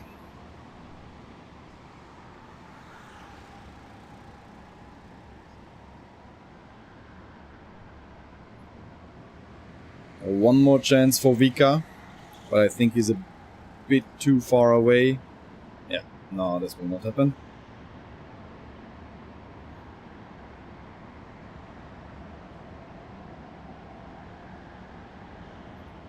Oh, now he's very close, but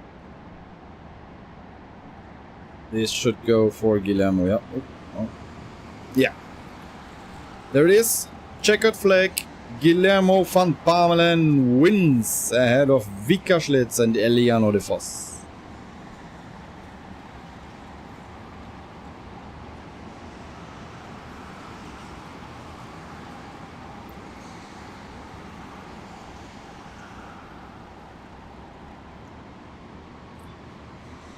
Ja, das Wetter zu kommentieren, während es regnet, finde ich so eine semi-gute Idee.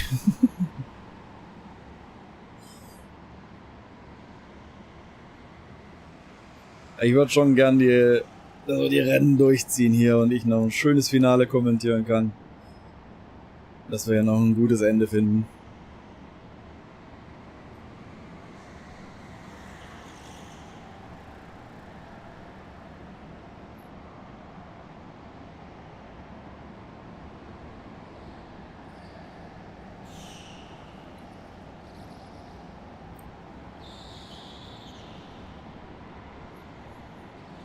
So that's the result. The fastest lap stays with Ivan Zana. We saw the top 3.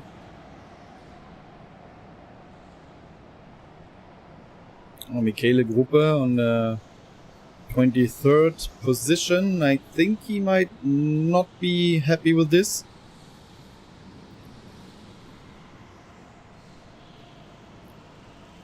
Michele, the 33-year-old German, driving since 4 years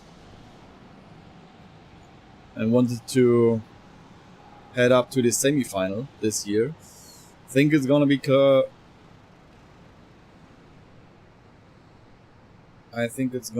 be hard for him.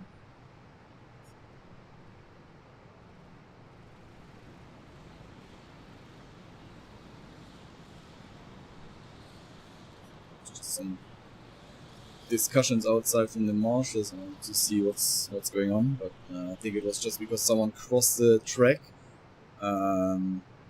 unauthorized. So maybe information if anyone from the drivers or team members or family members is listening here, don't cross the track in the pit area here. Please use the bridge to go to and from the pits, not over the track.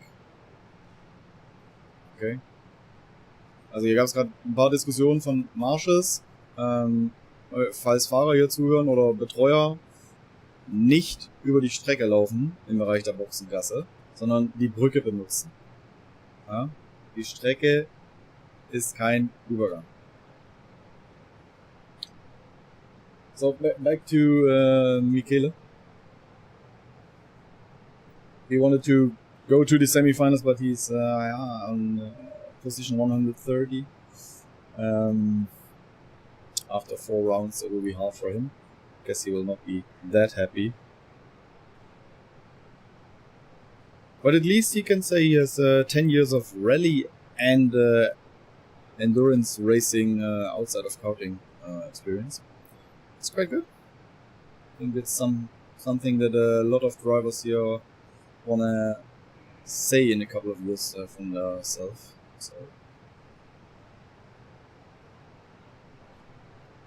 Also Michele Gruppe, ein paar Infos drüber. 33 Jahre aus Deutschland. Fährt seit 4 Jahren Kart. Schon in der GIKC hat er teilgenommen und KBC auch. Letztes Jahr lief es hier nicht so ganz so gut, ist noch ein bisschen verbesserungswürdig gewesen, sagt er. Heute oder dieses Wochenende wäre sein Ziel gewesen, ins Halbfinale zu kommen. Ich vermute, es wird schwer. Er war nach 4 Runden auf Platz 130 knapp. Das Ergebnis jetzt, Platz 23. Ja, auch nicht so optimal dafür. Wird wahrscheinlich nichts werden, schätze ich. Ja, nichtsdestotrotz, er kann schon auf 10 Jahre Rallye- und Rundstreckenerfahrung außerhalb vom Kartsport zurückblicken. Von dem her, das ist sicherlich was viele Fahrer hier gerne über sich selbst irgendwann sagen würden. Kann man so mitnehmen. Vielleicht ist einfach nicht sein Wochenende jetzt hier. Weil er hat auch eine wahnsinnig lange Anreise. Vielleicht ist er nicht ganz so fit. Aber trotzdem, ich konnte ihn in den letzten Jahren selber kennenlernen. Auf jeden Fall ein sehr angenehmer Zeitgenosse, also sehr cooler Typ. Schön, dass er auch hier mit am Start ist.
Okay, so I was outside a bit, talking to some of the guys.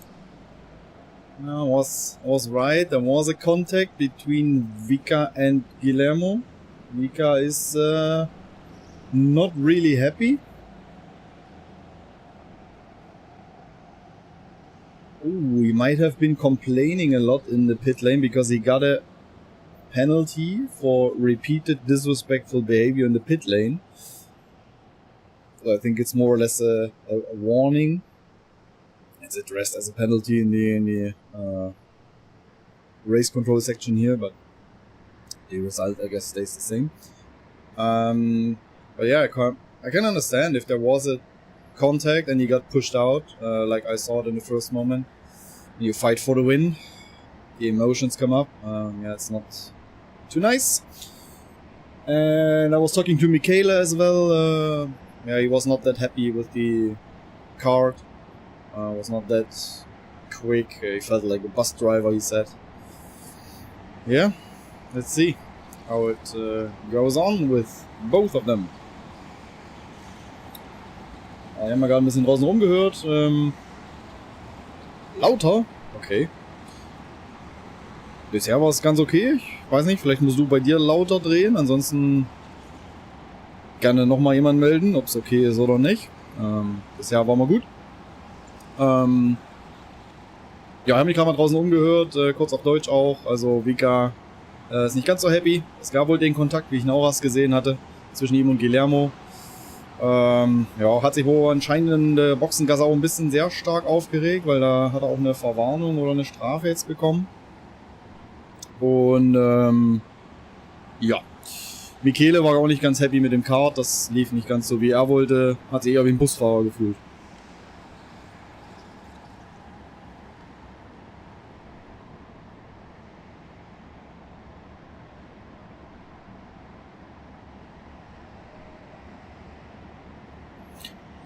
Gut, also wenn es weiterhin verständlich ist wie die ganze Zeit, dann muss ich hier zumindest nichts umstellen, dann läuft alles wie es ist. Dann musst du mal bei dir schauen, Samu, was da los ist.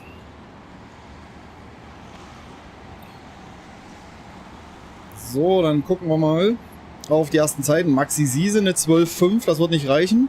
11,8 Niklas Niesner. Da können wir noch gleich in Deutsch bleiben, wenn die hier einmal so abreißen. Knappe 4 Zehntel vor Christian Duven, das ist schon stark. Maurice Tschernikow auf Platz 6 nach vorn.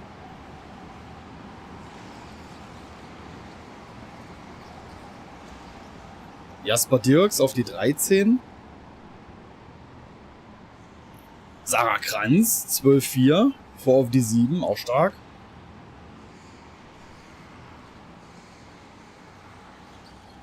Ja, Christian Kopatzki 1,12,066, 2 Zehntel hinter Niklas Niesner und jetzt sind alle durch. Stark, Niklas Niesner hier mit der Pole Position vor Christian Kopatzki und Christian Duven. So, I stayed a bit in German because we had a German guy leading. Niklas Niesner taking the pole position here. In front of Christian Kopatzki and Christian Duven. And you see all the other drivers.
Ja, das liegt daran, dass ich gerade nichts gesagt habe. Deswegen hörst du auch nichts.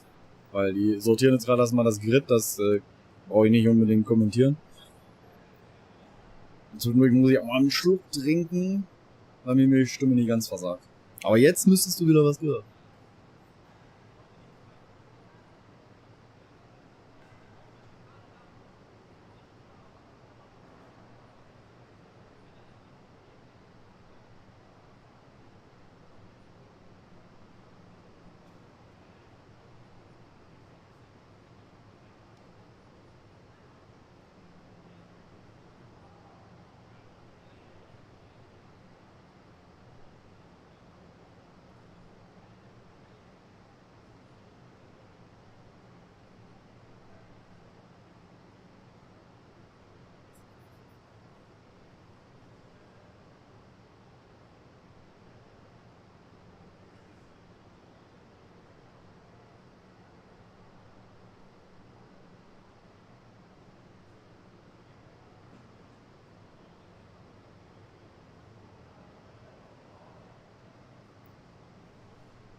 So.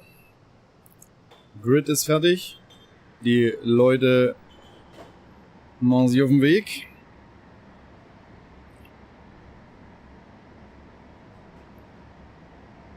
Und dann starten wir hier gleich den letzten Heat von dieser Runde. Dann gibt es wieder eine kurze Tankpause. Und dann wird nochmal die Richtung gedreht und dann kommen die letzten 7 Vorläufe, bevor dann die Teilnehmer der Halbfinals feststehen.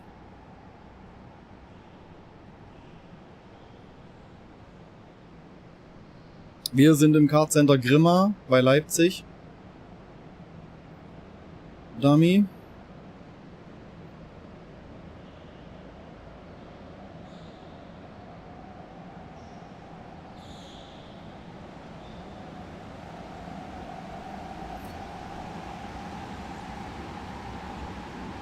No, I see yellow flags and I saw the sign from the marshal to abort. Maybe there was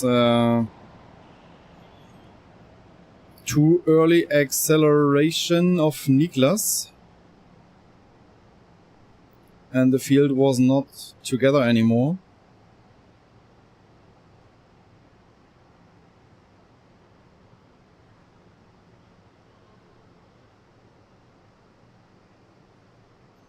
Now they need to sort it again. And then we have to restart.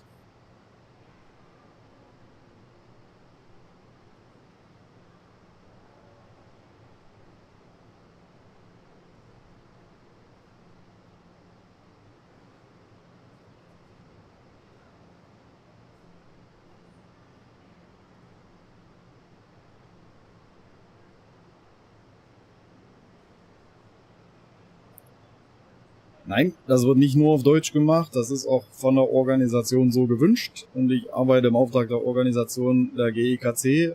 Hauptsprache bleibt Englisch, da wir sehr internationales Starterfeld haben, aber ich versuche es so gut es geht zweisprachig durchzuziehen. Ich hoffe, es gelingt mir. Für Kritik bin ich immer offen natürlich, für konstruktive Kritik, aber komplett Deutsch wird es nicht werden.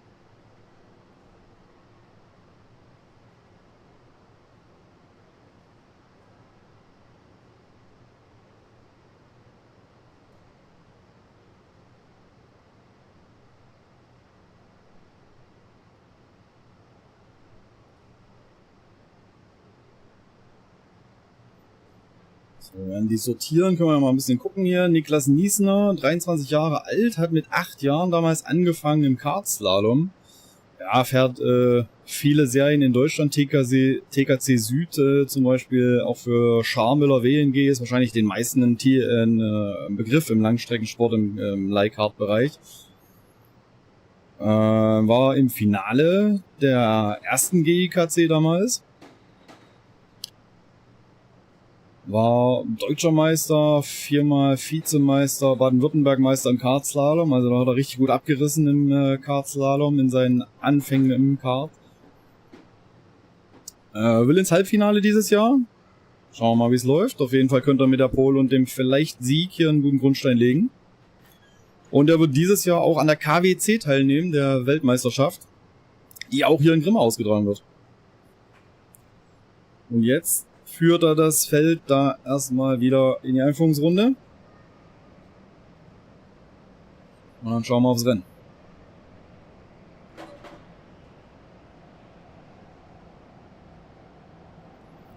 Dumme. Schön, dass du am Start bist. Wo bist du eigentlich? Geiler Typ. Kannst du ja auch mitfahren, Mensch. Oder bist du schon wieder auf irgendeinem internationalen Langstreckenrennen?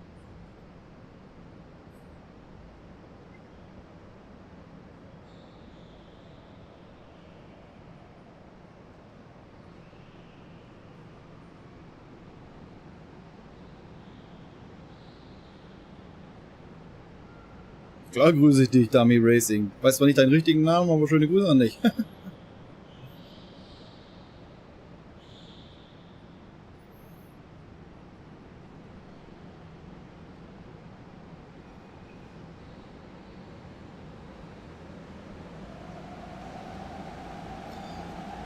Okay, this time everything is fine. Green flag. Niklas, oh, taking the white line here. That was a bit risky. But he managed to stay in front. Christian Kopatsky right behind him, and Christian Duven needs to cover Kuba Dronitsky behind him.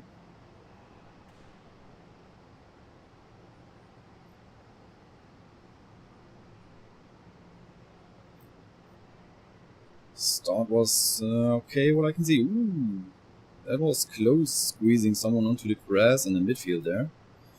But nothing happened. Also Niklas Niesner, guter Start hier. Kann sich damit Christian Kopatsky gerade ein bisschen absetzen von Christian Duven. Der hatte am Anfang relativ viel Druck von Kuba Dronitsky direkt, aber ist jetzt auch so ein bisschen am Niemandsland.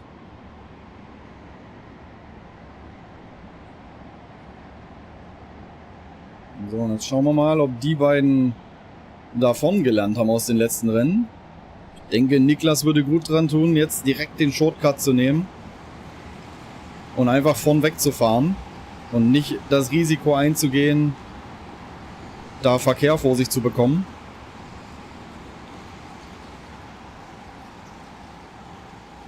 Ja, macht er auch.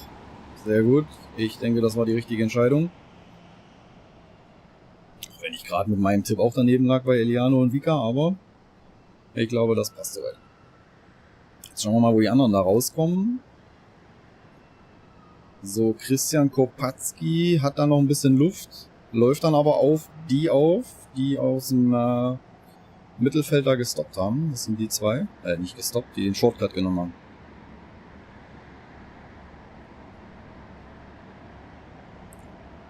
Niklas Niesner, we saw it, taking the shortcut directly. Christian Kopatsky stayed outside. But he's now coming up to these two, which took the shortcut out of the midfield. Could be that he's losing time there.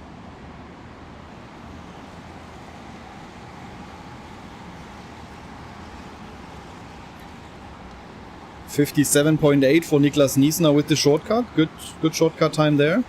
And Christian Kopatsky needs to take the shortcut now. Yeah, he does. Everyone does there, because they saw that they are running into these two. This would have cost them a lot of time. Niklas Niesner, good gap of 1.5 seconds maybe? Or maybe 1 second ahead of Christian Kopatsky.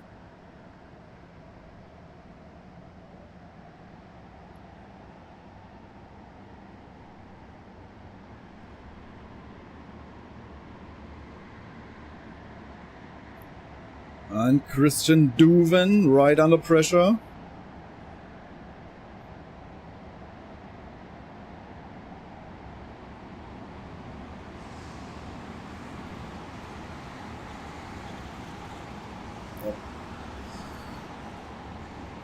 Getting the tower for you guys. And then we have Kaspian Djurdjic with 57.855 taking the fastest lap of the race. So he's now in the spot for the extra point. And yep, I was right. Number 3, warning for too early, too fast at the start. So Niklas Niesner was accelerating just too early. That's why we needed to redo the start.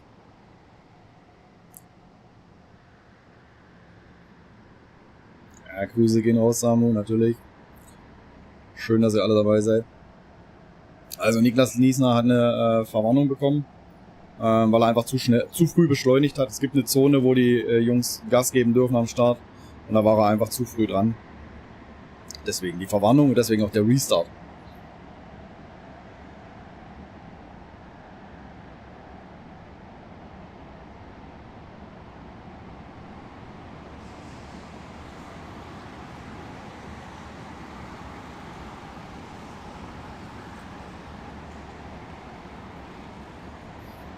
Christian Duven right behind Kaspian Djicic now.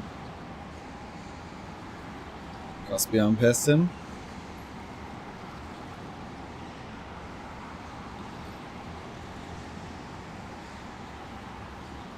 Und Niklas Etzel schiebt sich da nach vorne auf die 12.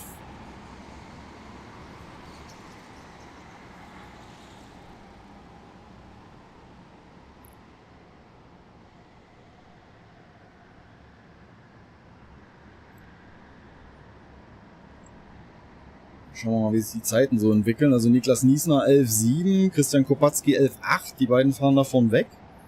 Da kann der Rest momentan gar nicht mitgehen.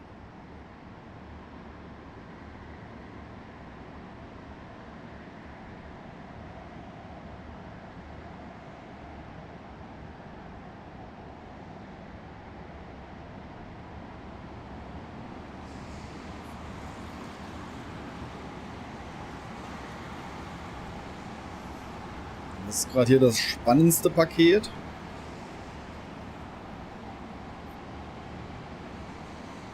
Hubert Wernitzky, Kaspian Djicic, Christian Duven und Adrian Janetzko. Die kämpfen da um Platz 3. Der Rest ist soweit gut sortiert momentan. Zumindest was die vorderen Platzierungen angeht. Jasper Dirks auf Platz 10 vorgesprungen mit dem Shortcut und der schnellsten Rennrunde. 57,817. New fastest lap for Jasper Dirks, up to P10 with a 57.817.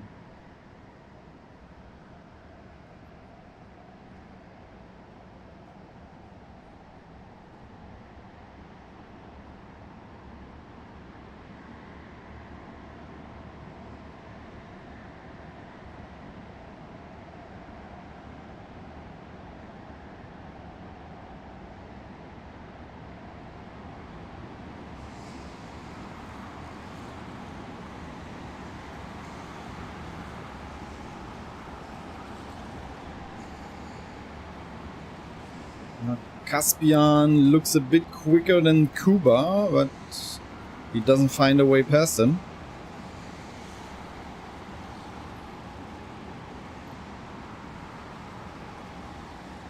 Adrian Janetzko is losing a bit now on the 3 ahead. And behind them there's Maurice Chernikov fighting against Jana Tronchet. Jana was quicker than Maurice in the last lap, so maybe there's a battle coming up. See Maurice there in the yellow suit.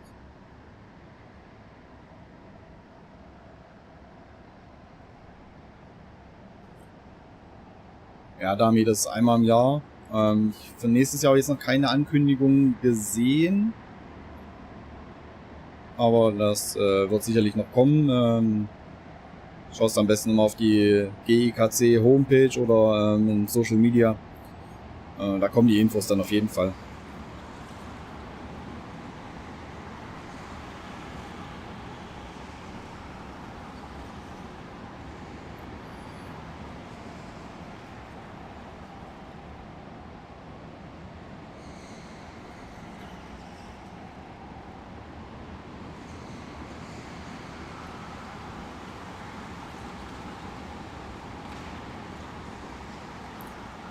Okay, checking the times. Niklas Niesner. Oh, there is an attack for P3. Kaspian passing Kuba on the inside line there. Oh, there was a touch on the wall. Christian Duven hit the tire barrier there. but managed to stay up from the Adrian somehow.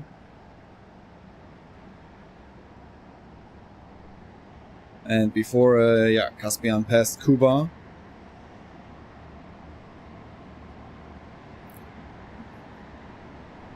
If my impression was right that he's faster, then he should pull a gap now quite quickly. Jana still behind Maurice.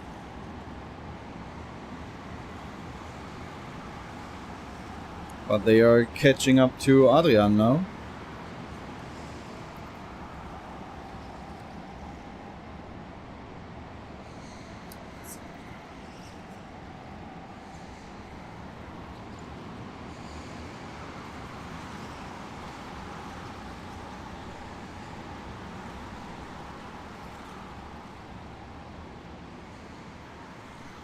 Oh, nice battle there in the backfield. A group of 6, 7, 8 carts all together. Two taking the shortcut there.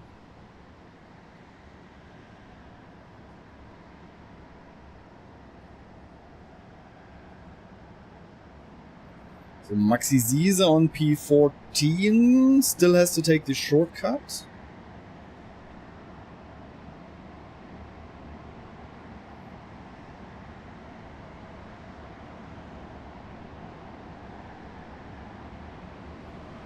Ey, André! Du fehlst ja auch noch, Mensch. Hättest auch mitfahren können.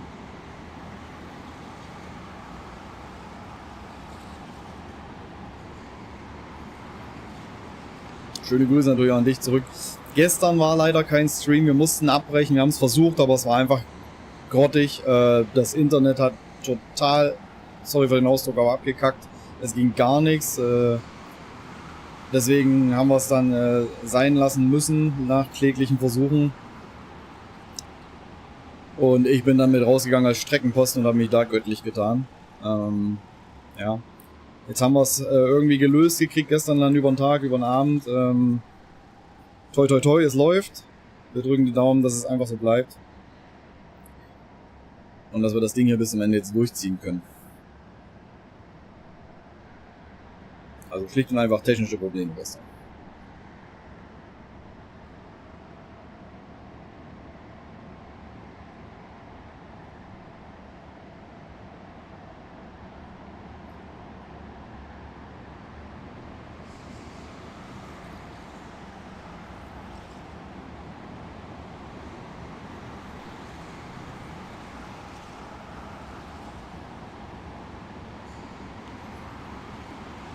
Kuba still on the back of Caspian.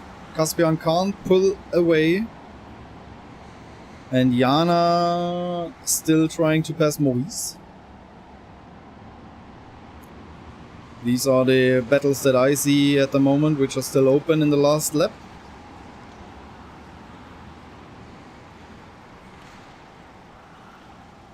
Maxi Ziese in the shortcut now, up to P5. 1, 2, 3, 4, 5. Yeah, he's just going for P5. That could be a good result for him. Oh, it's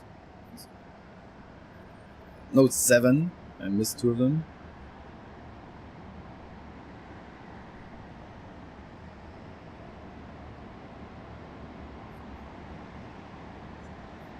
Oh, Maxi making the move there! Wow! That was late braking, but a good move from Maxi. Now we need to go here. Congratulations! Herzlichen Glückwunsch, Niklas Niesner zum Sieg. Stark gefahren. Maxi Ziese mit einer 57,9 noch vor Platz 6 in der letzten Runde. Maurice hält sich vor Jana. Jasper behält die schnellste Rennrunde.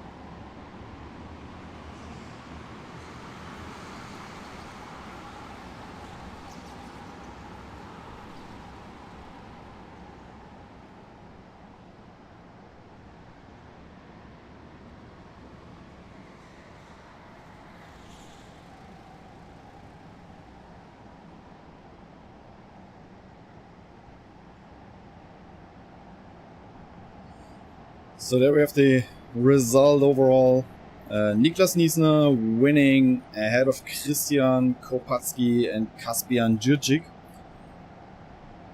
Fastest lap driven by Jasper Dirks in this heat. So now we will have a short break for refueling the karts. Or try to grab something to eat.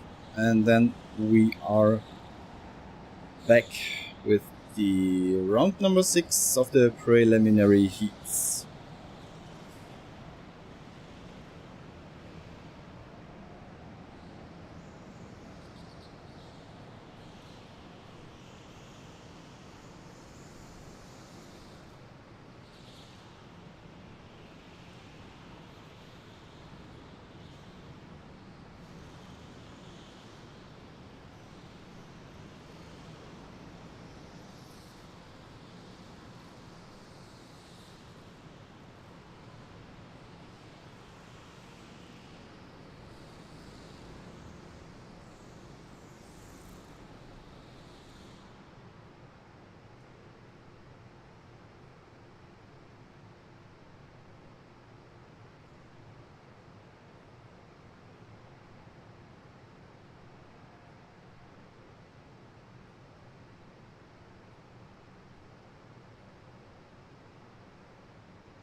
Okay, we're back.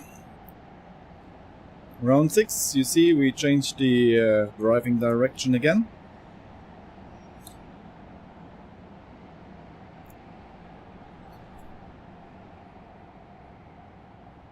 I could not just get something to eat, I got some information as well. So there was a bit of a confusion, what I said, with Vika after his race, where he looked a bit upset, and there was a penalty given in the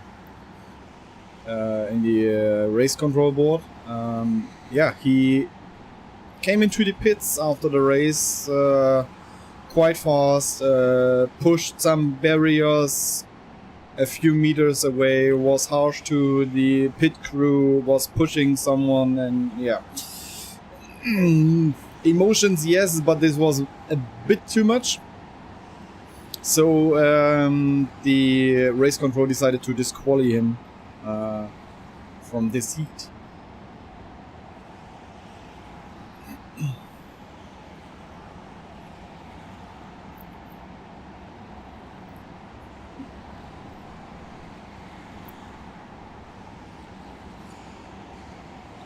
Ja, stimmt, Andrea, seid ihr ein Gang?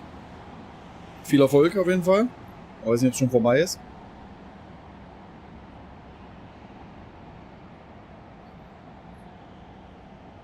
Maxi Siese, bester Fahrer.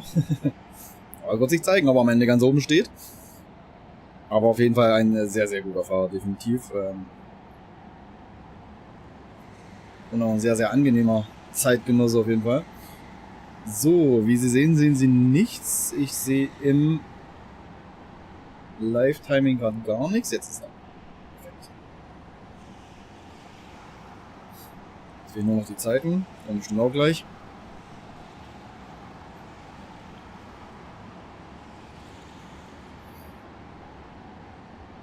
Okay, additional info. So Vika got 0 points for that race, and he can't take that as the one which does not count into the overall classification. So yeah, bad chance for him to have a top spot in the end. Also kurz zusammengefasst, ich habe die Info bekommen, Vika Schlitz, da war von sehr viel Missmut. Kam in die Box wohl, hat da ein paar Reifen weggeschossen, ein paar Leute weggeschoben, war wohl sehr ärgerlich, ein bisschen zu viel Emotionen, so wie man es nicht machen sollte, und wurde deswegen von der Race Control für das Rennen disqualifiziert, bekommt 0 Punkte, kann das auch nicht als Streichresultat nutzen. Ja, sehr ärgerlich für ihn, aber im Endeffekt selbst verschuldet.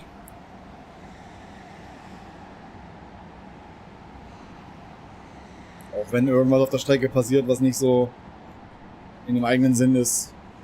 Ja, man muss trotzdem immer sachlich bleiben. Auch wenn es nicht immer leicht fällt, das weiß ich gar nicht. So, time's coming in. Ivan Sana, 12.6. I guess it might be topped. In the front for now. Ja, yeah. Dustin Seifert. Na, da schau her, da wird sich Rostock freuen. 12.6. Im Moment ganz oben. Maurice Tschernikow.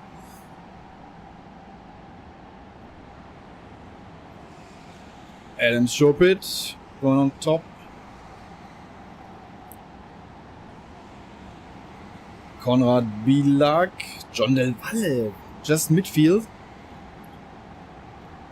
That's surprising for me.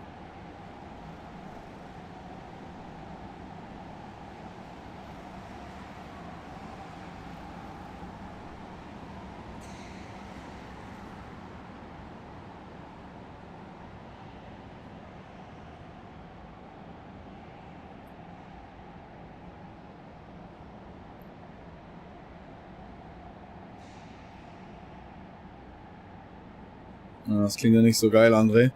Hoffe, allen geht's gut. Verletzte brauchen wir bei keinem Rennen. Und dann wünsche ich euch auf jeden Fall noch viel Erfolg da in Genk. So, Konrad Bielak with the pole position ahead of Adam Schupit and Maurice Tschernikow. Bit surprising for me, John Del Valle, just P14. Our former race winner Niklas Niesner on P12.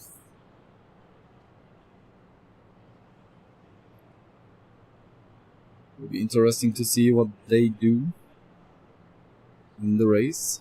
Maybe with more consistency they can improve their position.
Ich habe deine Frage ganz übersehen, Daniel. Die angepasste Aus- und Einfahrt, du meinst wahrscheinlich die Schikane und die Kurzanbindung, die da hinzugefügt wurde.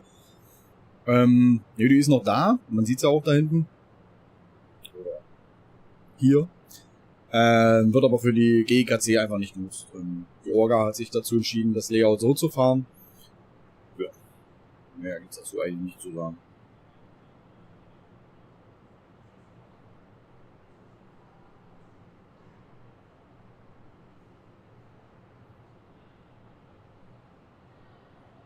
Ja, alles cool. Emotionen gehören definitiv dazu. Ich bin auch selber ein sehr emotionaler Fahrer. Kenn das.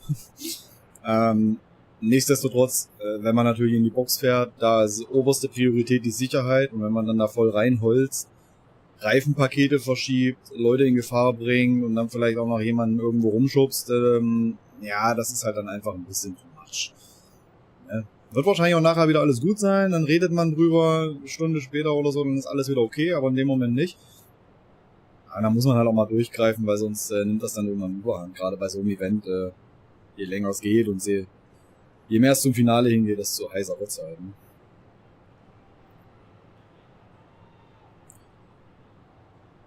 Okay, heading to the race.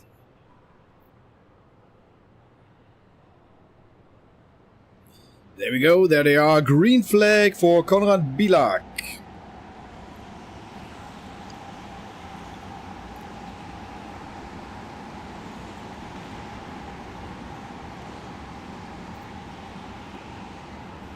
Oh, squeezing through there. Theo, I think, against Ivan.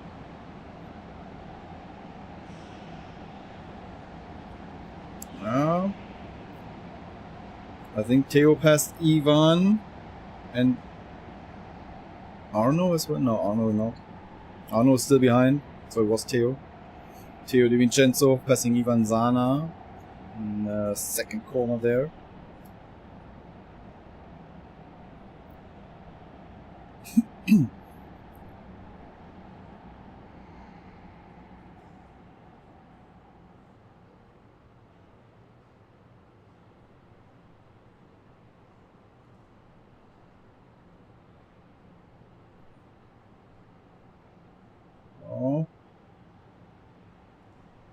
Guillermo behind Arno needs to defend there.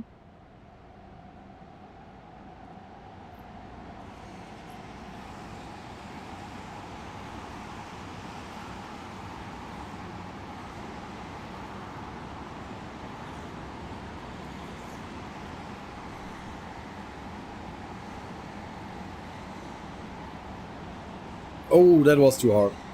This was too hard from... I think it was Theo again.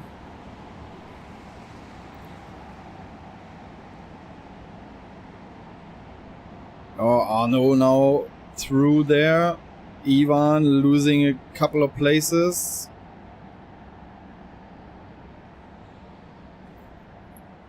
We might see an orange flag there. No, not yet, okay. It looked too hard for me, to be honest.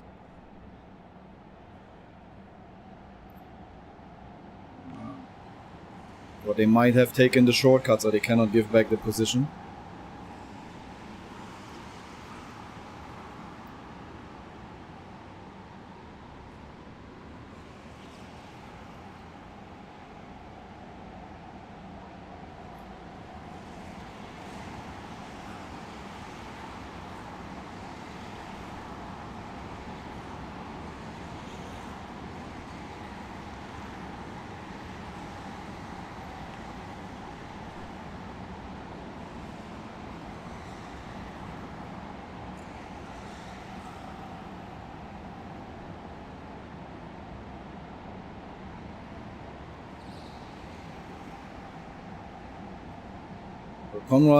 Boehlig took the shortcut directly in the beginning.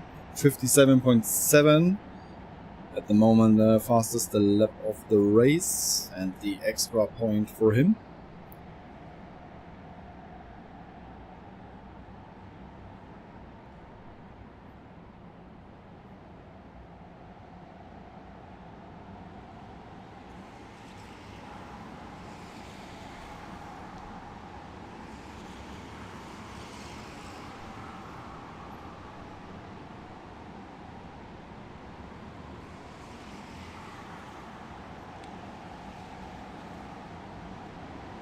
It was close with the pit entry there.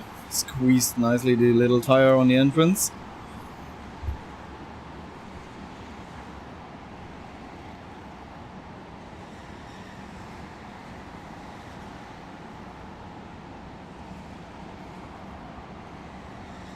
So, schauen wir mal auf die Deutschen. Maurice Tschernikow auf Platz 3, Dustin Seifert auf Platz 4. Haben natürlich beide schon den Shortcut genommen. Sind aber, glaube ich, auch generell trotzdem nicht so schlecht unterwegs. Maurice hängt da direkt hinter Adam Schurpit. Gucken wir mal, die gleich mal finden hier. Da haben wir Maurice jetzt in der Linkskurve. Und dann jetzt in die Halle rein. Da kommt die Tafel raus mit irgendeiner Strafe oder Verwarnung. Ich sehe noch nichts in der Race Control. Könnte aber vielleicht für das Manöver da am Anfang gewesen sein.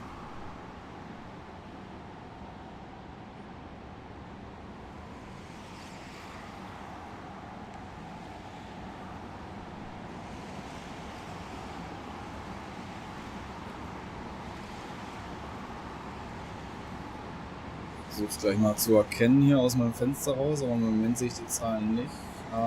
Scheint für die Nummer 7 gewesen zu sein. Die Nummer 7 ist David Becker. Aber warum, weiß ich nicht. Und was es genau war, ob es eine Strafe oder Verwarnung war, weiß ich nicht.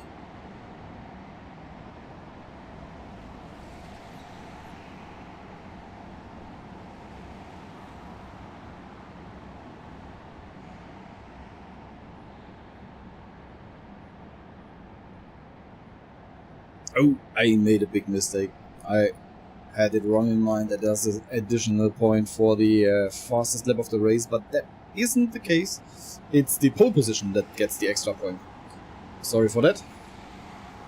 So no extra point for the fastest lap. Also ich habe mich da vertan. Kein extra Punkt für die schnellste Rennrunde, sondern für die Pole Position. Die bekommt einen extra Punkt. Danke Fabi, dass du mich darauf hingewiesen hast.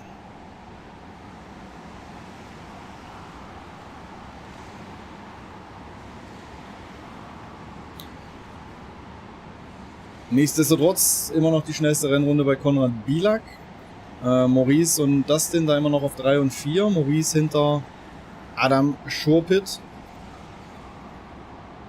Da sehen wir die beiden, aber die Lücke, ja, die wird nicht wirklich kleiner. Das sind immer noch um die 2,5, 3 Zehntel.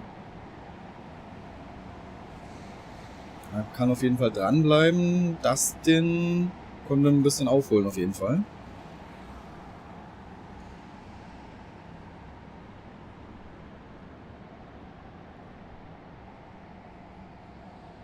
Oh, da Arno Teuben kommt aus der Shortcut und kann da innen schön überholen.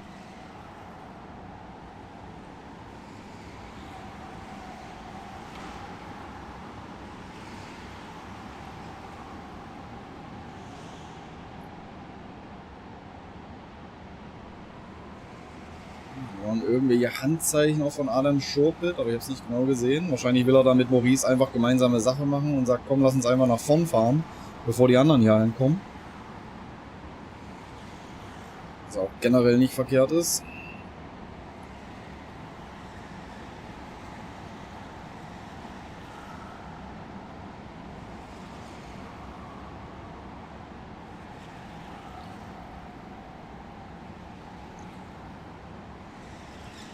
Am Anfang war es eine Strafe für die Nummer 7, eine 5-Sekunden-Strafe, da nicht genug Platz gelassen hat und dadurch ein Fahrer in den Traktorreifen in der Schikane geknallt ist.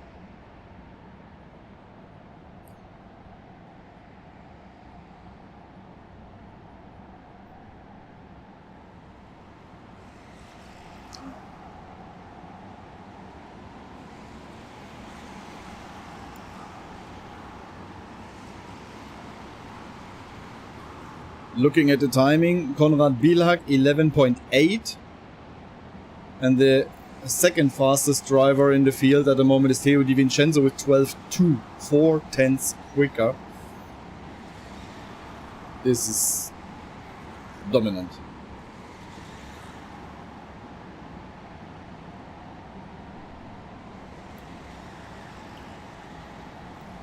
...209 Fahrer sind gestern insgesamt gestartet. 210 hätten können, einer hatte kurzfristig, aber es hat ein paar abgesagt kurzfristig, bis auf 209 konnte wieder aufgefüllt werden. Ein Platz blieb frei. Ein paar haben jetzt aber zwischendurch schon aufgehört, warum auch immer. Aber ja. Trotzdem sehr starkes Feld, sehr großes Feld. Sehr viel Qualität vor allen Dingen auch. So now we're getting a nice little group there around P2, 3, 4, 5. Arnaud is catching up to Theo.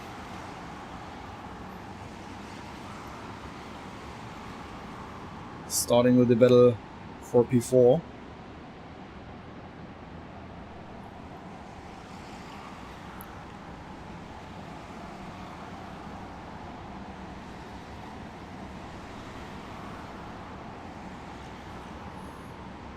And Konrad is making his turns lonely in the front there.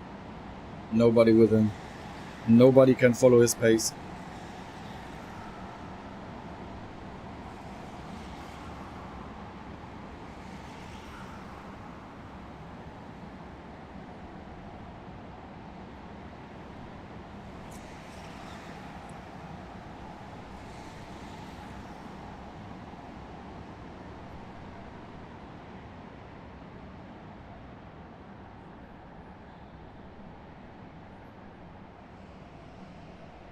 Ja, André, falls du noch mit da bist, Maurice da, kurz davor, vielleicht ein Podium hier zu holen, dein Teamkollege.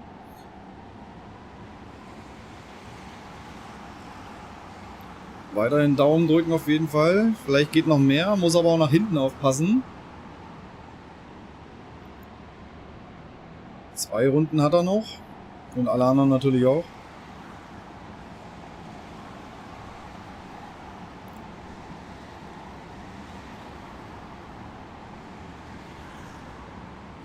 Nee, das habe ich nicht genau im Blick. Also das sind einfach zu viele und da muss ich mich auf andere Sachen gerade fokussieren, dass ich die Namen jetzt im Kopf habe, wer nicht mehr fährt. Aber es war gestern schon bei den letzten Läufen, dass da teilweise Karts leer blieben. Aber ich weiß nicht genau wer.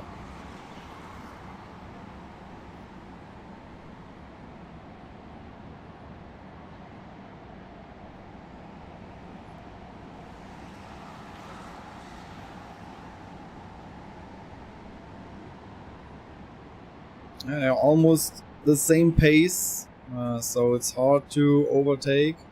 A small mistake there by Adam, so Maurice is now right on his back. They're getting the last lap sign now.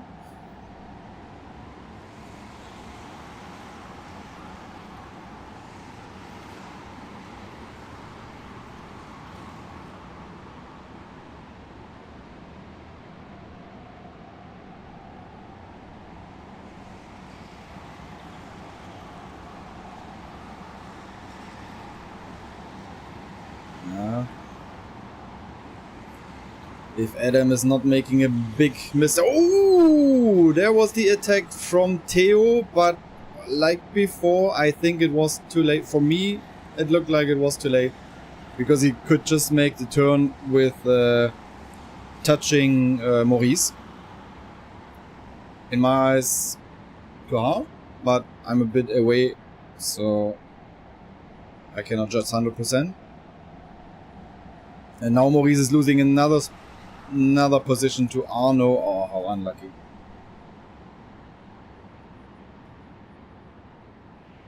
Oh, there's one coming out of the shortcut. And Maurice needs to fight. Oh, that was a bad last lap for Maurice. He loses another place to Guillermo, who made his shortcut in the last lap. But yeah, that's how it is.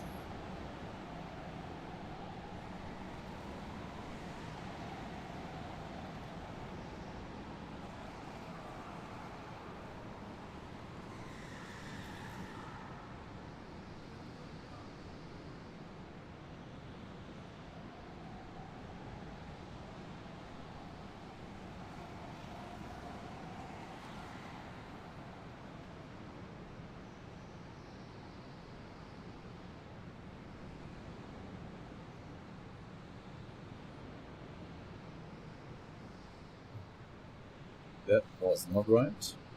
Don't go to the pit entry. Okay.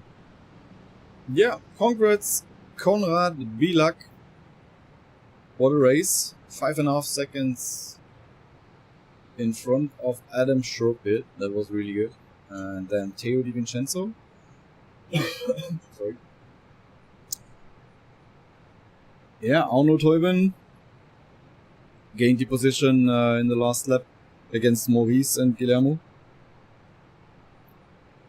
Dustin Seifert am Ende auf Platz 7. Ja, Maurice, das war echt ein bisschen unglücklich. Wie gesagt, für mich sah es sehr hart aus, das Manöver. Aber ich bin ja auch ein bisschen weit weg. Da gibt es Streckenposten, die sind näher dran, die das beurteilen. Und wenn die sagen, es war okay, dann war es okay. Ja, aber dass er dann noch eine Position da abgeben musste gegen Arno, weil der Kampf halt noch nicht so ganz ausgefochten war, das war ein bisschen sehr unglücklich. Ja, und dann kommt Guillermo halt noch aus dem Shortcut. Ja, schade für Maurice.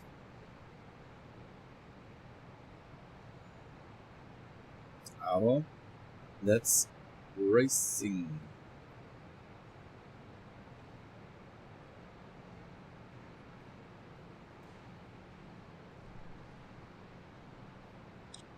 And what I can see from here, I think it's Theo and Maurice talking to each other. I saw a handshake. That's always good.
So here we go. Drivers starting their hot laps.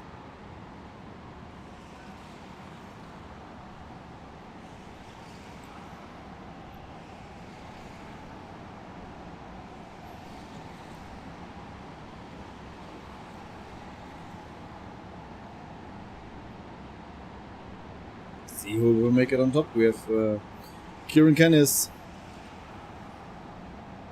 Eliano de Vos, Max Optenkamp, Franek Dobke. Who else? Tomek Bernardowski, Dennis Niewöhner, Philip Nowak. Yeah, that's the ones I would see, but all the other drivers are fast as well, so we will see who comes up on top.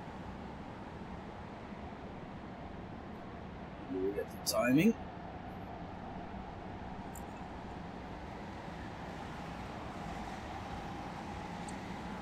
Max Optenkamp setting the first benchmark, I would say, with 12.3, but there comes Sven Hendrickson. Didn't mention him, you see. Max Deckert up to P3. Niklas Etzel schiebt sich da hoch, Kolja Latus. Philip Novak up to P3, Sebastian Miller, so it looks not too bad for Sven Hendrickson at the moment, but I wanted to say, we will see in 11, done by Tomek Bernardowski.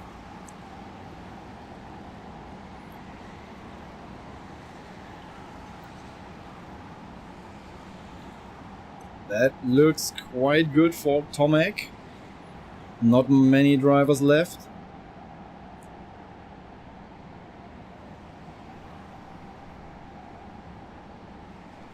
Just one more.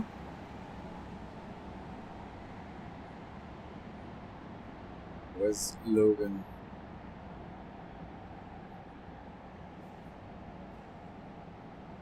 Oh, Logan is not there. Okay.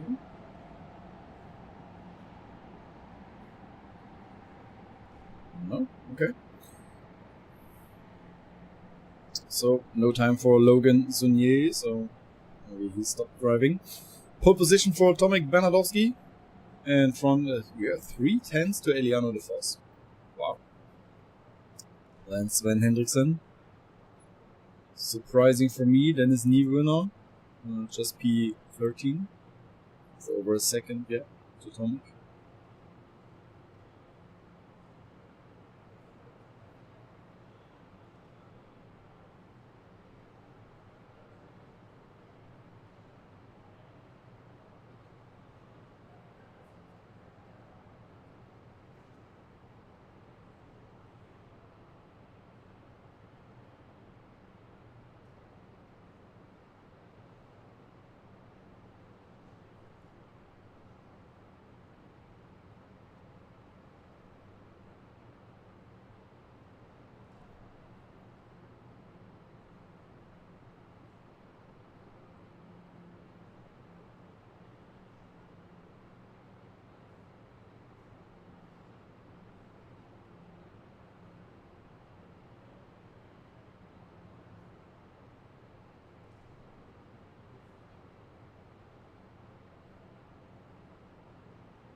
Okay. Almost everything's set.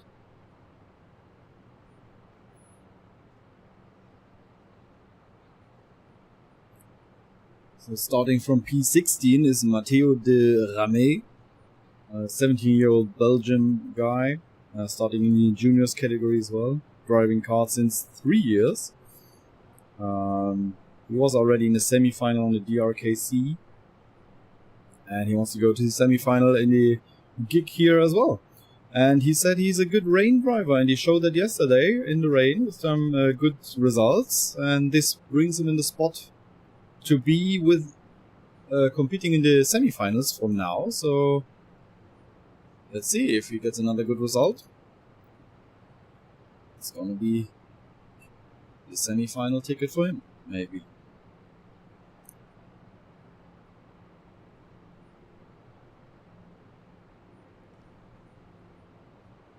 So we're waiting for Tomek. There he comes, accelerating, green flag. Oh, big gap there. That was a brilliant start from Tomek.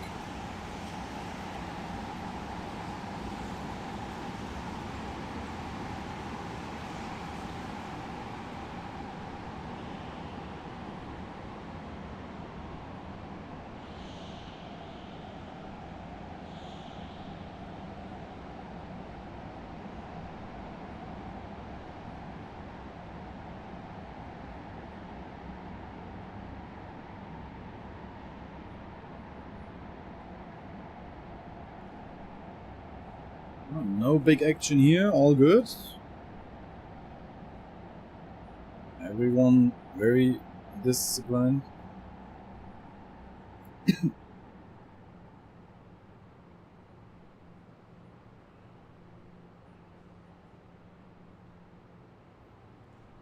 Yep, there's an overtake before they go into this chicane.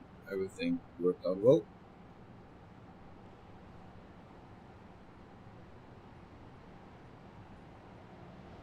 Too quick.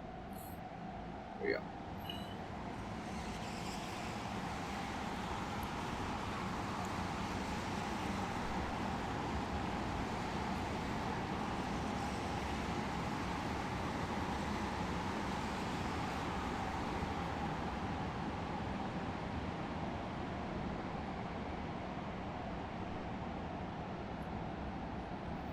Oh, a bit of bumping there around, who's that? In the full yellow, I don't know.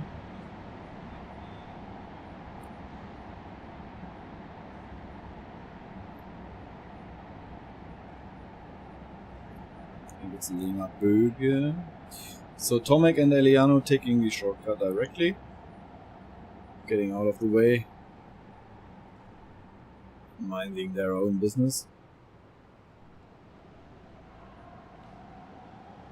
Oh, and Eliano showing. Just drive.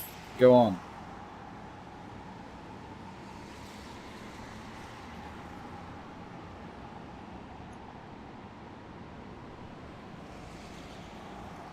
Now it's time to push for them.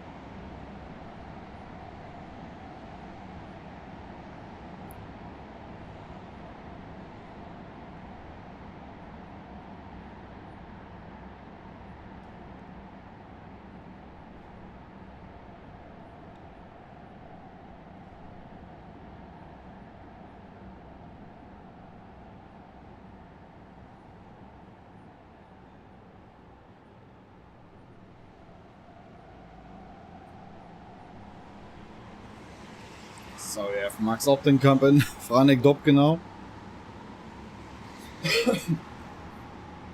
Up to P3 and 4. Max with the fastest lap time of the race of 57.483. Really good shortcut for him.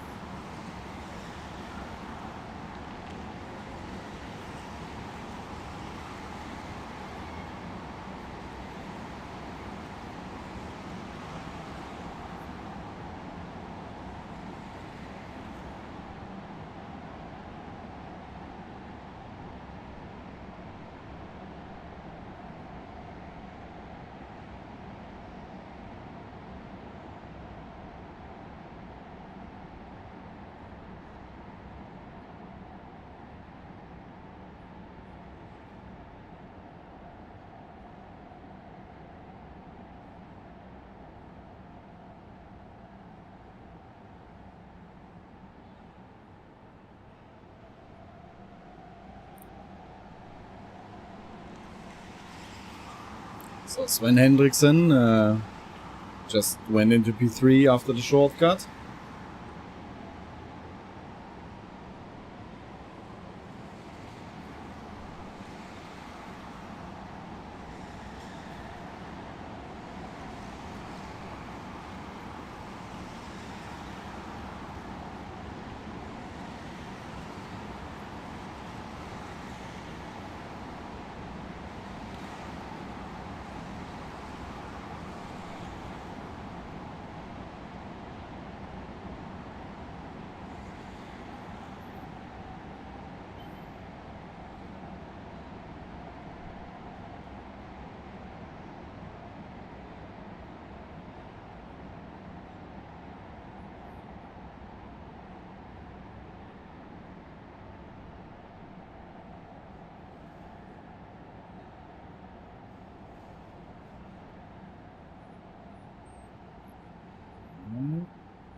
There, the undercut on the shortcut exit.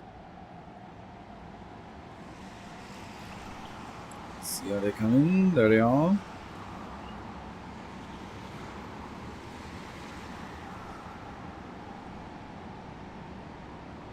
That was Joey Lüring and Max Deckard passing Kieran Kennis on the exit. Max came out of the shortcut and just went past Kieran.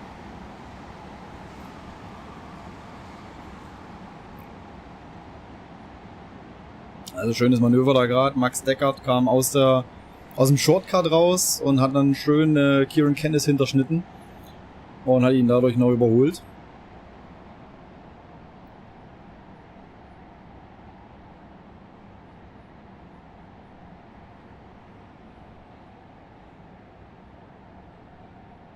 Das heißt, die Frage an mich geht, Dami, ich habe keine Ahnung. Ich verfolge auch SWS-Rankings ehrlich gesagt nicht. Den besten Fahrer, finde ich, gibt's auch nicht, weil jeder hat irgendwo seine Stärken und Schwächen. Es gibt sehr viele, oder es gibt sehr gute Fahrer, die alle auf einem Niveau sind, meiner Meinung nach. Da gibt's jetzt keinen, der komplett raussticht. Also, wenn wir jetzt hier schauen, also, wenn ich jetzt sage, Dennis Höller ist für mich der beste Fahrer, ja, der hat auch nicht alles gewonnen. Dann müssten ja die noch besser sein, die gegen ihn gewonnen haben. Also, es gibt so viele sehr, sehr gute Leute hier. Also, du brauchst nur in den Lauf hier reingucken. Schau, Tomek Bernardowski, Eliano de Vos, Sven Hendrickson, Max Optenkamp, das ist alles ein Niveau davon, finde ich. Und mal ist der eine besser, mal ist der andere besser. Mal liegt einem das eine Kart, mal das andere. Das kann man, also da bin ich nicht so, dass ich sage, ich habe da einen, der total top ist. Ich meine, John Del Valle, 3-mal die Kart World Championship gewonnen, aber hier ist er jetzt auch nicht ganz vorne dabei, deswegen ist er ja noch kein schlechter Fahrer.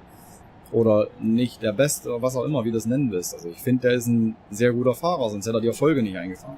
Klappt halt heute hier nicht.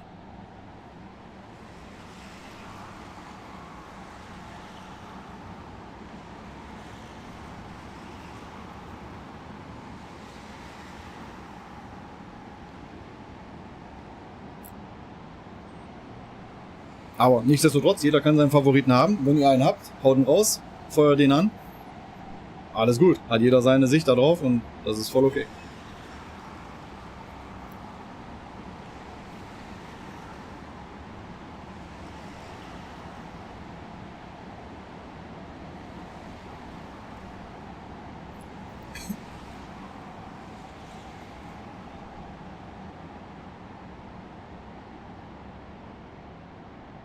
Ich finde es eher schade, dass wir so viele sehr gute Leute im Leihkart-Bereich haben, wo ich der Meinung wäre, die könnten viel mehr im Motorsport reißen, aber denen fehlt einfach die Kohle.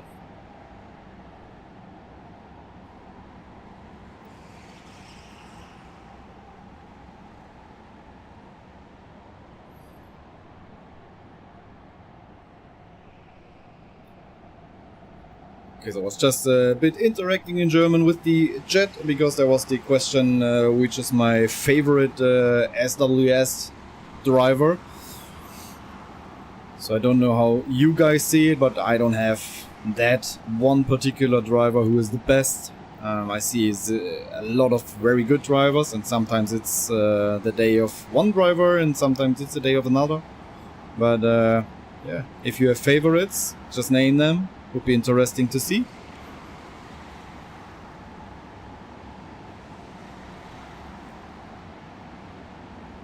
Ja, John der Wall ist schon super. Nicht umsonst stand er dreimal da bei der Weltmeisterschaft ganz oben.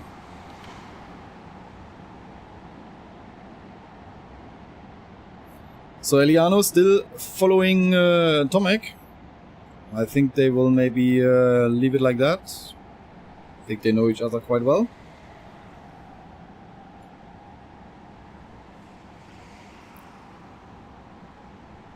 But Eliano is very close now. Tomek is defending Eliano side by side on the outside. That's not the best line there.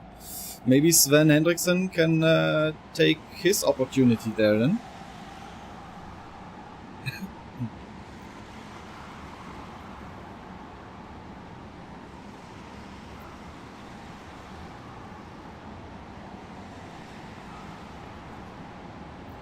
Ja, John und Dennis, das sind schon sehr starke Fahrer. Auf jeden Fall, gebe ich dir recht.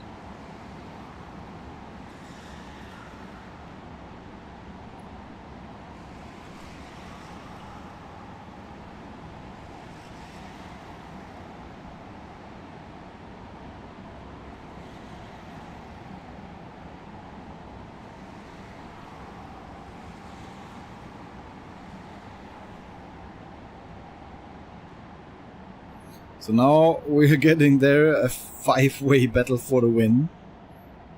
Everyone starts to defend now. Who's making a crazy move there? Let's see. It's one more lap to go. The 5 guys fighting for the podium. Tomek defending the inside. Eliano staying there as well, defending against Sven.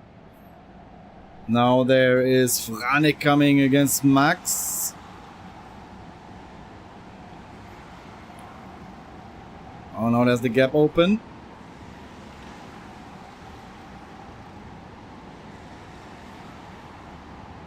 Tomek covering everywhere. I think he got a little push from Eliano there. But all fine. 4-way battle again for the podium there. Who will be the one in the 4th place who won't step up the podium?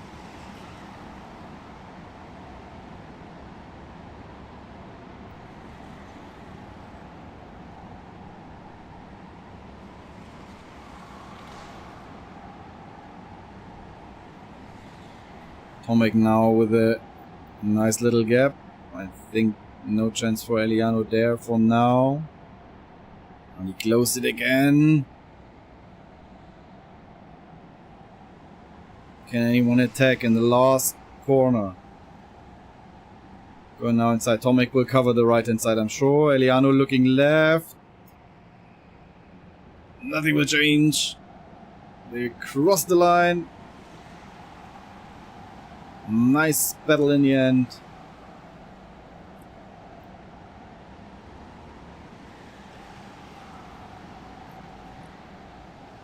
But no chance for Eliano to get past Tomek.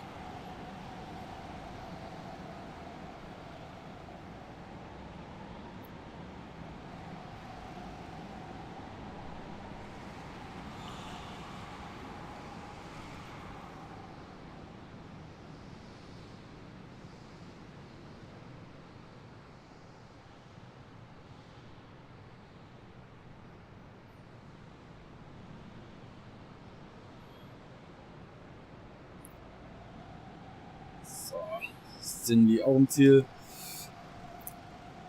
Also Tomek Bernalowski wins in front of Eliano de Vos and Sven Hendrickson.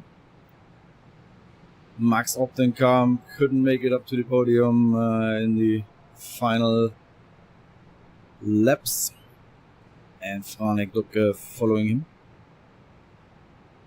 Dennis Niewöhner stayed there in the midfield in P12.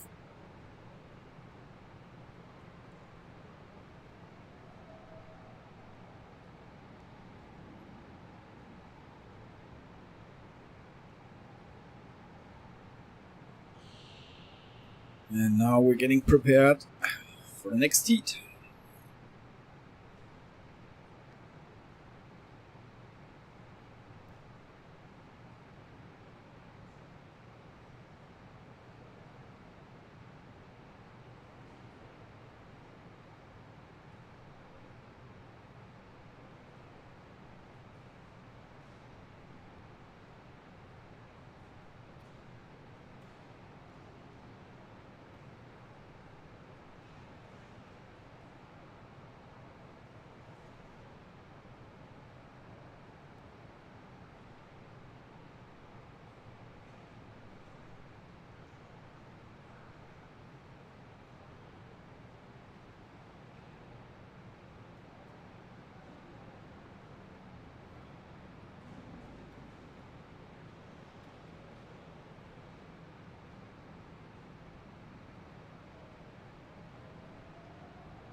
Let's have a quick look into the standings after heat 5. No, after round 5, not heat 5. We got Ruben Boutens in the lead, in front of Nikolai Marzengo and Dennis Höller. Still 7 junior drivers now in the top 24. With Zygo, Franek, Tomek on the podium spots for that category at the moment. Stefan Epp still in front in the Masters category, in front of Ralf Zill. And the women category is led by Selina Bornecher in front of Debbie Wolfs and Jana Tranchet.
Everyone starting their lap now.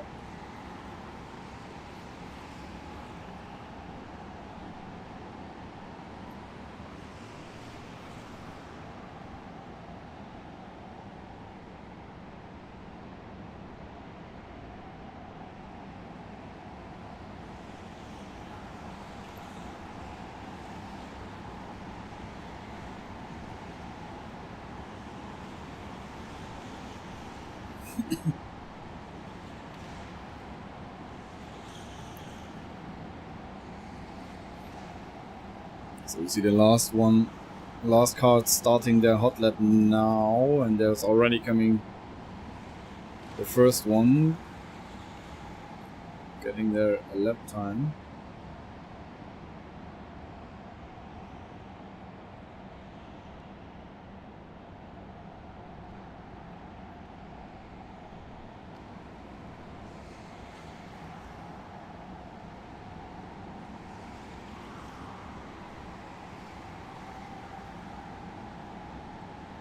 Lauritz Juhl at the moment in the front.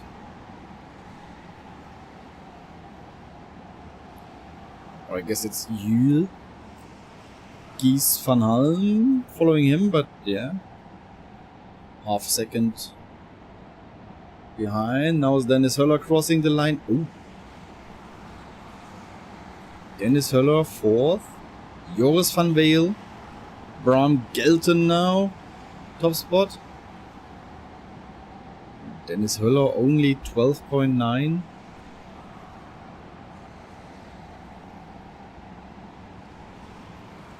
Jana Tronchet.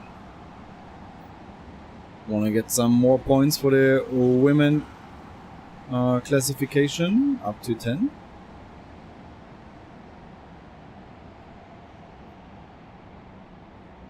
And we are through, I would say.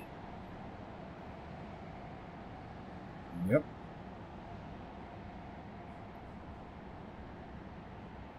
So we have Bram Gelton on pole position, so he's getting the extra point. As I said, I mixed it up in the beginning. It's the extra point for the pole position, not for the fastest lap. Joris van Weel following him, and Lauritz Juhl all within. No, Victor Sparhold as well, all within 0.2 of a second. That's close. Surprises for me, yeah, Dennis Höller. Maybe it's the card. Maxi Ziese. Oh, not a good starting position for him. Christian Duven on 14. It's going to be interesting to see how these guys do in the race.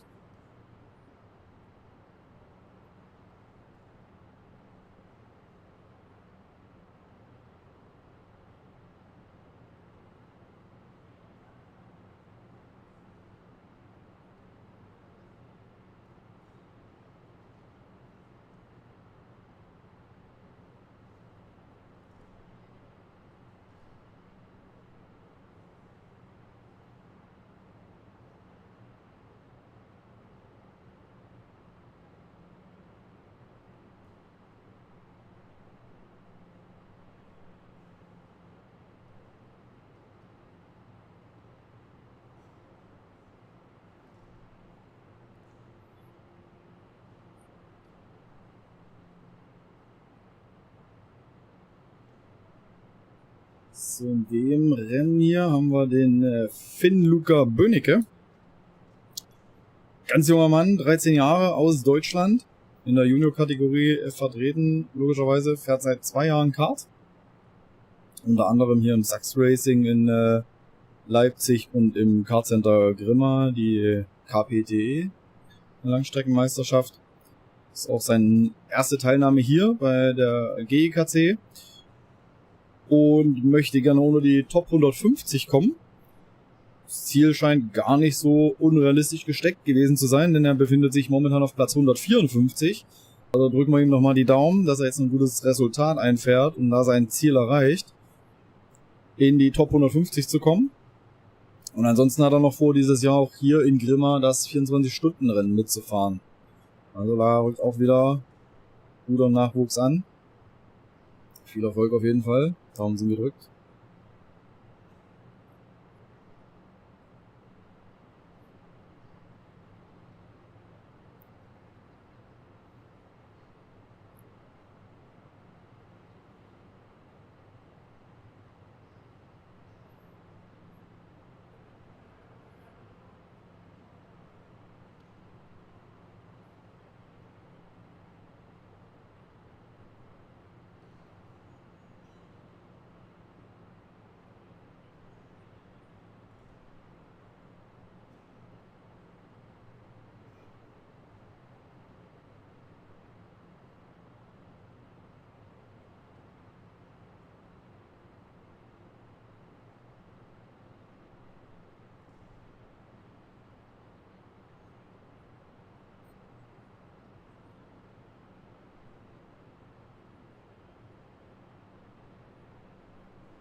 Bram is leading the pack into the indoor section. There we go, green flag, everyone's looking behind.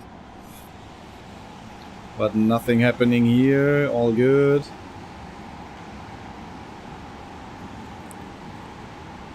Let's see what these hairpins bring. Oh my god!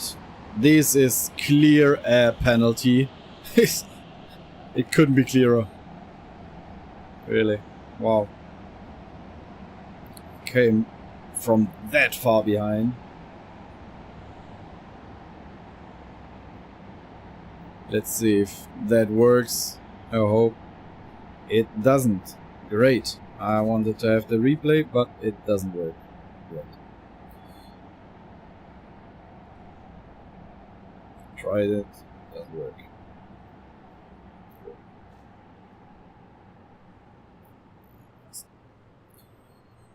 I wanted to see it again, but it didn't work out. I don't know why.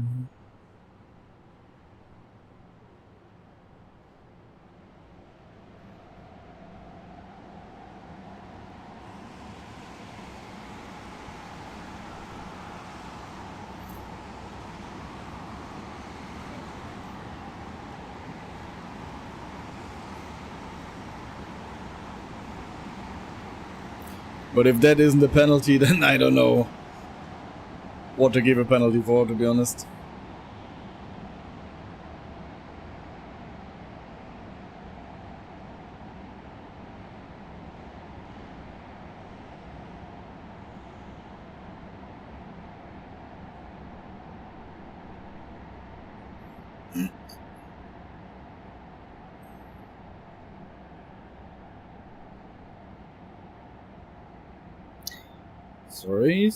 Sorry. Now it works again.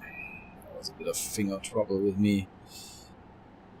Sometimes a bit hard as a one-man show to coordinate the cameras, look at the timing, and all of this, and don't forget anything. Well, now we're back to business. Oh, yeah. Bit of pushing there into the pit entrance. But everyone survived. It's good. It's getting a bit harder here, I feel. A lot of banging and pushing and squeezing. Let's see. Bram Gelton took his shortcut directly in the beginning, 57.6 as the fastest lap. Leading the field in front of Joris van Weel, Levi Blocks, Pascal Verbona. No. There was some action.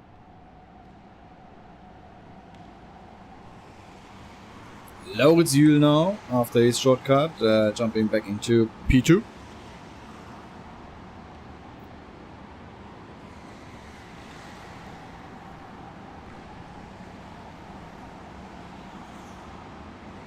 And right on his back is Joris van Weel.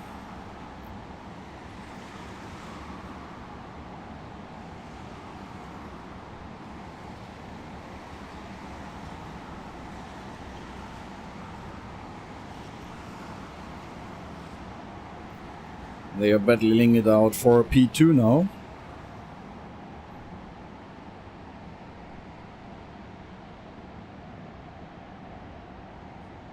Joris is right on the back of Lauritz.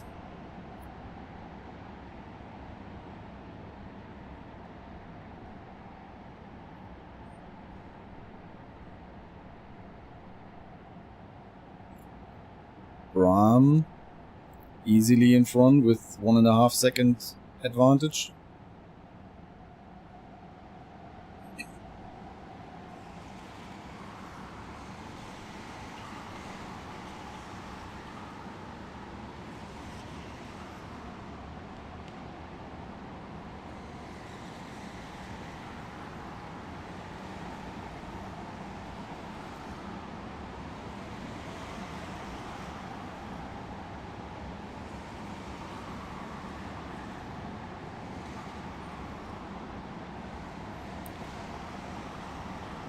Yeah, Joris stays right at the bumper of Lauritz, just waiting for a small mistake to happen that he can take advantage of and swap positions.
Ram is half a second quicker than all the others behind him. So we had a 20-second penalty for card number 17. That is Wojtek Kaczmirczak. Guess that was for turn 2. And we have a warning for aggressive driving at shortcut exit for card number 21. That is Levy Blocks. So maybe he pushed someone wide, I guess.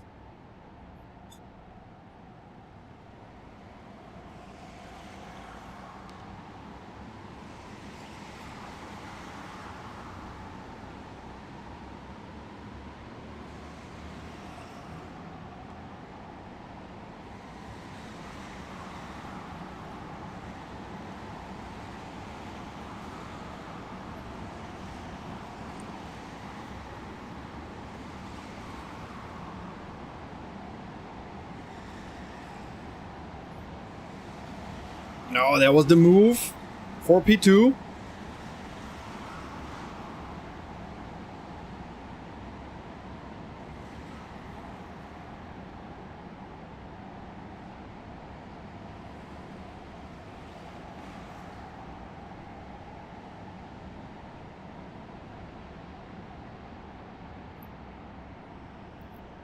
could see it in the back. It was Lauritz passing Joris on that narrow part on the indoor track. Yeah, covering the inside line now, sure. Oh, going side by side there to turn 1.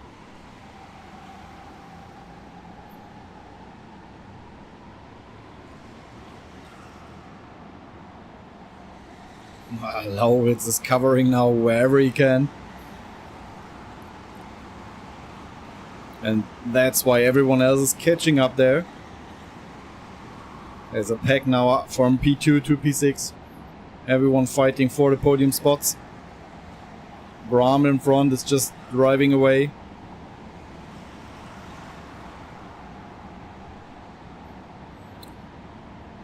What's Dennis Höller doing? Actually at P17, haven't taken his shortcut yet.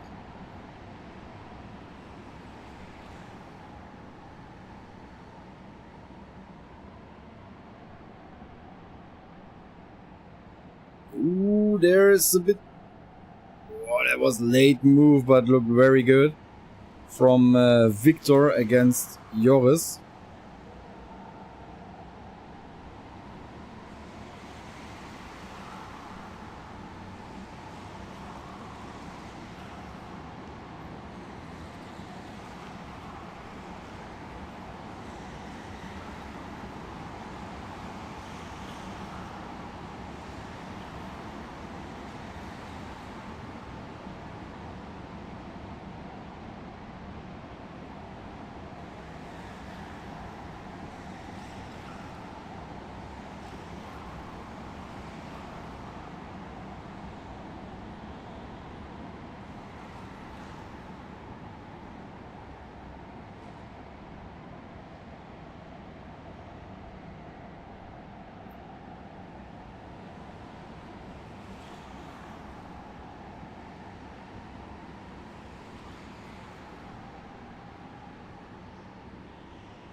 Who came out of the shortcut? Is that Christian Duven?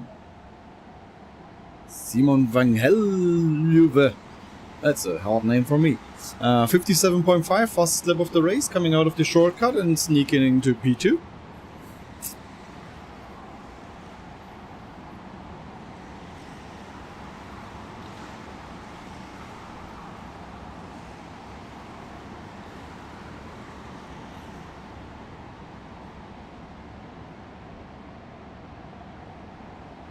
Dennis Höller still has to take the shortcut, looking for a top 10 finish here still, but maybe it's around 7 or 8.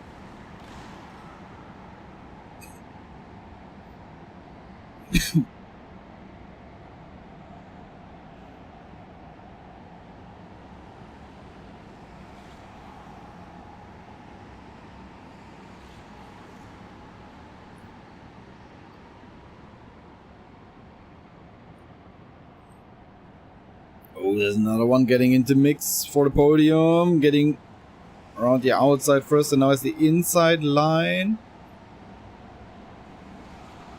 But this was Dennis. This was Dennis Höller. Wow, sneaking into P4.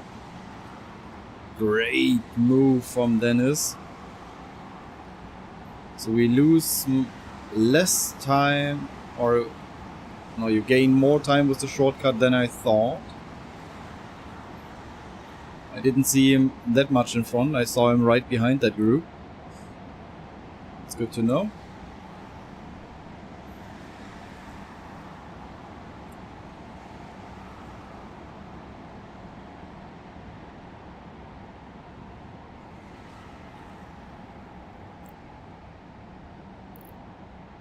Ne, wir können das nicht komplett auf Deutsch machen, das habe ich vorhin schon mal angesprochen, da warst du wahrscheinlich noch nicht da. Ich versuche das so gut es geht zweisprachig zu machen, aber die Hauptsprache wird Englisch bleiben, das ist auch von der Organisation der GIKC so gewünscht, weil das Teilnehmerfeld sehr international ist. Deswegen machen wir das auch so.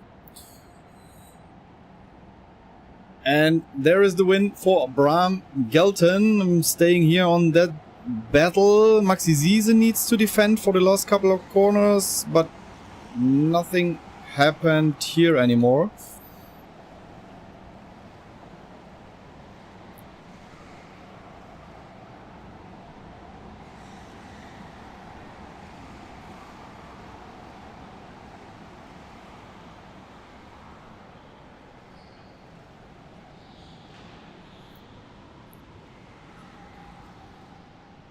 Aber gar kein Problem, Neo, wenn du irgendwas nicht ganz verstehst, einfach gerne nachfragen im Chat. Also ich bin immer für Interaktion im Chat zu haben. Finde ich super. Helft da gerne, wenn es ist. So, schauen wir mal aufs Ergebnis. Also Bram Gelten, das war auch sehr dominante Fahrt heute. Mein Gott, was ist los mit mir? Das war eine sehr dominante Fahrt von ihm. Über 5 Sekunden Vorsprung auf Simon van Helluwe. Joris Jül dahinter. Ja, und das war halt eine sehr schöne Kampfgruppe eigentlich da. Dennis Höller hat sich da dann noch mit eingemischt und Viktor Spar halt, Levi Bloks, Joris van Weel. Das war alles da ein Knäuel am Ende. Maxi Ziese konnte sich noch vor Christian Duven behaupten in der letzten Kurve. Dann kam da aus dem Shortcut der Christian.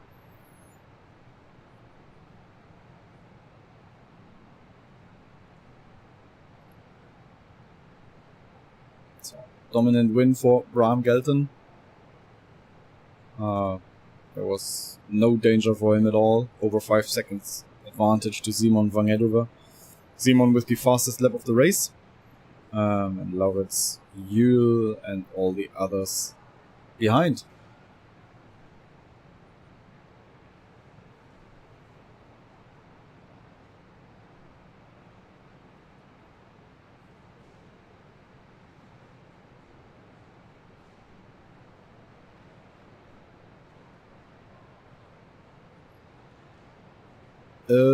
Sammy Max fährt nee, also jetzt kommt Heat 4 als nächstes, da fährt er nicht, aber dann im Heat 5. Also jetzt ein Rennen noch und danach ist er wieder dabei.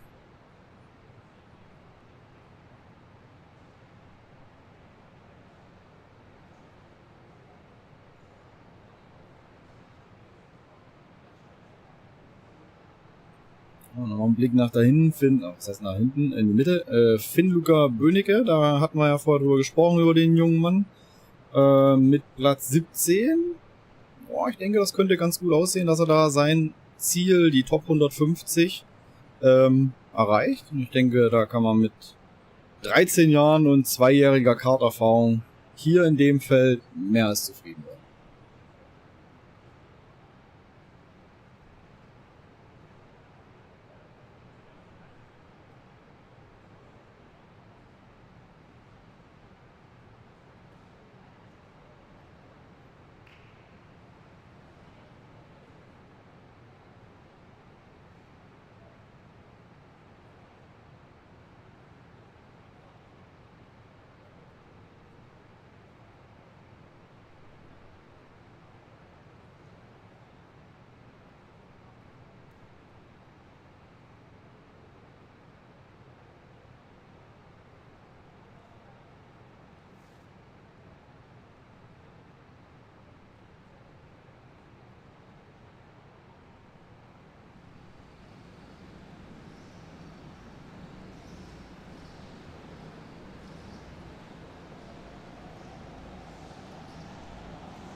Gestartet sind wir gestern mit 209 Teilnehmern.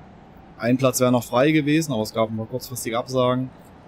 Ja, ein paar haben jetzt schon aufgehört zwischendrin, keine Ahnung warum.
So, everyone on his hot lap soon.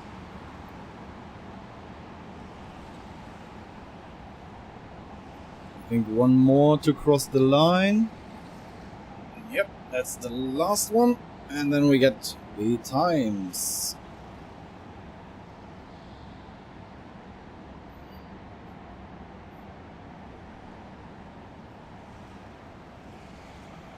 Oh, Philip Fedor, 12.9.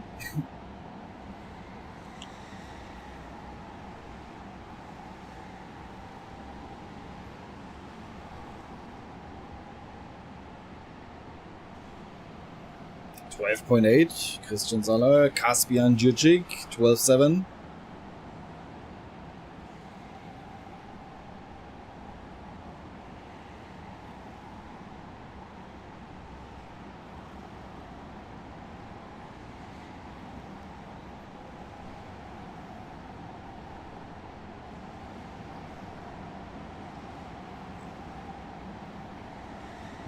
Ralf Zill, only in the lower part of the table. Zygozosh Tibor Gabor, will it be the next pole position for him? 12.406, just one more to cross the line. It looks like pole position for Zygo. Or is, oh no, that last driver is not starting. So we have our result. There we have the pole position for Zygo in front of Carol and Victor Poiré.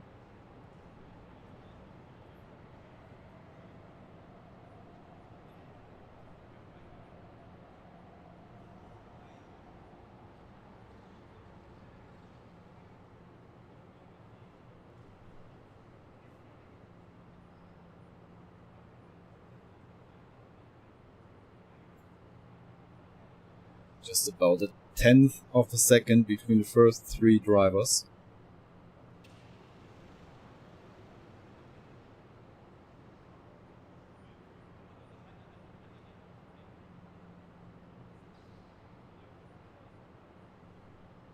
So yeah, Ralf Zill, a bit of a surprise for me back there, 19.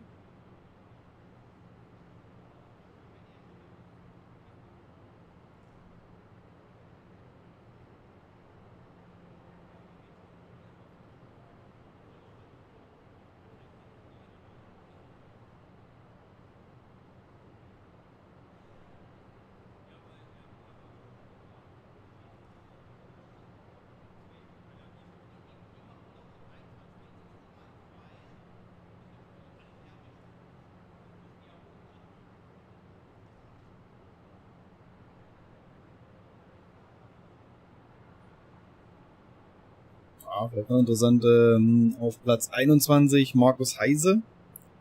Markus Heise aus Rostock, 35 Jahre alt. Ja, fährt seit 2021 Kart. Da ein paar kleinere Erfolge eingefahren. Letztes Jahr war er 118. von 154 hier. Will sich da ein bisschen verbessern natürlich heute. Sagt selber, sein Ziel wäre drittbester Rostocker zu werden, weil die Rostocker Community hier mit 9 Mann vertreten ist. Wird schwierig, sagt er, aber die Möglichkeit für Dustin Seifert und Jens Blechschmidt für das Halbfinale besteht auf jeden Fall von den Rostockern. Und Markus hat auch einen eigenen YouTube-Kanal, Mar Rostock, und ja, das ist mit einer der größten im deutschsprachigen Raum, vielleicht auch der größte. Könnt auch gerne mal reinschauen, macht da relativ interessante Videos. Ja, da gerne mal rein, Mar Rostock.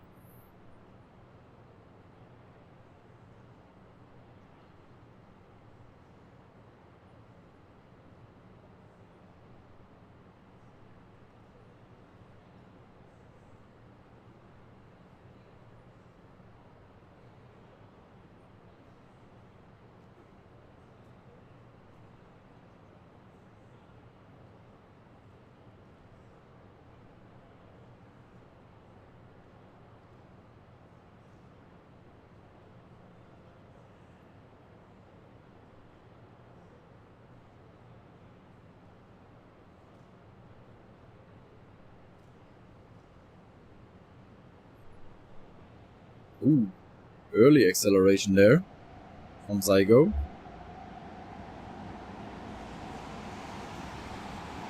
That was a surprise for Carol, I think. There's already a little gap.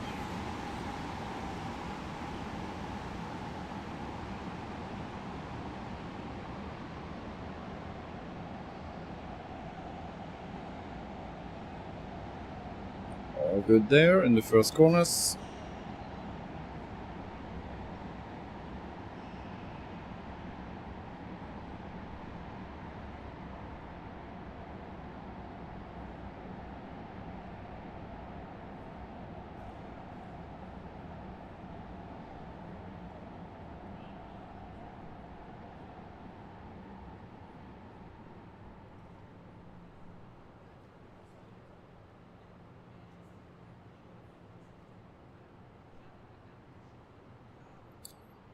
All quiet there. Everyone following each other. And I think next lap when we start the shortcuts, we will get some interesting stuff. Oh, what's there? Who's the one in the blue? Oh, good fighting there. Was it Adrian Janetsko, I think.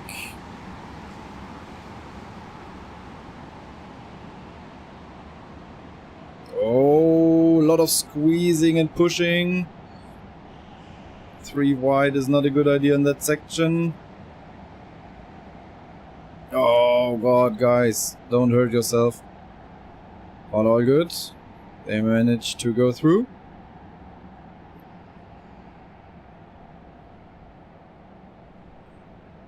But that opened up a big gap to the front, all that fighting.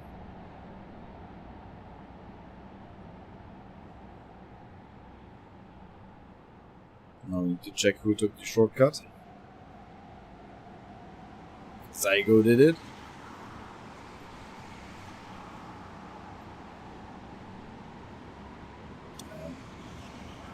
Followed by Victor and Caspian.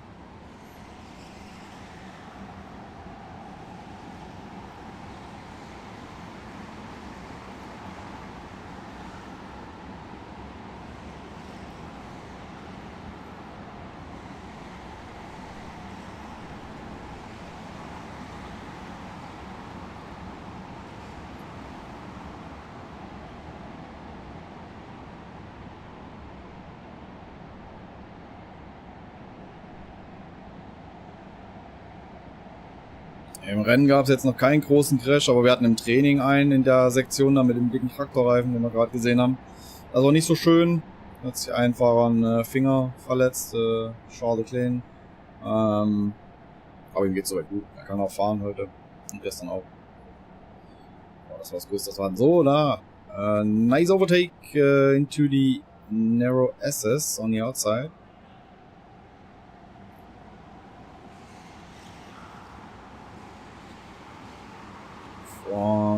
Let's see who it was with the white helmet. Melodica Hoopkes passing Oliver Peters there on the outside track.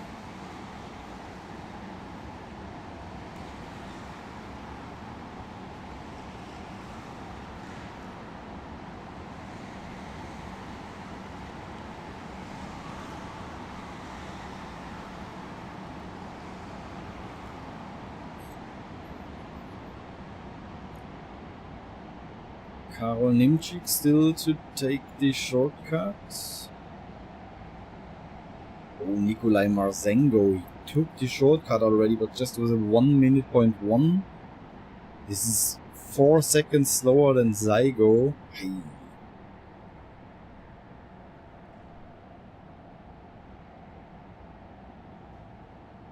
That's not the performance we saw from him before, but it might be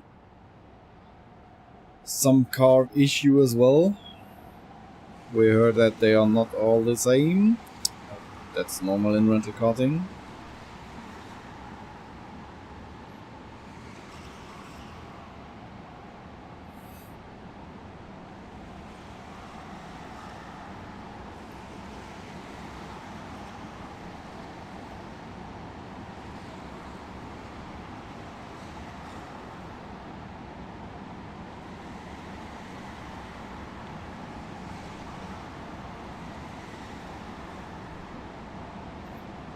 Warning for card number 17 for bumping. 17, who's that? Philipp Fiedor.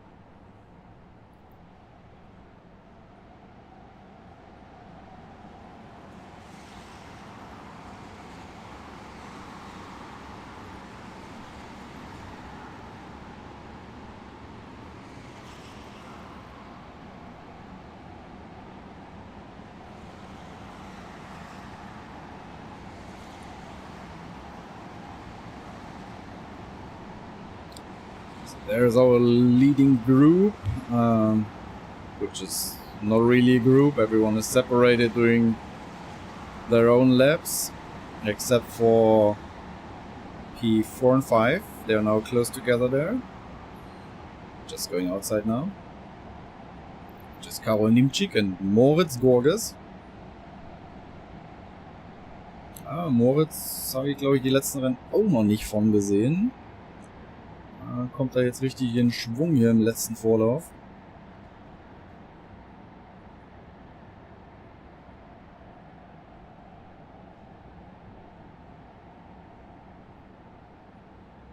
Ja, fährt er die engere Linie, kommt aber nicht vorbei an Karol.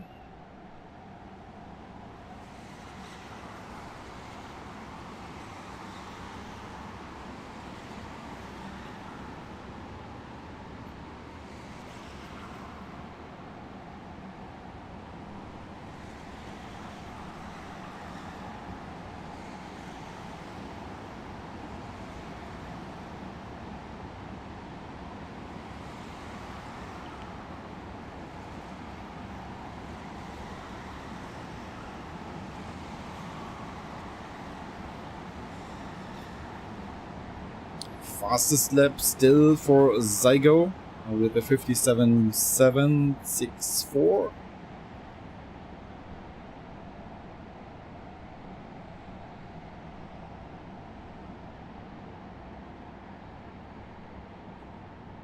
Meanwhile, a comfortable lead of over 1 second for Zygo in front of Victor.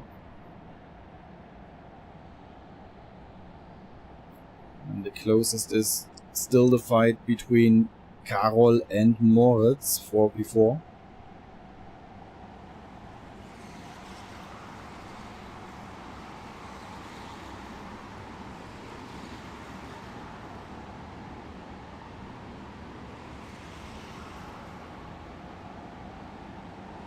And I see Philipp Fedor and Adrian Janetzko battling it out as well, right behind them. They're coming now to the hairpin. Philipp Fedor in front. No way around for Adrian.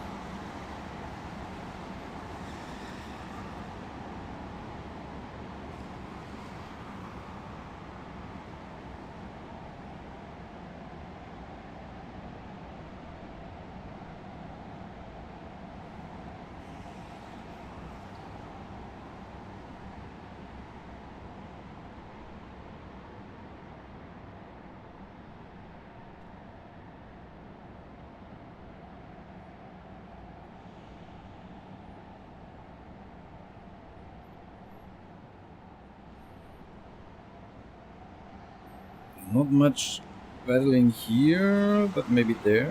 In the background, someone coming out of the shortcut. Now they move inside. Yep, made it. And another one is giving it a try. Side by side through turn 1. Works.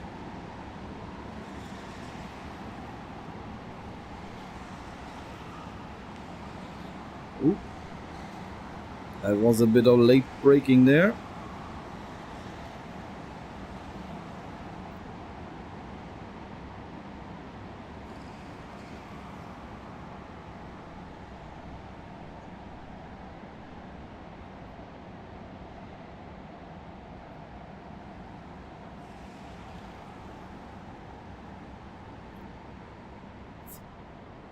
Zygo lost 0.4 of a second to Victor in the last lap. Gap is now down to 0.6.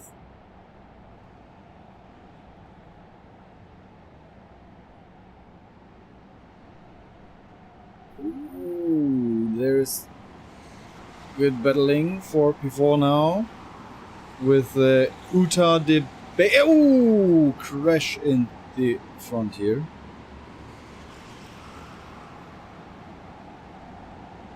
That was Moritz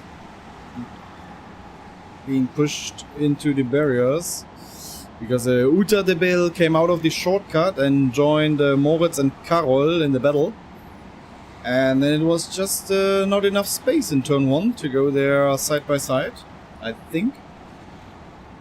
Can't see it really from here with the barriers in front. I just heard the noise and I saw Moritz being shaken in the cart.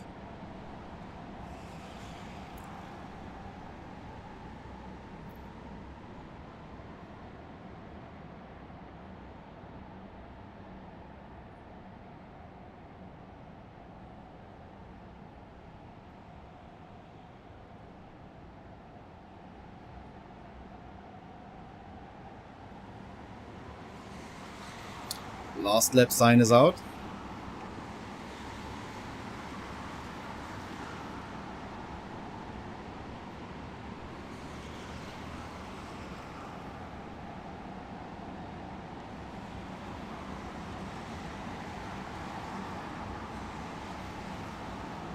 And there's the fight for the win. Victor now right on the back of Zygo.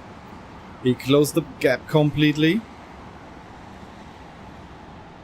Zygo needs to cover now every corner.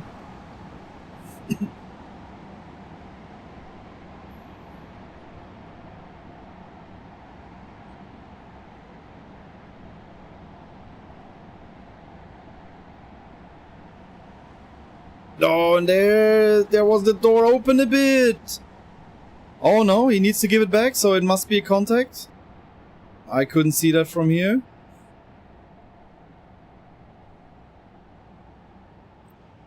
That was the only chance. Now it's done. Zygo will not leave a space open here.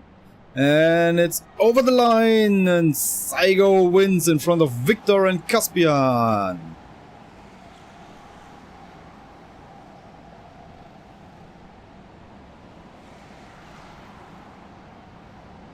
And Karol Nimchik lost the position to Uta Debel in the last lap somewhere.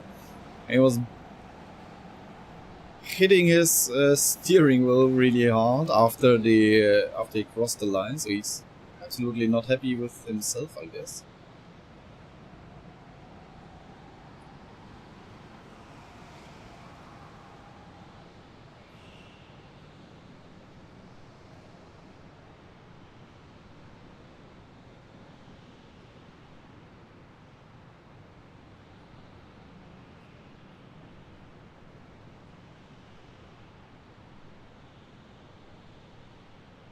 That's our result of Heat 4, round number 6.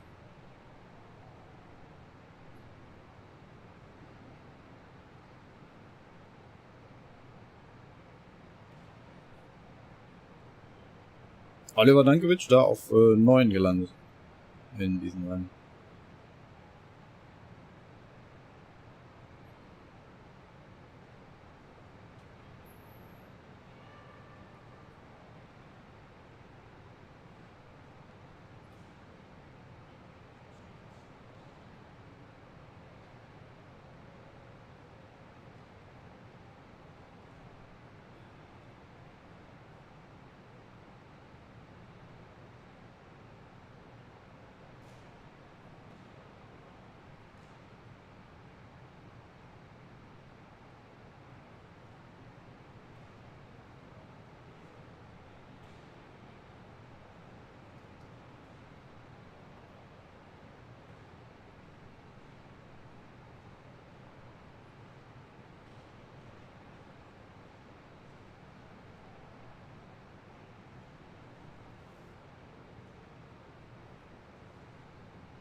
So, musst du mal ganz kurz raus. Bin ich wieder da. Lenny, wie viele Rennen? Ja, es gibt jetzt noch 2 Vorläufe. Also diesen und dann noch einen. Dann sind die Vorläufe vorbei. Und dann stehen die Halbfinals an. Da kommen dann die besten 75 Fahrer rein. Da haben wir 3 Halbfinals.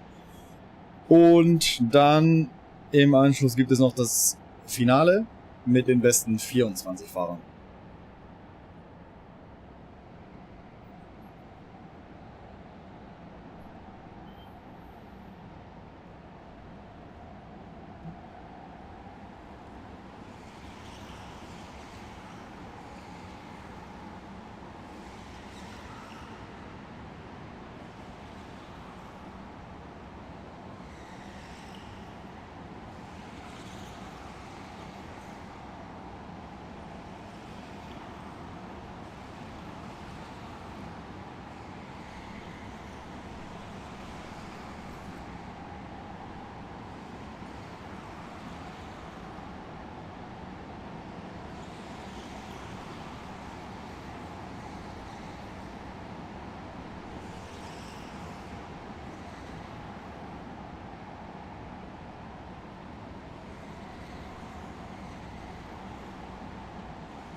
Still waiting for the first times.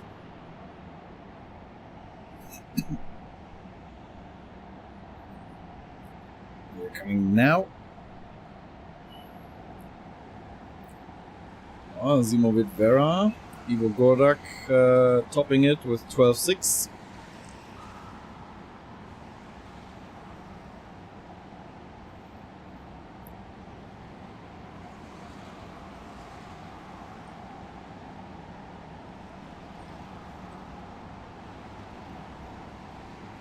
Bran van den Einde, 12.5.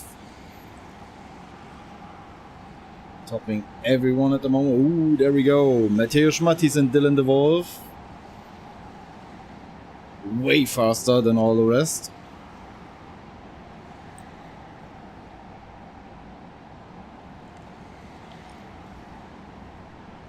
Sammy Max Thierry. Da hatte vorhin jemand nachgefragt. Jetzt auf Platz 5 im Moment vorgefahren. Charles Leclerc. Going up to the 3rd position. And we are through. So Mateusz Mattis, I think that's the first pole position for him this weekend, if I'm right. 12.098 this time, in front of Dylan de Wolf and Charles Leclerc.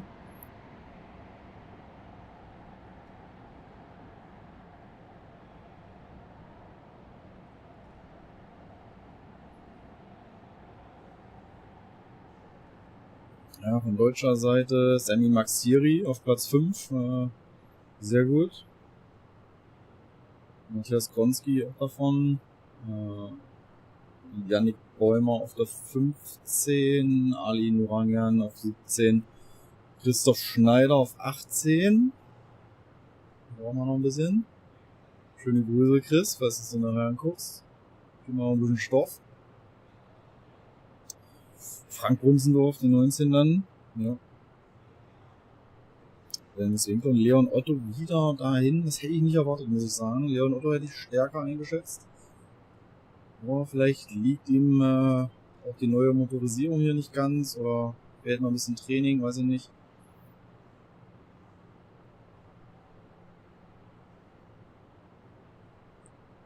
Nee, Flo fährt dieses Jahr nicht mit. Die ist mit in der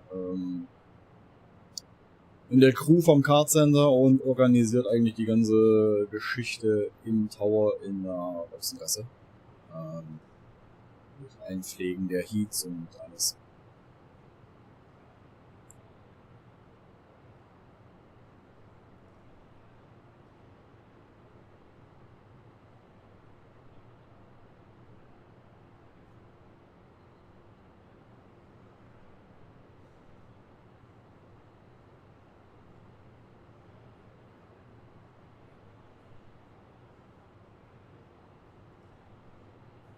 Heiko war meines Wissens am Start auch gesehen.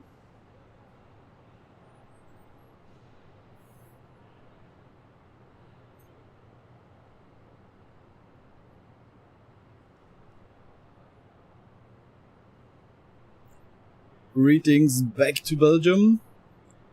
Yep, Dylan the Wolf doesn't look too bad with his starting position from P2. Fingers crossed for everyone.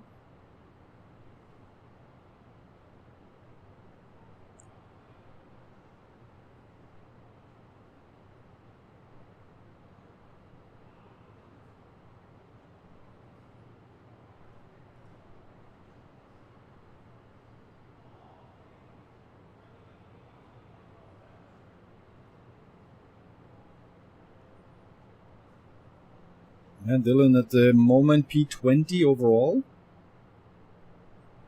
So a good result.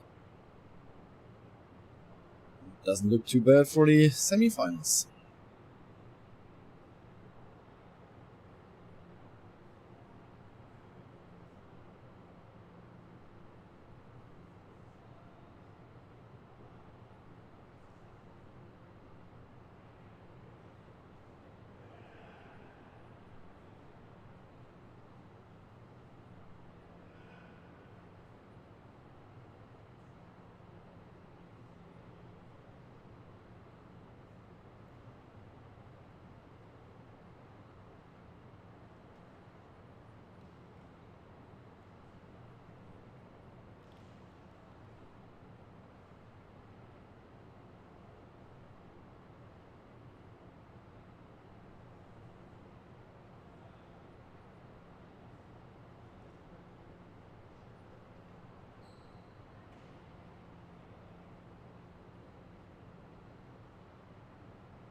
Waiting for Mateusz.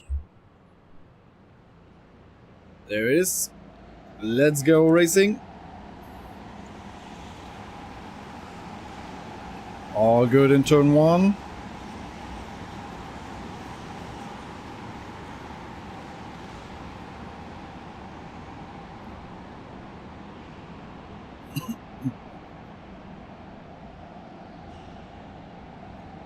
Yeah. Few battles in the background, but all fine as well there. Nobody got stuck, no crash.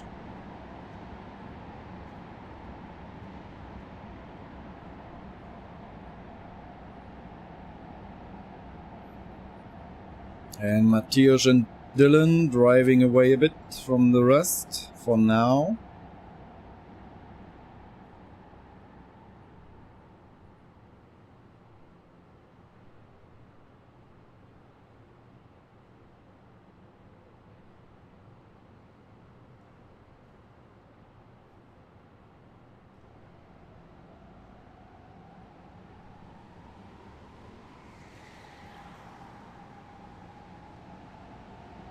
Oh no. Okay, we have Christoph Schneider leading the race with a shortcut in lap 1, so this will be a penalty for him. Because you're not allowed to take the shortcut in the first lap. Ah, Christoph. Da haben wir doch höher gesprochen. Eieiei. Christoph nimmt den Shortcut in der ersten Runde. Da ist ein bisschen Trouble in der Haarnadel. Erste Runde darfst du keinen Shortcut nehmen, steht in den Regeln. Es muss erst eine volle Runde abgeschlossen sein, bevor man da durch kann. Er hat es in der ersten Runde gemacht. Also nötig. Strafe. Shortcut, First Lap, 5 Sekunden für Christoph, da ist es schon. So we already have the penalty for Christoph Schneider, 5-second penalty for taking the shortcut in the first lap.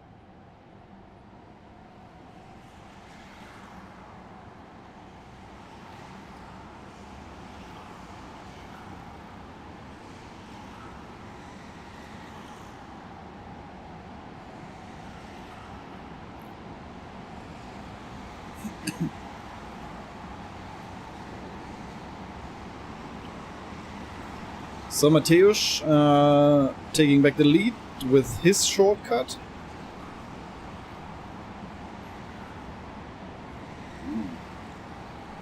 three-way passing there.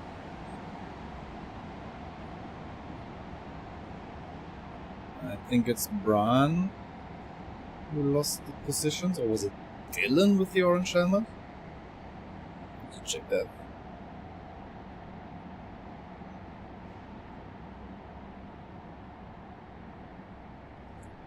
Ja, da war ich mich auch, Erik, was mit Chris los ist. Das kannst du ihn ja dann mal fragen nachher.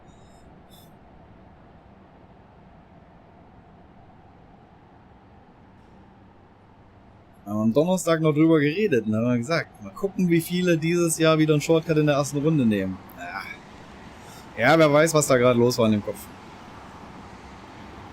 Ich weiß auch nicht, ob er vielleicht abgedrängt wurde. Das kann ja auch noch sein, dass die da zu dritt nebeneinander waren. Ich habe es in dem Moment nicht gesehen. Dass er vielleicht gar nicht anders konnte, aber ich glaube, das hätte die Rennleitung gesehen auf dem Monitor, dann hätten sie auch keine Strafe ausgegeben.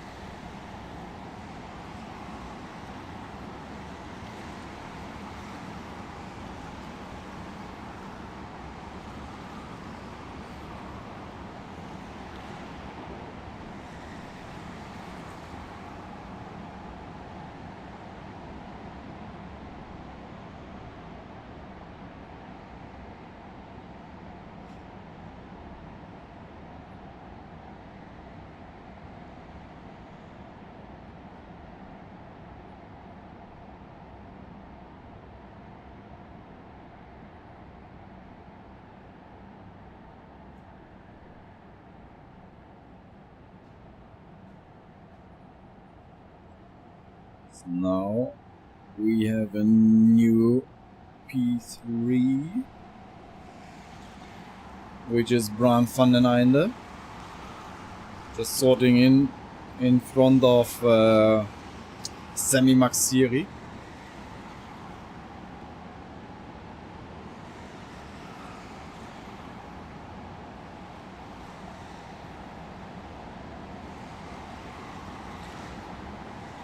Also Semi-Max immer noch gut dabei davon mit Platz 4. Direkt hinter Bran van den Einde, der gerade aus dem Shortcut kam. Aber da hängt ihm da gut im Nacken.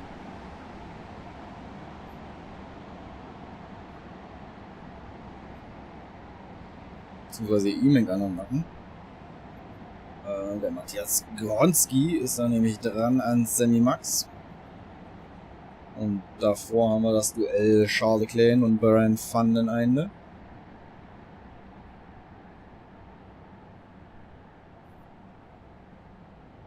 Max Bergil kommt da immer näher ran, so scheint es.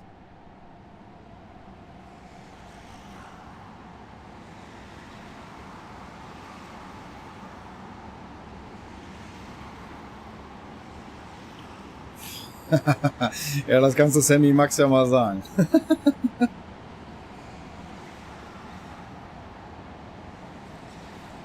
Aber ich glaube, was man so im Social Media sieht, kann er beides ziemlich gut. Gewichte stemmen sowohl als auch Kartfahren.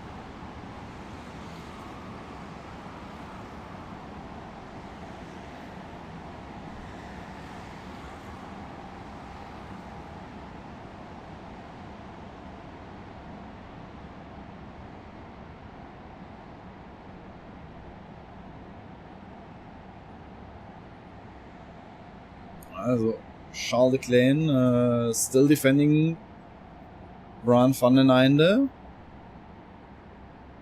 And behind them, there's forming now a group of 3 with Max Bergil joining Matthias and Semi-Max.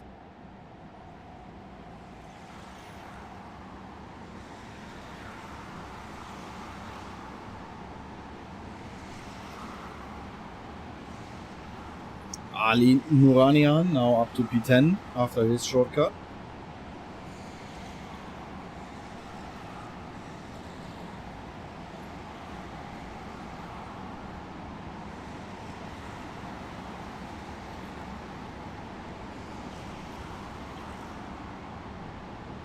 And Bran is applying a lot of pressure on Charles, at least on some parts of the track.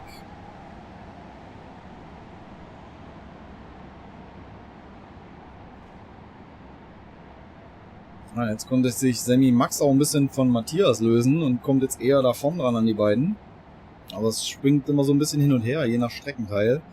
Wahrscheinlich auch ein bisschen abhängig gerade, wie die Karts wo funktionieren.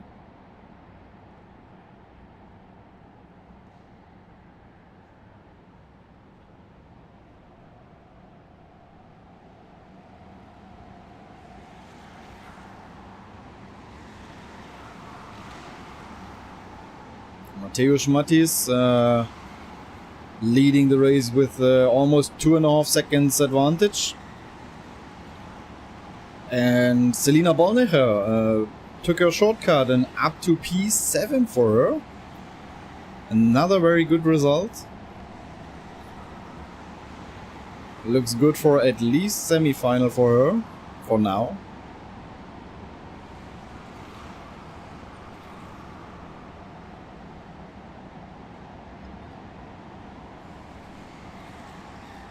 There we have a 5-way fight for the podium now again.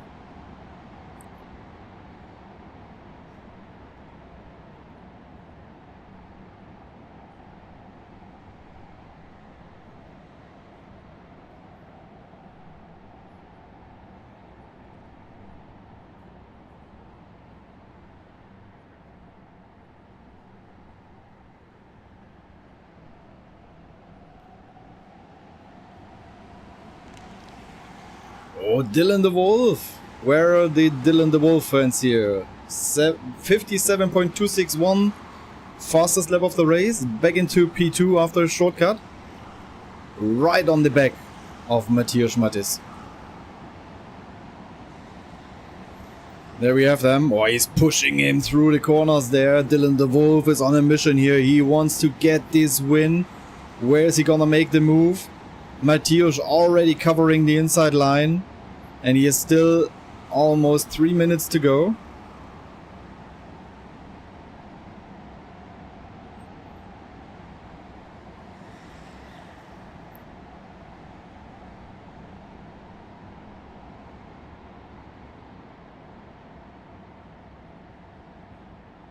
Dylan is trying different lines. Because Mateusz is just covering all the inside lines in every corner.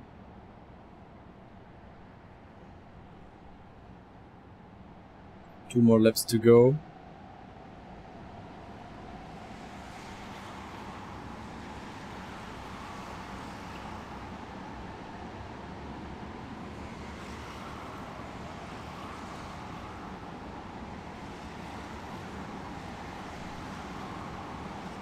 And there's the overtake. Oh, this was hard. Was it Sammy Max or was it Matthias? I can't see it from here, but I think it was Matthias who got stuck in there.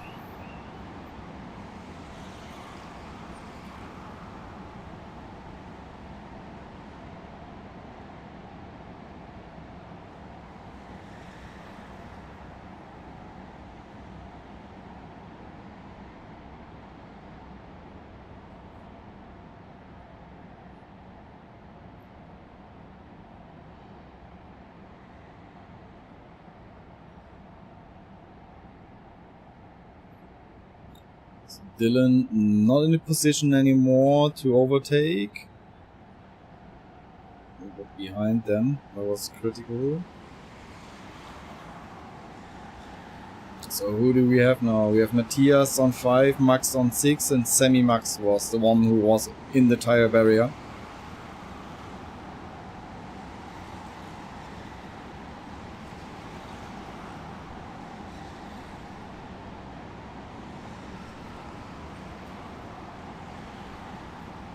So last lap, last chances for Dylan to get the win.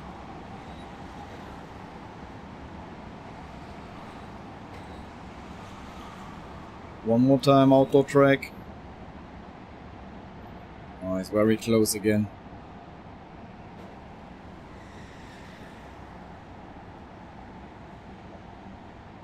That's very smart driving from Mateusz. She's giving him the outside line.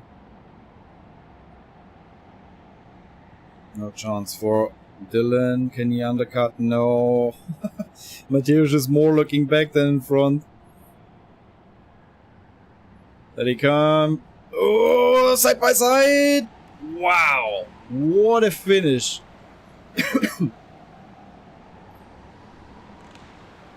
Mateusz wins with an advantage of 23 thousandths over Dylan.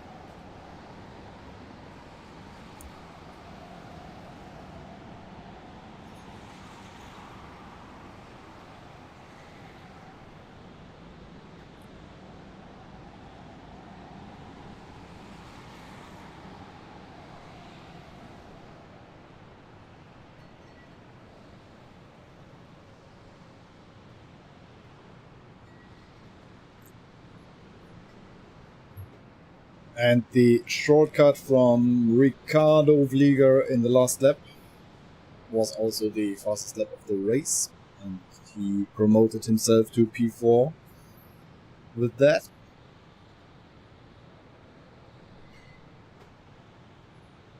Number 22 got a warning, which is Selina. Got a warning, repeatedly waving hands towards race control. Selina's last. What happened there? I didn't see that.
Okay, that was a late penalty for card number 17, which is Zimomid Vera, classified on P12, and he got a 5-second penalty for causing a collision in the last lap.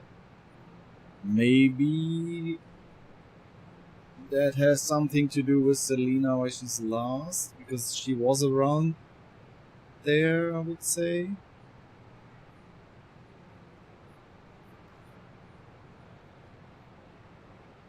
Semi-finals are scheduled to start at 4 p.m, which is in roughly 1.5 hours. But I don't know, maybe the Orga decides to pull it a bit forward, if possible. Let's see. We just have 2 preliminary heats left now. Then we need to refuel. Let's see. Maybe we can catch up some time and start a bit earlier.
Oh, sorry. So just to let you know already, after the next heat, after heat 7, we need to cut the stream for now. Don't be nervous. And we will open up another one, which is already preset for the semi-final and the final. Oh, sorry. Another warning for Selena. Disrespectful behavior, and that leads to a 5-second penalty because of multiple warnings. So 2 warnings for Selena and a 5-second penalty for the last race. Okay. Yeah. Back to the other theme. We need to start a new stream for semi-final and final, just because we will be over 12 hours in total streaming time if we just continue. And that will lead to the fact that the stream will be deleted from YouTube and will not be saved. So we need to cut it after the preliminary heat 7. And we will open up the new one for the semi-final and final.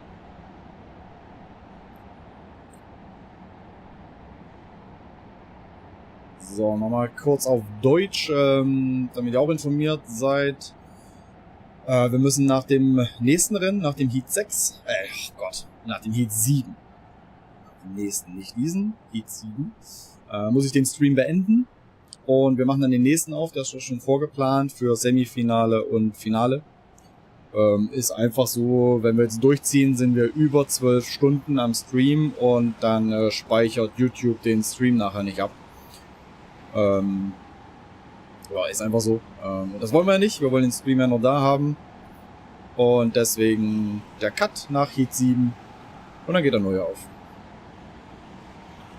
Das kann ich ja noch nicht sagen, ob Sammy im Halbfinale ist. Kommen ja noch 2 Läufe. Ich gucke jetzt erstmal das Qualifying, schauen wir uns das mal an.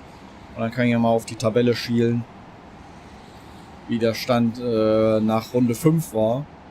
Kann man ja vielleicht schon ein bisschen was absehen.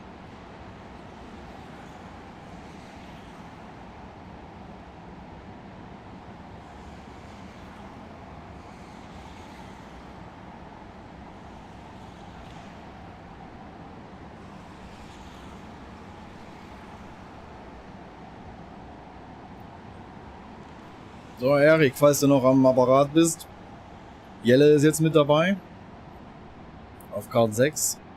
Da wirst du ja sicherlich ein Auge drauf haben.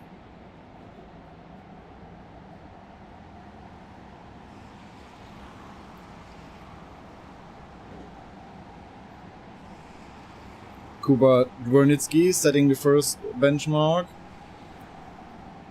But I guess this will not be pole position.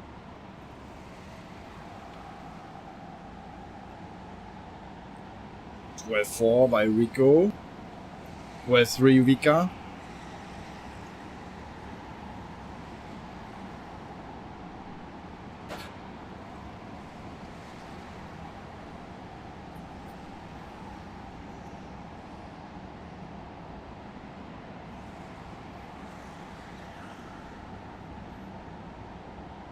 Vika still in the top spot. Who's there? Kuba Pichulski still waiting for his time.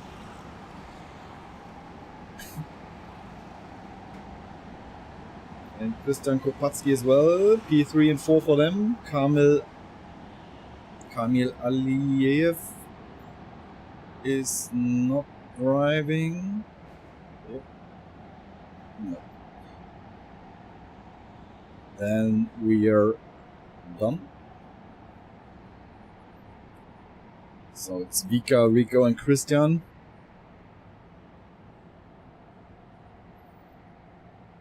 Oh, Jelle für Hoverford. 8. Platz. Starke Leistung für den Nachwuchs hier.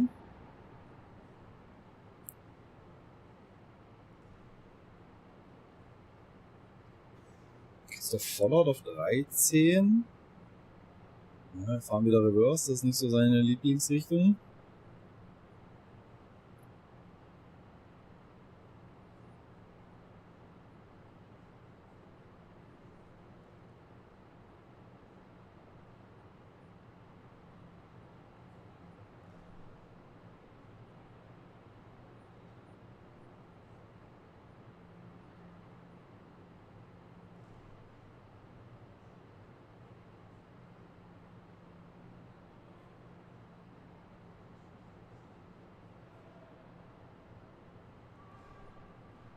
So, zu der Frage, ob Sammy im Halbfinale ist. Boah, schwierig.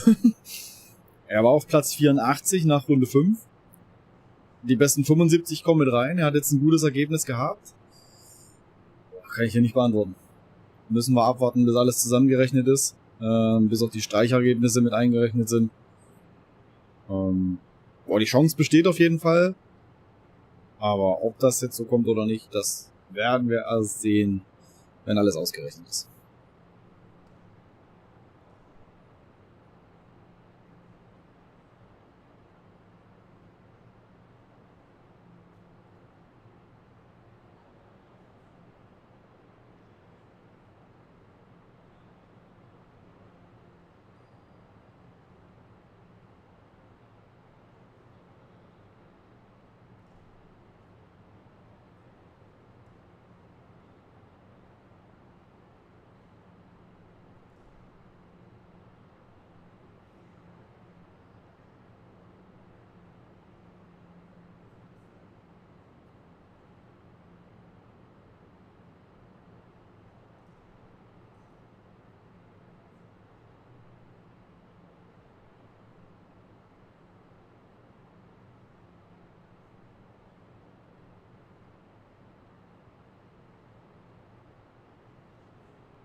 There we go, green flag, heat number 6.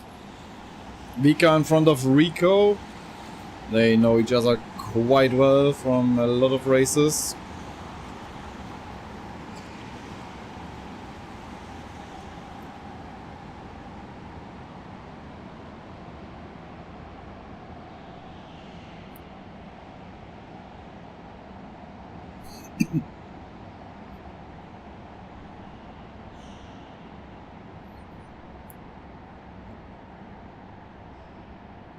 All good so far.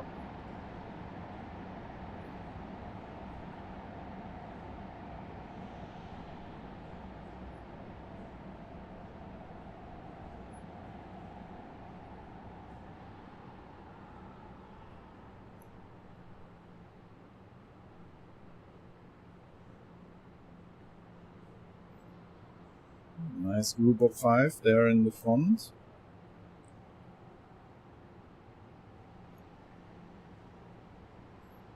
Now Rico starting to cover already.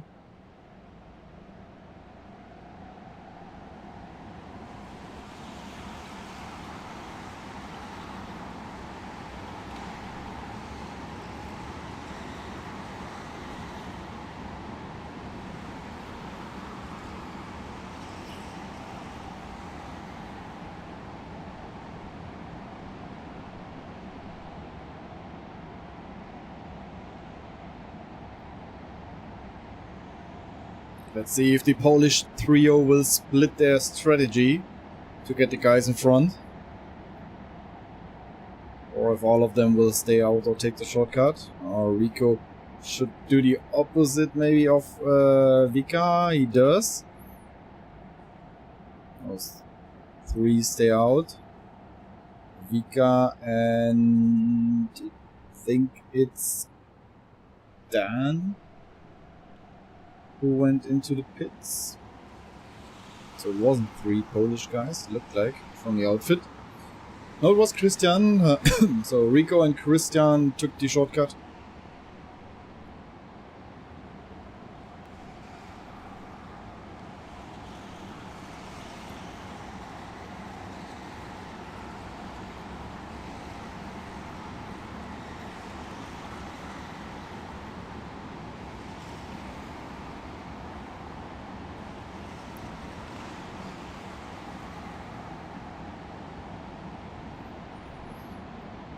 Ja, Michele Gruppe da unter Druck.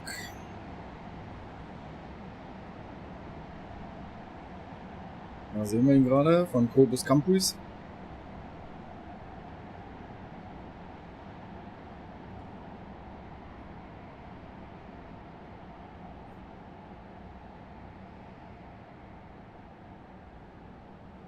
Keiner nimmt den Shortcut, okay, interessant.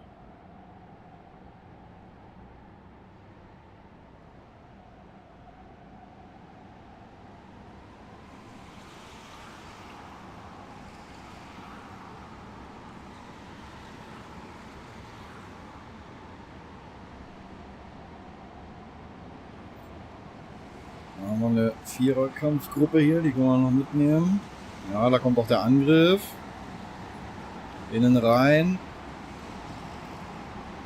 Gut gemacht von, ich denke, das war Luca Elias Graupner. Oder?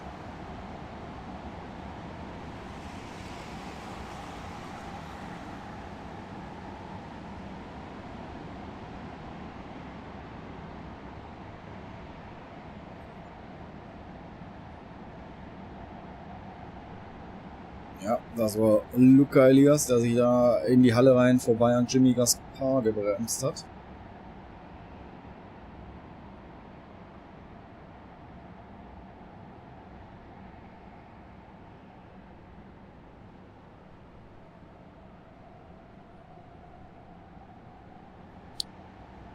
These are our leaders, Rico and Christian.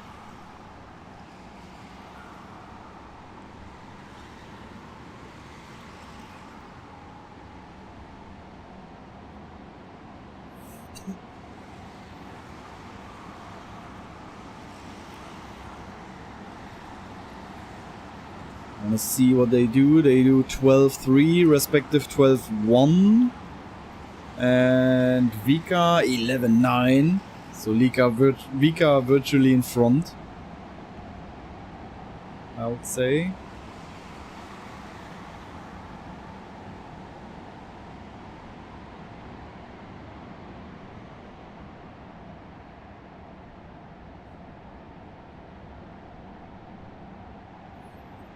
It's the gap between them, 14 seconds, yeah. So looks like Vika will be in front when he's taking his shortcut.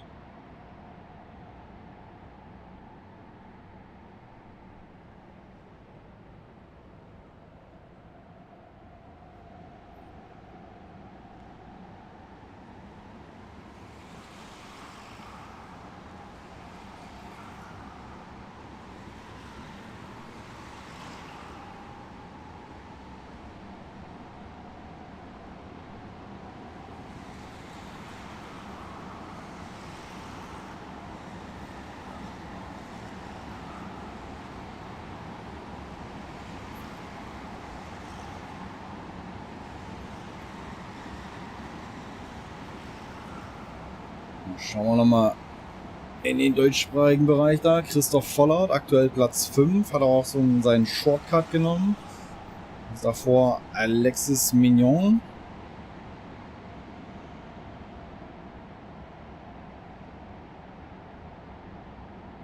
Und dann haben wir das Paket hier.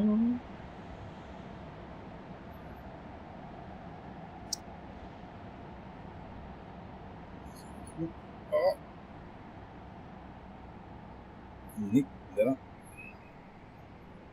Weil da kam gerade jemand eben vor dem Feld aus dem Shortcut. Ich habe sowas im letzten Moment sehen können. Das war Dankon mit der besten Rundenzeit jetzt von dem Rennen. 57,5.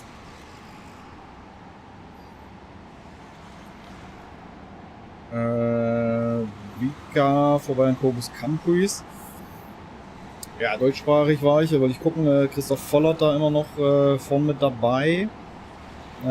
Jelle auf Platz 15, hat aber noch keinen Shortcut genommen, hält sich da auch wacker hinter Jolano Schepkens. Danny Radek auf 18 haben wir dann noch. Franzi Hüniger auf 20, auch ganz gut dabei.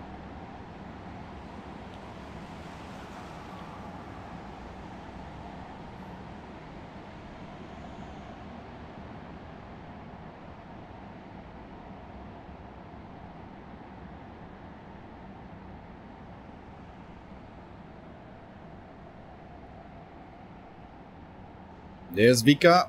Vika coming out of the shortcut with a comfortable lead.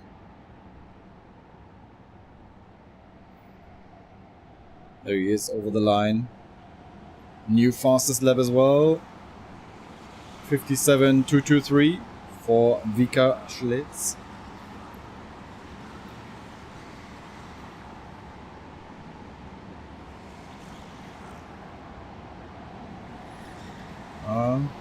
There's a big group.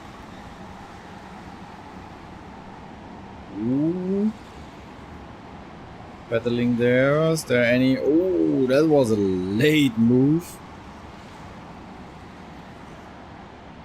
And now he got through. Michele, yeah, Michele waving his hand. He's not happy with that. Now going side by side. Ooh, don't crash. Don't hit the tires.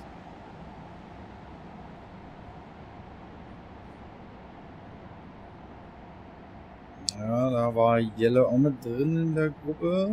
Schade natürlich für den Nachwuchsfahrer da, aber auch das gehört zum Lernprozess. Da kommt einer aus dem Shortcut. Oh, Kontakt!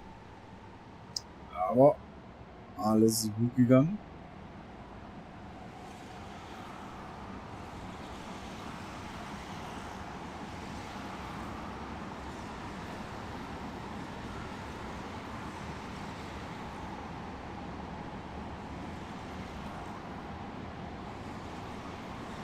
So, Luca Elias Graupner schiebt sich da auf Platz 14 vor mit dem Shortcut.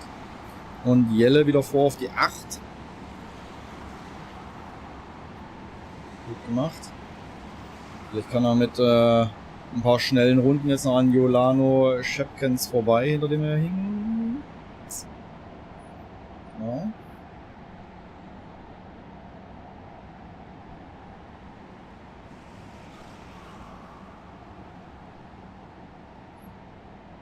Schauen wir mal, wo unser Leader ist. Der Vika kommt da gerade, aber da ist genug Platz hinter ihm. Rico da auch relativ safe. Dann haben wir Christian und Dan, die noch P3 ausfechten.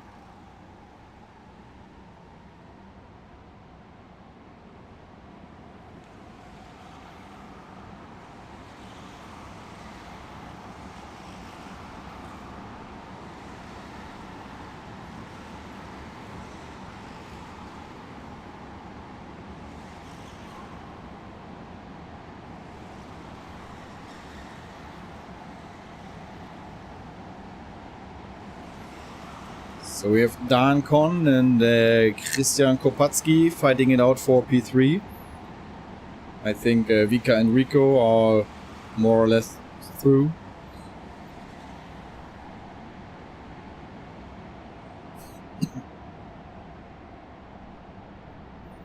Ja, und Jelle hat es geschafft, hat Jolano Shepkens überholt. Durch einen guten Shortcut und die folgende schnelle Runde.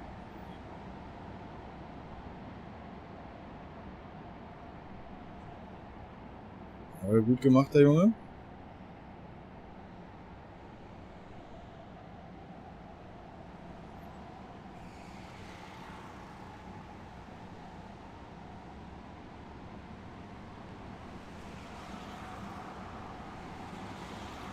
One more lap to go for Christian and Dan, trying to fight out P3.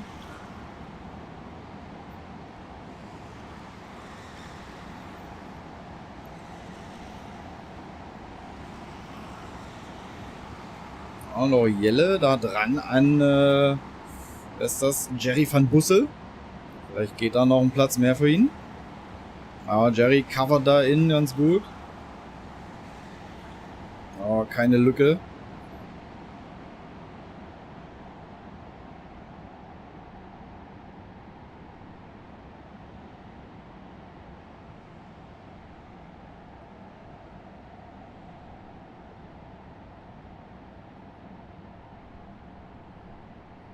Auch bei Christian und Dan passiert momentan nichts. Das sieht alles ganz gut aus. So, jetzt die letzte Chance für Jelle. Vielleicht am Eingang. Vika gewinnt vor Rico. Dahin passiert aber auch nichts mehr. Jo, nochmal ein Drag Race. Schafft er nicht.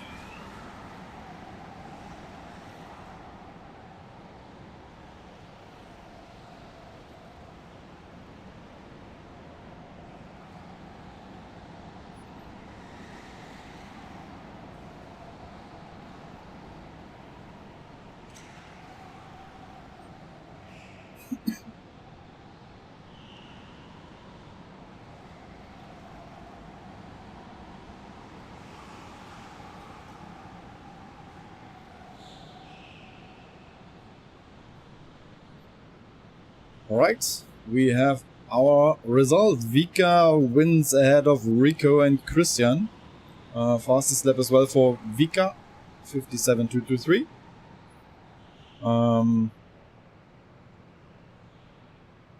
Any surprise? No. Not really. Ja, aus deutscher Sicht. Ja, der beste Deutscher in dem Rennen, Jelle für Herofort, auf Platz 8. Super Ergebnis, Jelle, Glückwunsch. Christoph Vollert auf der 11, hat sich auch nochmal ein bisschen vorgearbeitet vom Qualifying. So, und Danny Radeke, Luca Elias Kaufner war zwischendurch auch ein bisschen weiter von, aber ich glaube, das war einfach nicht Shortcut bereinigt. Und Kehle ist auch nicht so ganz happy. Ist auch gerade über die Brücke. Ja. Happy sieht anders aus.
Oh, so we did it. Last preliminary heat.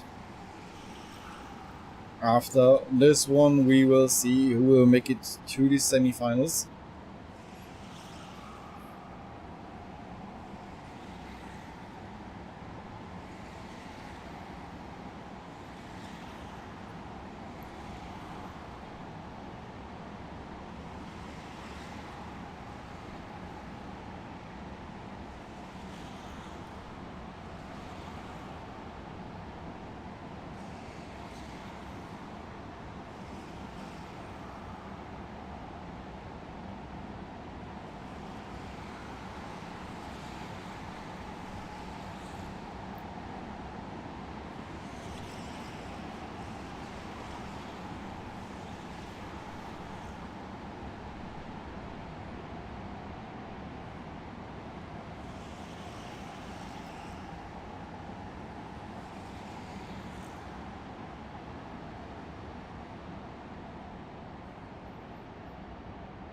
Here we go.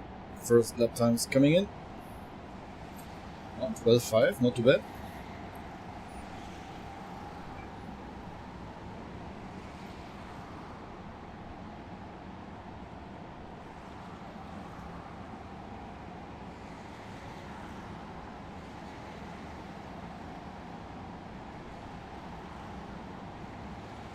So Robin Evan taking provisional pole with 15 thousandths in front of Florian Freiberger.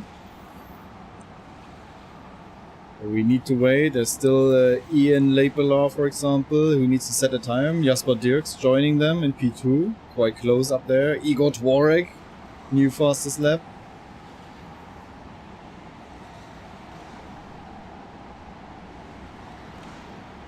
Oh, Ruben Boutens only in the midfield.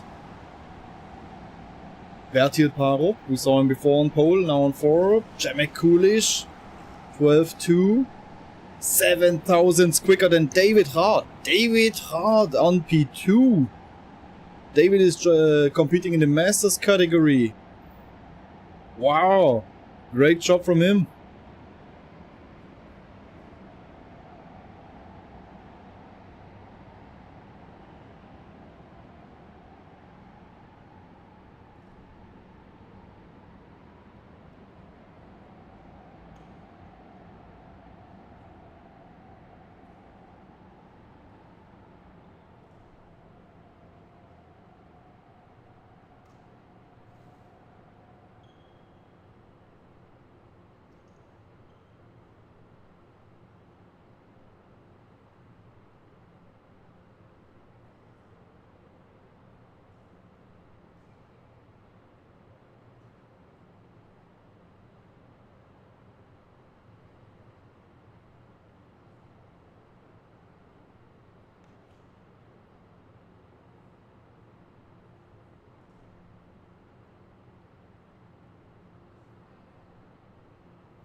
Okay, sorry. Had a quick visit here from Sabrina, but it's good. She will help me. She will give me coffee. That's nice. Yep, they're still sorting. So Jamek Kulish in pole position in front of David Hart. So yeah, I had a chat with David on Thursday. It was. So, yeah, too old, bit too heavy. Blah, blah. But with all this, gaining second position here in the qualification, only 7 thousandths behind Przemek Kulic. Quite a good achievement, I would say. Congrats, David.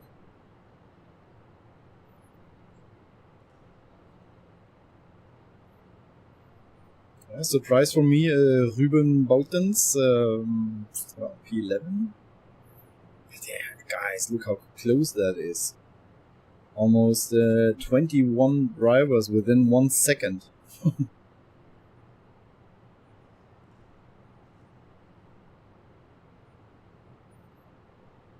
Ja, schauen wir kurz auf die deutsche Seite auch. Also wie gesagt, da oben Przemek Kulic und David Hart. David Hart fährt in der Masters-Kategorie und habe am Donnerstag mit ihm gesprochen, sagt er selber, ja, ein bisschen zu alt, ein bisschen zu schwer. Aber ja, hey, super Leistung für ihn, hier den zweiten Platz zu holen, nur 7.000 hinter Przemek. Von deutscher Seite haben wir Jasper Dirks auf der 7. Und langsam auch, was heißt langsam, ist in Schwung gekommen. Am Anfang hatte ich das Gefühl, braucht er noch ein bisschen. Da hätte ich ihn bei den ersten Läufen direkt stärker erwartet, aber war trotzdem auch gut dabei. Ja, und Überraschung für mich Ruben Boutens auf der 11 und dann haben wir noch aus deutscher Sicht Stefan Epp auf der 13. Der ist ja auf Kurs Masters-Kategorie gewinnen zu wollen. Und dann sind wir auch schon sortiert und es geht los.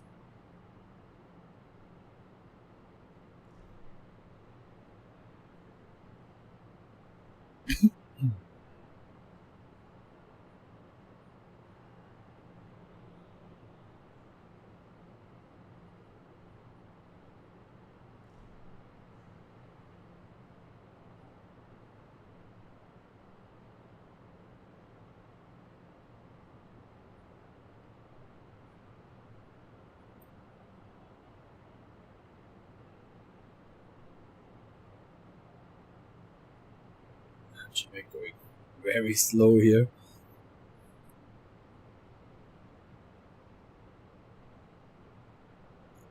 Followed by the drone outside. And some nice pictures. Waiting for him to wave the flag. There he goes, accelerating. Last preliminary heat on the way.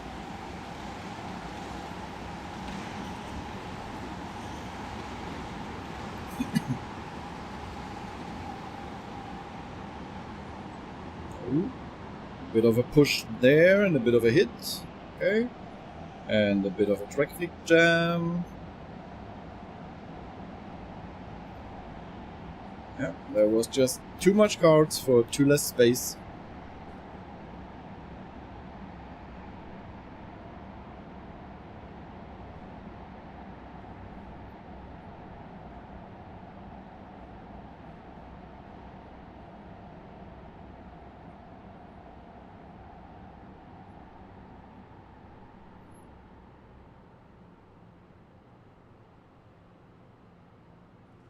Good, and first lap here, no big drama, at least in front. So Przemek and David could pull a gap to Igor, quite a gap. Or is it Johan? Did I miss the overtake? Yep, it's Johan. Just focused on the other action that I didn't see that, and there's a warning already. But I don't see the number. No, can't see. I think it was 15. I saw it 7 and 15 maybe, if I see it right. Another little crash there.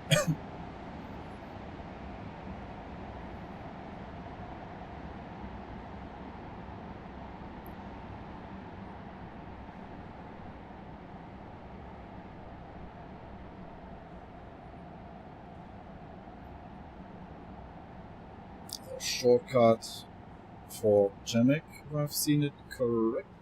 David is definitely on track. Przemek taking the shortcut. Want to stay in front.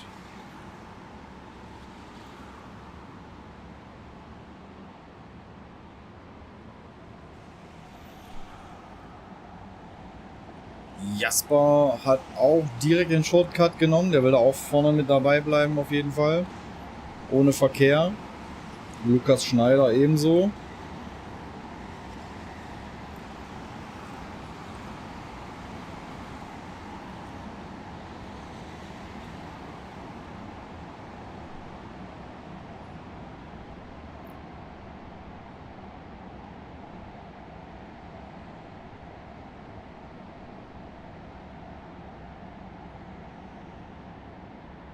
Schauen wir mal, ob jetzt noch jemand hier den Shortcut nimmt, von denen, die noch draußen geblieben sind. Ja, fahren erstmal alle vorbei davon. Ja, bleibt erstmal alles so, wie es ist. Einer nimmt den.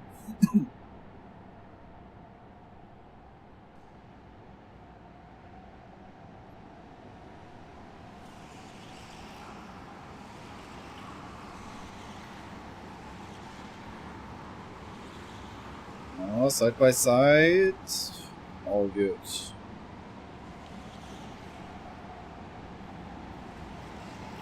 That was Johan Medar against Matthias Kiorian.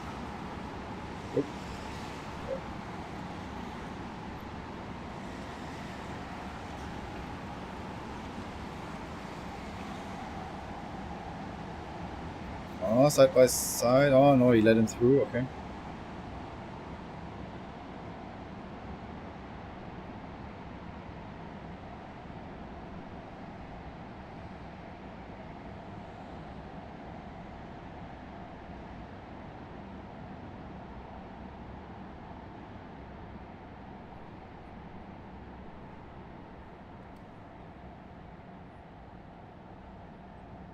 And there we go for P3. Coming out of the shortcut was it? Johan Medar.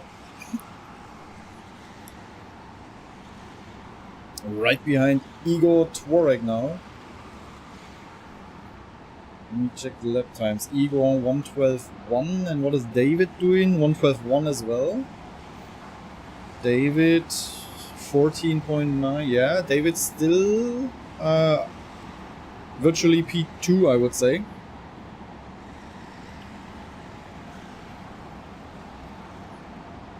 Ja, dieses Wochenende ist GIKC, das ist richtig. Jetzt weißt du es, schön, dass du trotzdem noch dabei bist. Gibt ja auch noch genug zu sehen, kommen noch 3 Halbfinals und das große Finale. Das ist jetzt der letzte Vorlauf.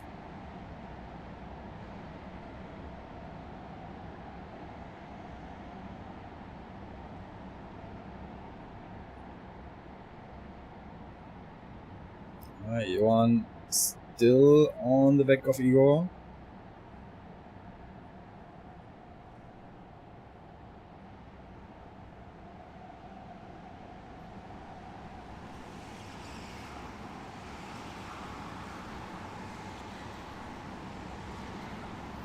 So the warnings were for card number 15 for bumping and 27 for bumping before the start.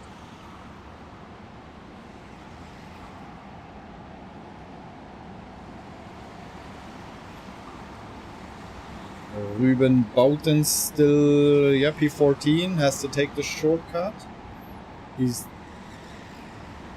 right behind Robin Evan, who has to take the shortcut as well. And David Hart, 1:11.999, walk quicker than all the guys in front. What's his 14.7 to Przemek? This can be close between both of them as well. Need to keep an eye on David as well.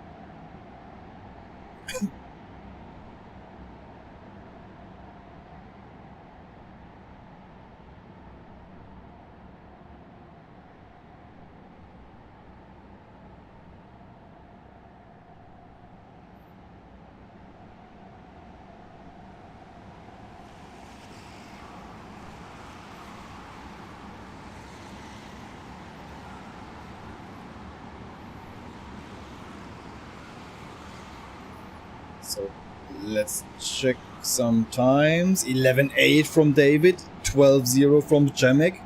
Gap only 14.6. Ooh, there's a chance for David to get a win here.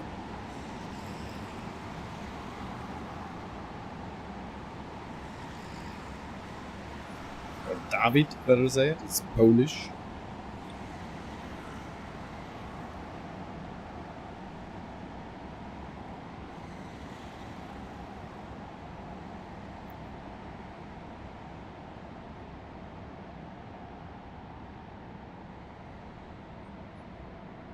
Johan is still looking for a way around Igor.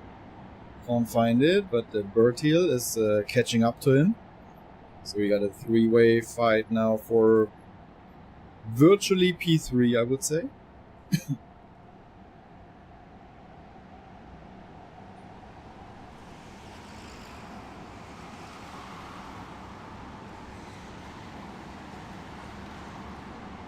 Ian Lapelar, 58.1, jumping up to P8 after the shortcut.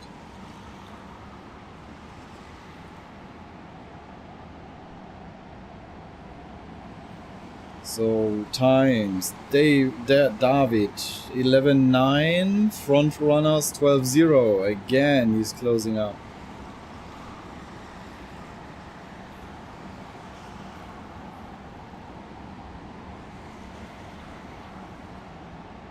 Finale ist geplant für 19:40 Uhr der Start.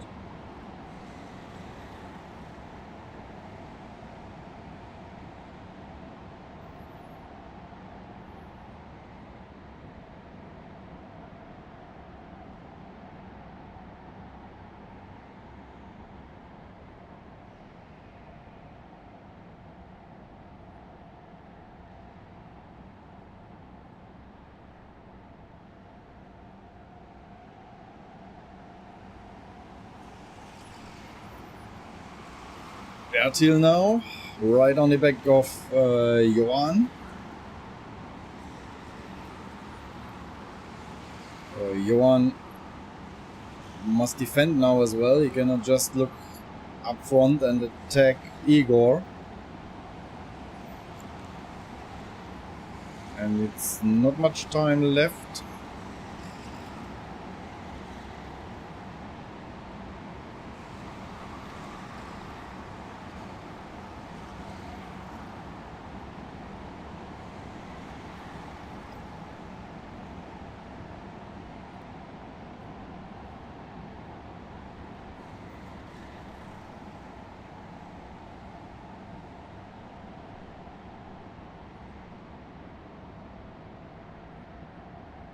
David's this thing out. Aus Rostock sind 9 Mann oder so am Start. Ich weiß nicht, wen genau du meinst, aber es sind einige dabei.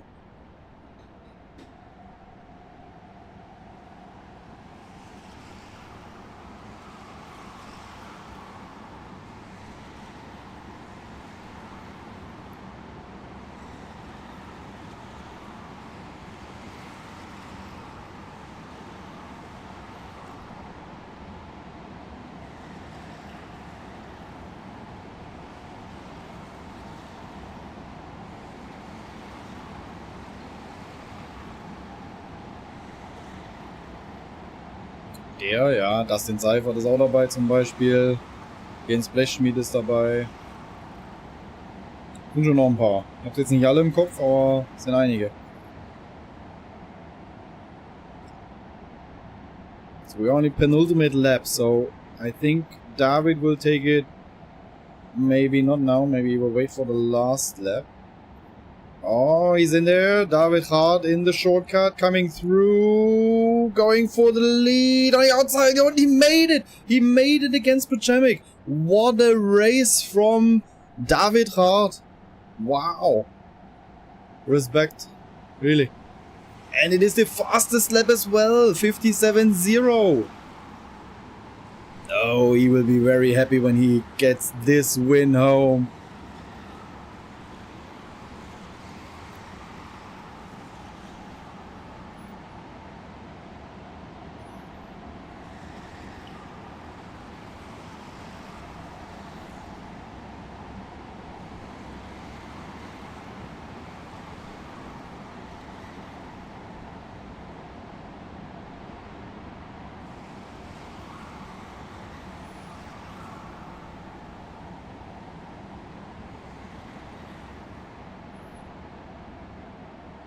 and I see all the Polish guys, or a lot of Polish guys going up here, turn 1.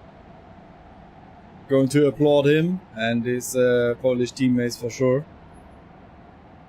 This is great. Great team spirit. And there he comes, round the final corner. David Hart takes his win. Yeah, out of the kart. Celebrate it. Enjoy it. Great race, David. Congrats.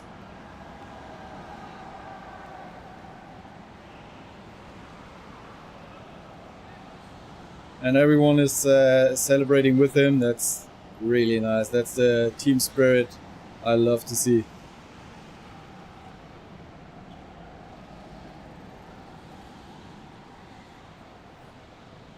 Okay, but we shouldn't forget all the others. Waiting until they cross the line. Everyone's in, so you can check the result.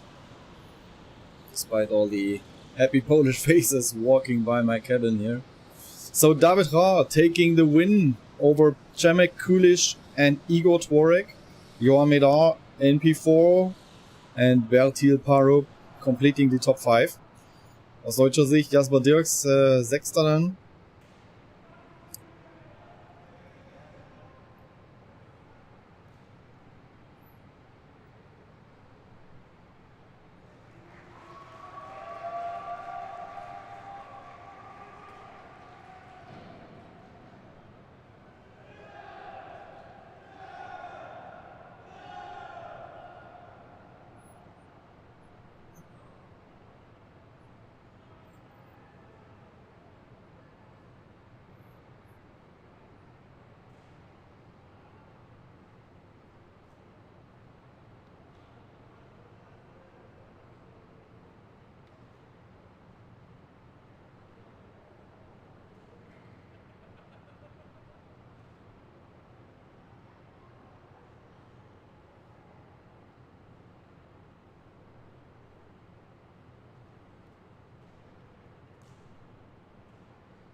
Geil, wenn ich das Mikro stumm geschaltet habe, hört man mich so richtig gut. Also, nochmal. Ich muss den Stream jetzt gleich ausmachen, weil wir sonst über die 12-Stunden-Grenze kommen und YouTube das Video dann nicht abspeichert. Das wäre schade drum. Deswegen machen wir aus und starten für die Halbfinals und das Finale gleich neu.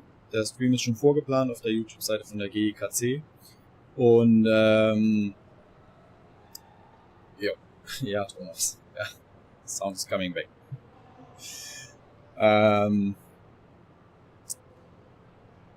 Wobei ich denke, ja, der Stream ist schon vorgeplant, braucht ihr gleich nur draufklicken und dann geht das wieder los. Wir haben jetzt hier eine Tankpause. Rein theoretisch ist geplant für 16 Uhr der Start fürs Halbfinale. Ich weiß nicht, ob die Orga es vielleicht noch ein bisschen vorzieht. Ich würde den Stream dann einfach schon mal starten. Und dann seht ihr ja auch, wenn es früher losgehen sollte. Ist Action. Okay, again, English. Sorry, I had my mic muted in the beginning. My fault. Just if you missed it, I need to shut down this stream now. Because we will come over 12 hours of streaming and YouTube will delete the stream afterwards. So I need to cut it down. There is another one prepared already on the GIG YouTube page for the semi-finals and finals. I will start that one. Semi-final A is about to start at 4 p.m, so in 45 minutes roughly. I don't know if the organizers will pull it a bit forward to save some time and finish not too late. Let's see. But we will have anyway a fuel break at the moment. So I will start the new stream soon, and then you see whenever there's action you can join. Alright, see you then in the next stream.